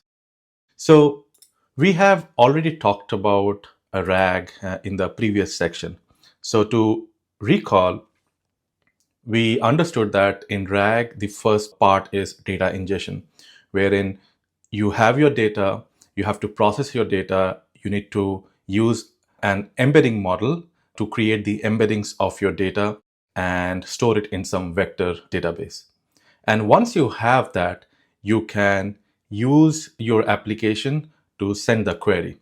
And that query need to be embedded first, and then it can perform a semantic search on your vector database to get the context or the relevant chunks based on your query. And once you have that context, you can send your query along with the relevant chunk to the large language model to get the final response. So this is the whole life cycle of RAG. And if you think about it, the bottom part of this architecture is nothing but the data ingestion workflow, because this is something that you have to do every time you have a new data. You have to first embed them and store it in a vector database. And the top part is basically the text generation workflow, wherein you actually ask the question, and that question goes through a semantic search process to get the context, and then you take that question along with the context, which you get from your proprietary data, and finally you get the response. Now, in this whole scenario, there are a lot of challenges. One of the challenge is you have lots and lots of data. And in that case, managing all those data sources and its vector embeddings is very cumbersome. And one of the challenges that we often see at different customer places is wherever the data changes very frequently, you need to have the team to make sure that the incremental data is added to the vector database on time, so that when you query about a recent event, the relevant chunk should come from that recent data. So you need to have an entire life cycle of data management in terms of data ingestion. And again, you need to have a mature team who can perform all the embeddings, who can take the decision of which embedding model to use, what type of chunking strategy to implement, and so on and so forth. So there are a lot of challenges that we have in traditional RAG if you want to build it of your own. So this is where Bedrock knowledge bases comes into picture, which is a fully managed service within Amazon Bedrock, which can help you to do end-to-end RAG workflow management. And it is powered by different foundational models. So you can select any foundational model of your choice to embed the data and to finally generate the response. And everything under the hood, Bedrock knowledge bases will take care on your behalf. So if you think about the architecture that we just talked about, Amazon Bedrock knowledge bases will completely take over your data ingestion pipeline. So you don't have to worry about data ingestion, vectorizing the data, selecting the vector embeddings, making changes in your data pipeline. Everything will be taken care by Bedrock knowledge bases. So basically, it does all the heavy lifting on your behalf. And now that you have everything under knowledge base, what you can do is you can simply use the retrieval API by sending your prompt to get the relevant chunks. So everything has been abstracted under the hood by knowledge bases. So you don't have to create the embedding of your query. You don't have to perform the semantic search of your own in your vector database. Everything has been abstracted by knowledge base. Similarly, we have another API called retrieve and generate, which will not only retrieve the chunks, but it will also take those relevant chunks along with your query and send it to the generation model, and it will give you the final response.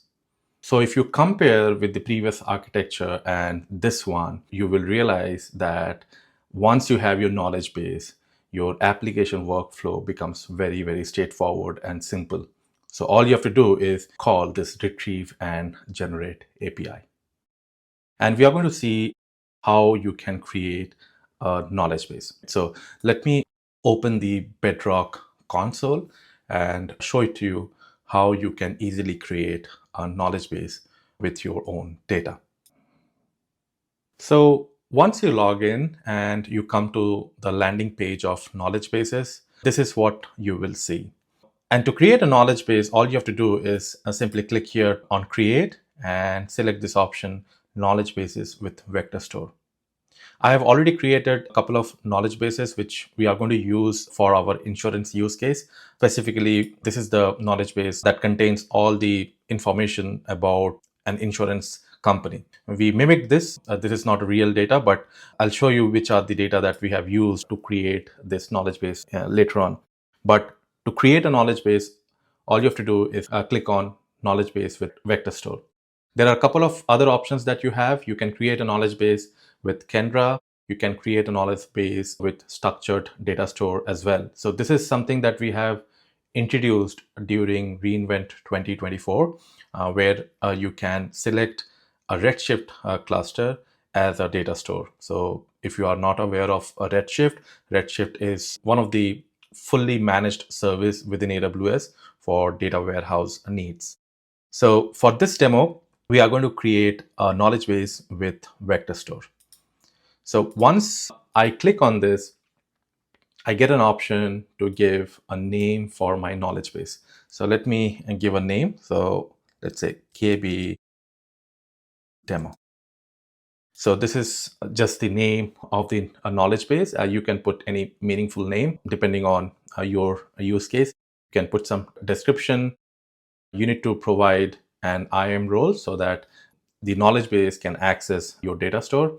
In case you have not created any service role, then you can select this option, create and use a new service role, and Bedrock will create a service role on your behalf. And if you have a service role already created, you can select this option. So let's go ahead and select this, create a new service role. And this is where you can select the data source. So the data source that you can have could be an Amazon S3 bucket. It could be even a web URL, and it will just crawl through your website and use that data to create the embeddings and store the embeddings for your retrieval. And you can even give any third-party data source like Confluence, Salesforce, SharePoint, and so on. Okay, so for this, we are going to select S3 and simply click on next. So there are a few other options that you may like to set up. Like this is a very important configuration where you can enable logging so that you know what is happening in your knowledge base. So when you click on add, and you can always do this at later point in time, but I would highly recommend that you enable log deliveries so that you can see what is happening in the CloudWatch and you have those logs for future analysis on S3. Okay, so this is just an optional thing that you should enable. So once you click next, this is where you need to provide the actual data source. So since we have selected S3 in the previous wizard, we have given the option to select the S3 bucket. So you can give some meaningful name to your data source. So for us, it is going to be the insurance data. So I can say insurance data, and we can select the S3 bucket. So let's select the S3 bucket that we have.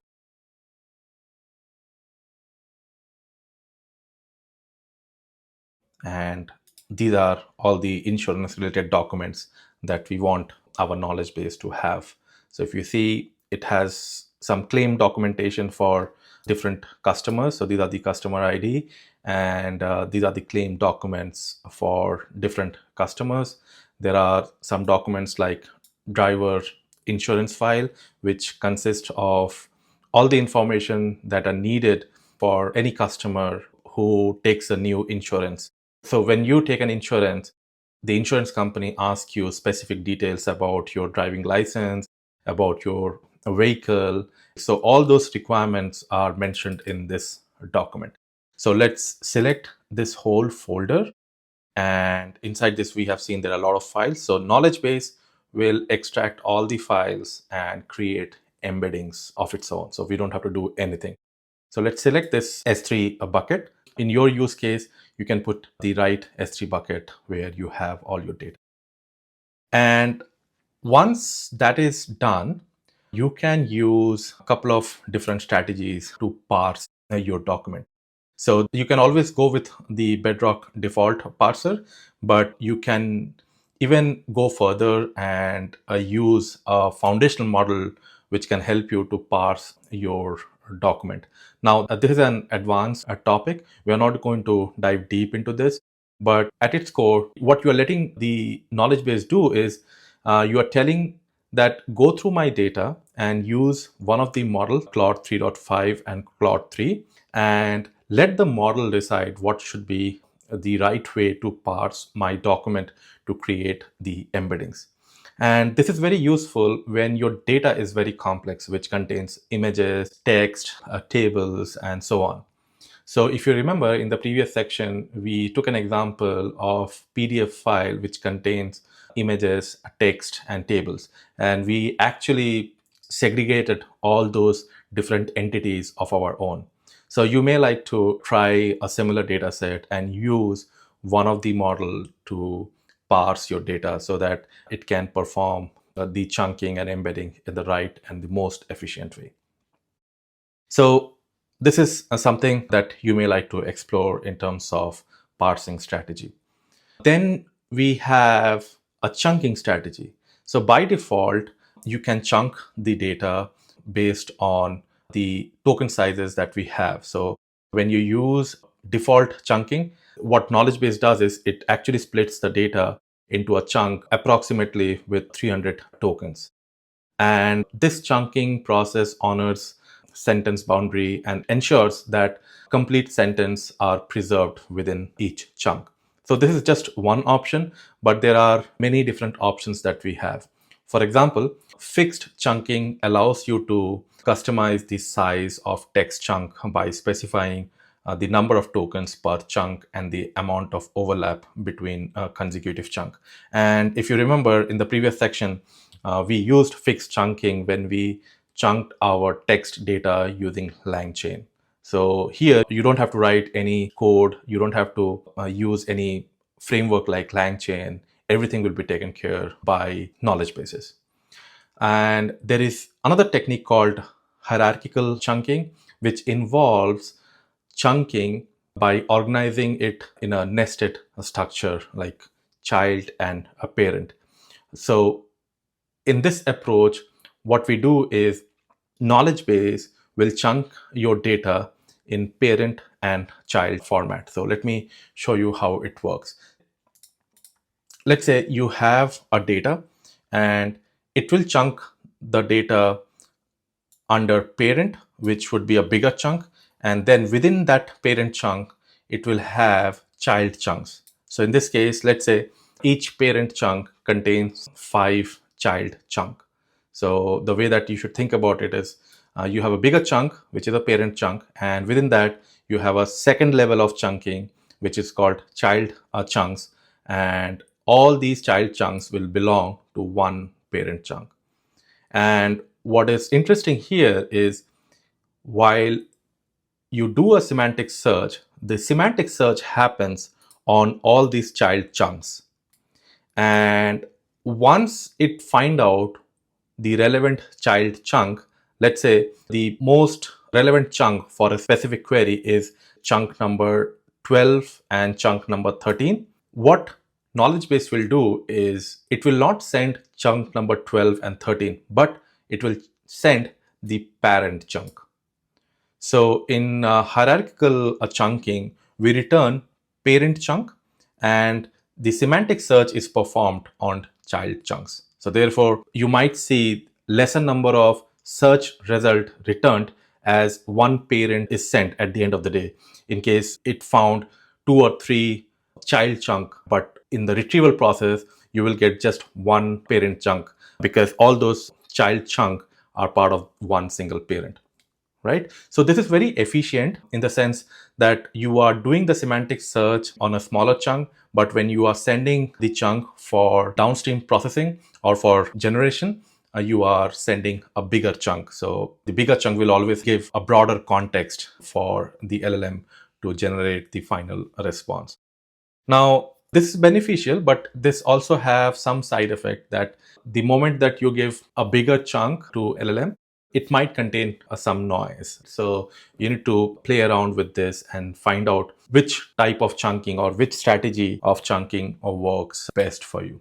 Okay, so that is about hierarchical chunking. And then you have semantic chunking. So semantic chunking is a natural language processing technique that divides the text into meaningful and complete chunk based on semantic similarity calculated by the embedding model. So if you have selected semantic chunk, you are given a few options like what should be the maximum buffer size, what is the maximum token size and the breakpoint. So for example, let's say your buffer size is 1. What that means is if you have three sentences and the buffer size is 1, then it will take 3 sentences, the current one, the previous one, and the next one. So let me just show you in Notepad. If the buffer size is 1, so in that case, it will take the current, the next, and the previous. Right? So this is what it will take. And if you have a buffer size of 2, then it will take the previous one, previous 2, and then current, the next one, and next 2. And similarly, with buffer 3, it will take 6 chunks. So that is how semantic chunking works. It tries to find the best chunk size based on the context. Okay, so that is also very much useful in few scenarios, and you may like to explore semantic chunking if that works best for you. So for now, we are going to use a default chunking, but you can select different types of chunking techniques as mentioned here. And of course, there is a technique called no chunking, which means there won't be any chunking and the knowledge base won't be doing any chunking. So it will be like one document, one chunk, as long as that fits the size or maximum size of our embeddings.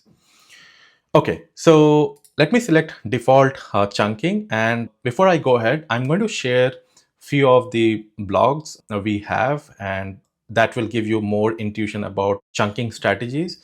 So this is one of the blog that I've written, which covers all these chunking techniques. And I've also mentioned the code, how you can parse different configuration for different chunking strategies, right? So this will give you an intuition how all of these work in a real world. And then there is one more blog which is written by one of my colleague, Shreyas Subramaniam.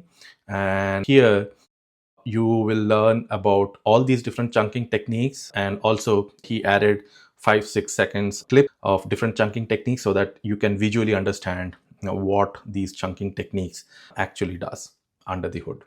Okay, so I will attach all these blogs in the GitHub repo so that you can refer to them as you go along.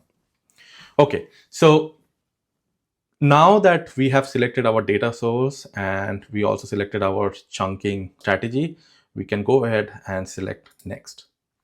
Okay, I have used foundational model, but I have not selected any model. That's why it is giving us this error. So let's go ahead without any foundational model as parser and click on next. And here we have been asked to select the embedding model. So we need to embed our data or to build our vector database. So that's why we have to select one of the embedding model. So let's go ahead and select Titan Text Embedding version 2. And here we have an option to select any vector database of our choice. By default, it is going to create an OpenSearch serverless instance, but we can always select vector database of our choice. like Aurora, MongoDB, Pinecone, Redis, and so on. For this demo, we are going to create a new vector store, which is going to be an OpenSearch serverless instance. Once that is done, I can click on next. And here, all you have to do is you need to make sure that all these informations are correct. And you can simply click on create knowledge base. So under the hood, what is happening at this point in time is it is creating all the resources that are needed to make your knowledge base ready. So this might take a couple of minutes. So as you can see, it has already created the OpenSearch vector database and it is ready. And if I close this message, you will see that it has now started creating the knowledge base. So what we will do is once this process is over, we will sync the data. So that is the second step that you need to do. So as you can see, it is all done. And let me just hide this testing console. It is saying that sync your data source to index your content for search, right? So if you now ask any question, you will not get any response because the data is not yet synced. So the moment your knowledge base is ready, what you need to do is you need to select the data source and click on sync. And when you do that, under the hood, knowledge base will go through all your data, and based on the chunking strategy that you have selected, it will chunk your data and it will embed your data based on the embedding model that you have selected, and it will store the data into the vector database. So as you can see, the knowledge base is now ready. The data is also being synced. And now we are ready to test our knowledge base. And to perform a test, we can click on test here. And here you get an option called generate response. So if you remember in the presentation, we have seen that knowledge base provides two types of API. One is retrieval and another is retrieval and generate. So when you disable this, what you will get is just relevant chunks. You will not get the final response. But when you select this option of generate response, under the hood, it is going to call retrieve and generate API call. And that's why you have to select a model, because now you are telling knowledge base not only to just retrieve the relevant chunk, but also send that chunk along with the query to the model to get the final response. So let's select one of the model and ask some question. Let's see what question that we can ask. I guess I have drafted few questions, so let me just find that out. Yeah, so let's ask this question. What should be the driver do after an accident? So this information is there in the documents which we have uploaded on the S3 bucket. So there is a document where we explain about what are the requirements that driver should do after an accident and while placing a claim request, right? So let's ask this question to the knowledge base and see what answer we get. So let me paste this question and click on run. And as you can see, it is able to generate the response based on the data that we have. And not only that, it is also giving some citation. So this is giving us from which chunk or which part of the document it is able to generate this response.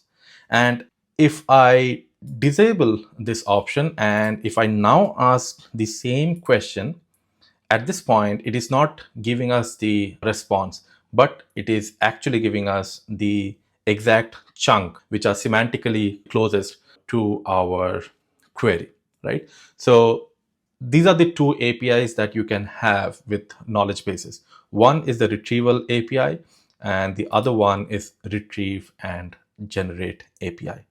So this is how you can create a knowledge base in a couple of minutes by selecting the embedding model of your choice, the vector database of your choice, and providing the data source where you have your data. In this case, it was S3, but we have seen that it could be a SharePoint or a website or a Confluence page and so on.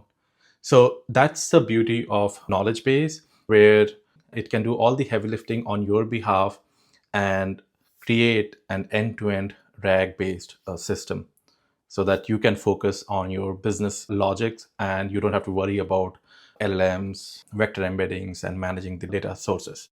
In fact, we talked about one of the challenge in RAG called incremental data ingestion.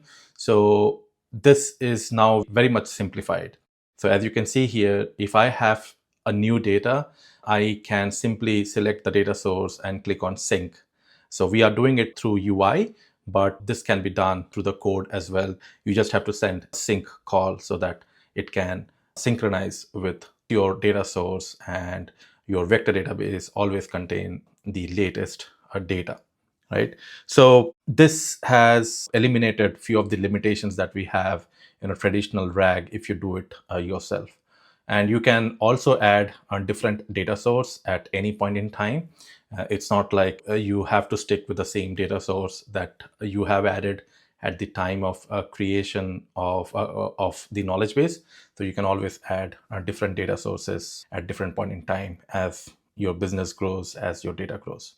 Okay, so now that we have our knowledge base, we will discuss about function calling and agents, because that is something that we are going to use in our insurance lifecycle automation management system that we are going to build with agents. So before we talk about agents, we need to talk about function calling. So function calling is a capability that allows any foundational model or large language model to interact with external tools or APIs or databases. So the way that you should think about function calling is something like this. Imagine that you need to know what is the present time, and you are asking this question to an LLM. LLM won't be able to give you the right answer because it doesn't have any live data, or it doesn't know the present time. So imagine that you have a function that is a clock function, and you could send that function details and then ask a question. At that time, the LLM might say that, okay, this question seems like a question about time, and you have also provided me that there is a function called clock. So please call this function. You should be able to get the answer. So that is what function calling is all about. So it doesn't actually execute the function, but it is just recommended by the LLM based on your query that it should run this function. So this is a typical function that we have in any program. You write different functions and then you call those functions from your application code. So let's say you have a function 1, which is a clock function. There is a function 2, which for multiplication, and so on and so forth. In this case, in a traditional regular function, you have to decide which function to call, and then you have to call that function. And of course, you have to write all these functions of your own. Now, this is where function calling comes in, where you have your application code and you also have your function. But what you do is you call the LLM with the function descriptions and your prompt, and LLM will tell you which is the right function to call. Again, it is not going to call that function, but it will tell you that call this function number 1, because this question or the prompt that you have provided can be answered by function number 1. And then you have to write the logic in your code to actually call that function. Okay, so with respect to traditional regular function, here we were able to automate certain things. Like in this case, I don't have to think about which function to call. So that help I'm getting from LLM. But at the end of the day, I have to call that function to make it work. So this is a good amount of automation, but it would be great if we have a system where the LLM would not only select the right function, but it will also execute that function. And that is where agents come in. So agents are nothing but an advanced AI system. You can just intuitively think of it like that, which automatically figures out how to best answer your question. So if we compare function calling with agents, this is what function calling that we have seen a while back. And what makes agent different is this. Now, when you have a question, you will send that question to the agent. And agent will internally ask the question to the LLM. So agents are nothing but it contains an LLM, and it also have a lot of tools attached to that. And we are going to see how we can leverage Bedrock agent to implement all of this. So at this point in time, the LLM within the agent will pick the right function, and it will also execute that function. So agent will decide which function to select and which function to execute. So now it's completely automated. And now you can think of various scenarios where you can build a fully automated pipeline with agents, because now you are having the capability of reasoning. So given a problem, let's say, tell me the best route to go to New York from Boston during December. It's a very complex question. So imagine that you are asking this to an agent, and agent has a lot of functions and tools added while the system was built. So first thing that it has to do is it has to know the distance between Boston and New York. So there might be a function which can find the distance between two locations. And once that is done, the agent might take the next step to find out the best route to go from Boston to New York. It could be via flight, it could be via drive, and so on and so forth. So with agents, you can make your software much more agile. All you have to do is you need to select an LLM and give the right tools and functions which the agent can use. Okay, so now that we understood agents, what we are going to do is we are going to work with agents with knowledge bases. So the way to think about it is like this. So we already have knowledge bases where we can ask questions and get the response. And now that we learned about agents, what if we give knowledge base as one of the tool to the agent? In that case, the agent can go and call the retrieve API as and when the agent needs. This is the advantage of using knowledge bases with agents. So let's say you have built an agent on Bedrock, and we are going to see that in the demo in a couple of minutes. But I just wanted to show you how the workflow would logically look like. So you have a question, you ask that question to agent, and now the agent will split your question into multiple tasks. And this intelligence it will get from an LLM. So this is where the chain of thoughts and reasoning comes into picture. So you ask something, agent will break that task into subtasks. And each of the subtasks will be executed in sequence or in parallel depending on the subtasks. So let's say the first couple of tasks, it need to send to some action group to get that done. So we will see what are action groups, but action groups at its core are basically the actual functions or actual business logic which can solve a particular task. So in our previous example, when we created some function to add two numbers, some function to calculate the distance between two locations, you can think of them as action groups. Similarly, with agents, you can also attach knowledge base. So in case any of the tasks needs to be searched in a knowledge base, you can actually provide the knowledge base and agent will select that knowledge base to get the relevant chunks or the response. So you are not doing anything of your own. Everything is taken care of by the agent. So you just asked a question and it breaks down that question into multiple tasks, and those multiple tasks or subtasks gets the right response from its respective action group or knowledge bases. And it is not mandatory to have action groups and knowledge bases both. These are the options that you have when you create an agent.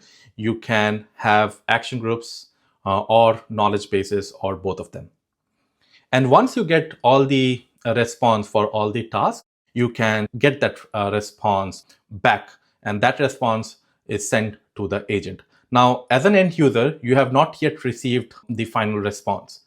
At this point in time, the agent may decide to send that response to the user as is, or it may decide to refine the response by sending it back to the model, and that model will give us the final response. So if you think about it, everything here, starting from prompt, the conversation, the actions, the knowledge bases, instructions, a task, everything is taken care by the Bedrock agent. And it has fully automated the whole pipeline. Okay, so that is what makes agent so powerful in today's time. If you go back to our problem of insurance lifecycle management, we have different types of data. We have seen few of the data while creating the knowledge bases, but there are different types of data that we have dumped into the knowledge bases.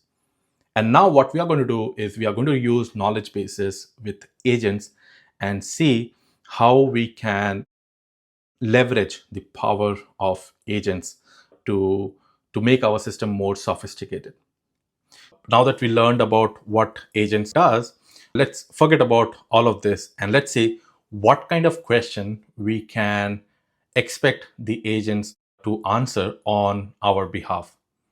So now we can ask a question like create a new claim, and the agent will go ahead and create a new claim based on the action groups that we have created. We can have some question like this: what factors determine my car insurance premium? So this question can be answered by the agent if we have a knowledge base attached to that, because all these information is kept in some document based on my insurance company's policy.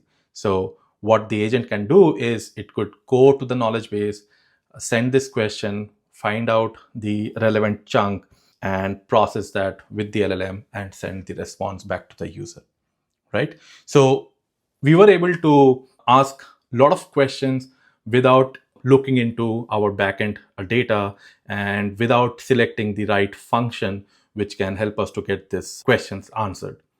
So if we look into this workflow and if we ignore all of this, the underlying data flow, we will end up into action groups and knowledge base. So let's focus on this because we have not talked about action groups and knowledge bases. So let's see how action groups actually works. So when you ask a question, the Bedrock agent will trigger an action group. So there are different action groups which you can add to your agents. And each of these action groups, the way that you should think about it is the business logic, as I explained earlier, or the functions that you would like to have for your business. For example, in this particular insurance use case, we have couple of tasks like creating a claim. So I know that there will be instances when the customers will request to create a claim.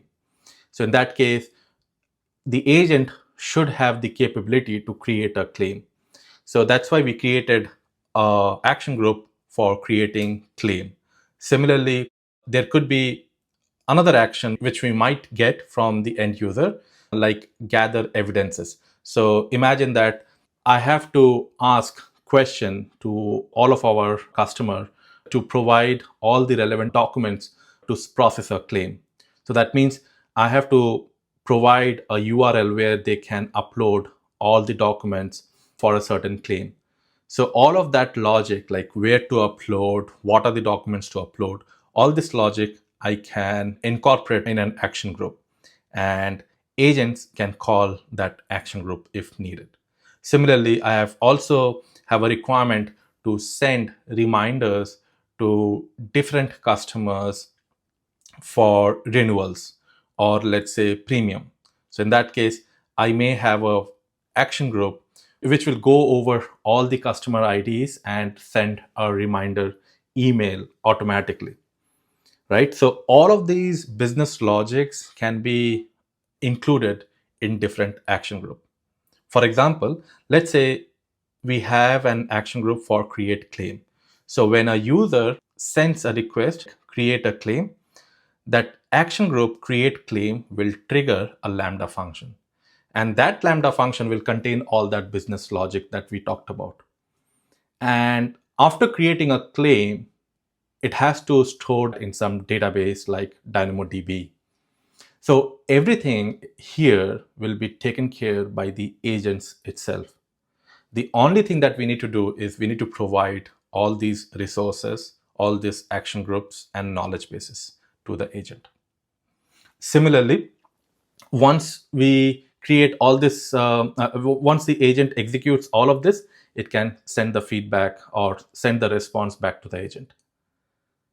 Likewise, there might be situations when you have to ask some question where the answer lies in the knowledge base. And then the knowledge base will be triggered and the agent will get the response from the knowledge base, and it will finally send the response either to the user directly or to the LLM, and then the final response from the LLM will be sent back to the end user. Okay, so that's the power of using agents with knowledge base. So let me show you how you can create an agent and how that action groups and knowledge bases looks like within an agent. So let me go back to the AWS console, and we can click on agents on the left hand side. And if you see here, I have already created an agent. And the way to create an agent is again very, very simple. You just have to click here and create an agent. Since I already have an agent, let me click on this and show you what are the things that you see within an agent. So you have this agent name, some description about this agent. So since this is the agent for insurance claim management, the description is you are an insurance agent that has the access to domain specific insurance knowledge, right? So that is the agent description. And if I click on this edit in agent builder, you will see different action groups and knowledge bases. So here, when you create an action group, which I have already created, so let me just show you how we can create. So when you click on add, you will be given an option to enter the name of an action group, and then you can optionally give some description. And then this is where your business logic comes in. So you need to create a Lambda function, or you can let Bedrock to create a Lambda function for you, and then you can edit that. But you can create a Lambda function which contains the business logic and select the Lambda function from here. And here you will be able to see all the Lambda functions that you have within that particular region and in your account. And you can select different Lambda functions for different action groups. So in this case, if you see, I have a Lambda function to create claim. I have a Lambda function to gather evidences. I have a Lambda function which will send a reminder to all the customers. So in that case, this Lambda function will internally talk to the DynamoDB table to get the information about all the customers and send an email or an SMS to all the customers. So this is how you can create action groups. Similarly, you can also have knowledge bases. So let me just cancel this, and you will see that you can also select a knowledge base. So since I have one knowledge base already created, I have attached that knowledge bases to this agent.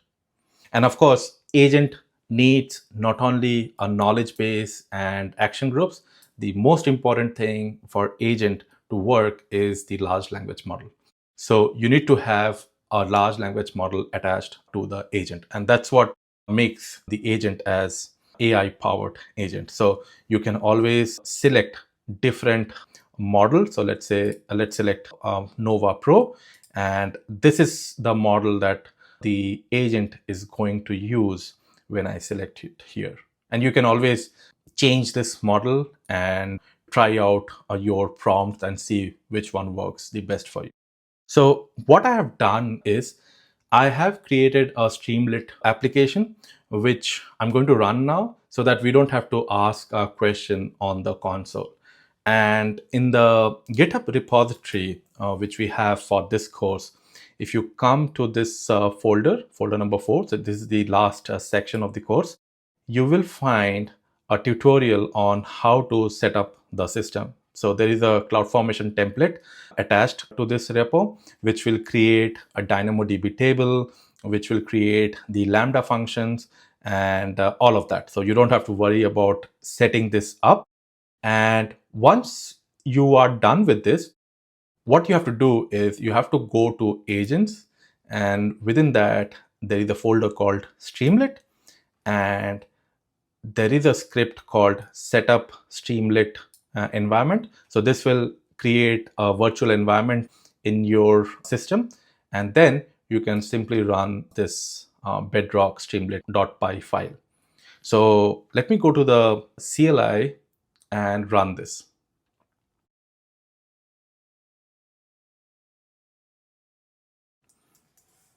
So this is the Streamlit application, and this is present under the Streamlit folder.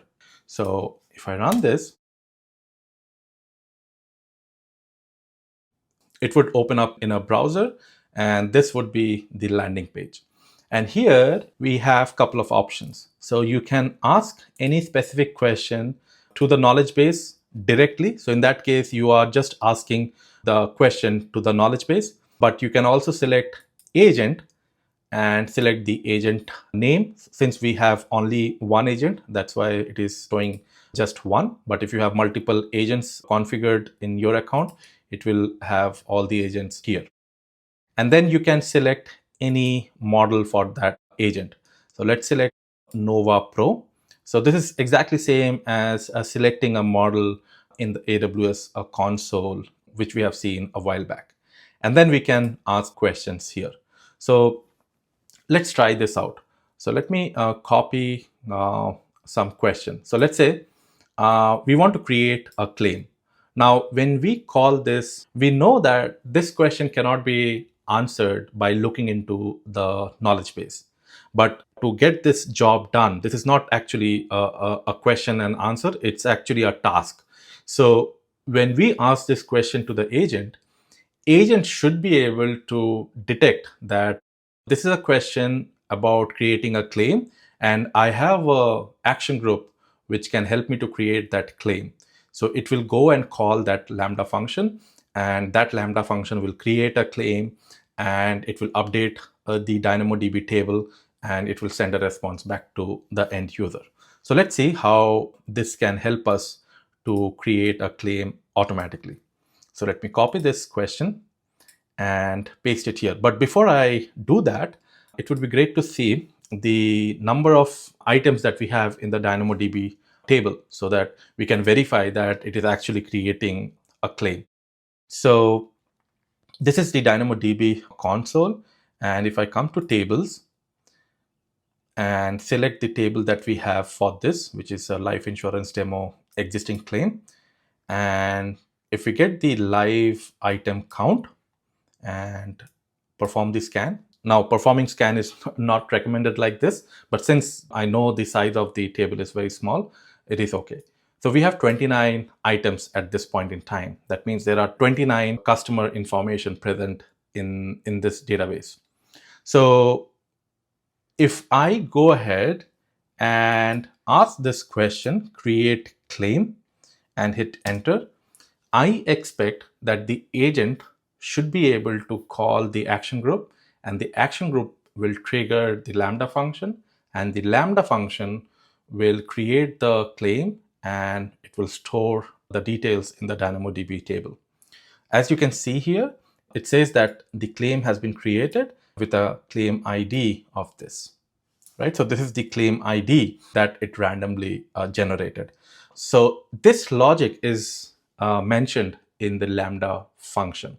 So now if we go back to DynamoDB table and if we scan it here again, we expect that the item count should increase by 1. So let's try and see. So as you can see, the item count is now 30, right? So let's try to ask some more questions. So let's say we have already created a claim. Now the next natural thing to do is we need to provide a system, or we need to provide a URL to the customer so that they can upload the evidences for this claim. So let's paste the new claim ID which we just got and copy this question and ask it in our Streamlit application. So let me paste this question and hit enter. So now what the agent is supposed to do is it is supposed to find out that this question can be answered using an action group called gather evidences, and it should run that Lambda function. And here, if you see, it is saying that to upload all the documents in the below URL for this particular claim. Now, this is a fake URL, which I have just mentioned in the Lambda function, but in real world, this would be the actual uploading website, wherever you would like your customer to upload the evidences, right? So if you think about it, agent is doing everything logically. So it's not that I am dictating anything. All I have done is I have created an agent and given that agent all the resources in the form of action groups and knowledge bases so that it can pick the right one based on the agent's understanding, right? So let's now ask some question where the question can be answered from the knowledge base. So let's pick one question. So let's ask this question. What is recommended for the accident report and images? Now, for this particular question, we don't expect the agent to call any action group. So this question can be answered from the knowledge base. So let's go ahead and hit enter. And this time it should go and talk to the knowledge base, not the action groups. So let's wait for a couple of seconds. So as you can see, it says that to submit an automobile accident claim, you should provide the following documents: the vehicle registration, driver's license, accident report, and accident images. Okay, so now you might appreciate the fact that how powerful agents are. If you provide the right set of tools to the agent, it can do wonderful things. And this is how you can fully automate your pipeline and make your application very, very powerful. And you can actually make your end user experience better, right? So that's all for this particular demo. In case you would like to run this in your account, as I mentioned earlier, you can come to this knowledge base agents folder that we have within this GitHub repo. And the first thing that you should do is click on a deployment guide. And once you click on this deployment guide, it will tell you how to implement this. Okay, so it will tell you which are the scripts that you need to run to set up the environment. And we have a CloudFormation template. So if I go to TNF folder and you see this, there is a YAML file which will get executed once you run the script. Okay, and this will also give you some idea about the cost, because there are a lot of components here. For example, there is a Lambda function, there is a DynamoDB table, and there is a knowledge base, and so on and so forth. So you need to know how much cost this might cost when you actually implement this, but you can always give it a shot and see how things work. Okay, so that's about this course on multimodality multimodal RAG, embeddings, agents, and knowledge bases. We have started with embeddings, and then we moved to multimodal embeddings, and then to multimodal LLMs, and finally we ended up with agents and knowledge bases. So I hope that you learned a bit about all these. And this is not the end, this is just the beginning. And I'm very sure that uh, all of this might be a little overwhelming. And in general, this entire space is a little overwhelming, at least to me, because every day something new is coming up and it is very difficult to keep up with the pace. But what I always found very helpful is if we don't focus on a particular tool or service and focus on the underlying concepts and foundations, it becomes very easy for me to ramp up on a certain technology. So rather than focusing on LangChain or Llama Index, it is better to focus on how prompt engineering works, how different techniques work to chunk a data, how embedding works, how a multimodal model generates an image, or how a multimodal model are actually trained. So these things will help us to understand how a fully managed service work, and in that way you will gain more confidence when you build something, and also you can explain to your customers in a much better and confident way. Okay, so with that, I'm going to end this course, and thank you so much once again to be with me throughout this course. And I really appreciate that you reached to this point. And I would request you to stay connected with me. And I'm going to share my LinkedIn. Maybe I'll add that on this GitHub page, but I will also share my LinkedIn ID towards the end. And I hope that we will be in touch. And in case you face any difficulty while going through these examples and these notebooks, feel free to reach out to me over LinkedIn. But if you feel that something can be added in this GitHub repo and you would like to contribute to that, feel free to create a pull request or just ping me directly on a LinkedIn or send an email. Now, before we wrap up, one thing which I have not added in this GitHub repo as of now, but I think by the time you will watch this, you should be able to see that. So I will add a resource section where I will add all the resources that we talked about, like different blog posts, then different books that I have shown you. And also there are some very good advanced courses around LLMs, which I recently have gone through and still going through. You may like to check them out. And I wish you all the very best in this journey of AI engineering. And I hope you will build something meaningful and share it with others, and hopefully with me as well. And I'm looking forward to see what you build by acquiring all this knowledge. Thank you so much once again for being with me throughout this course.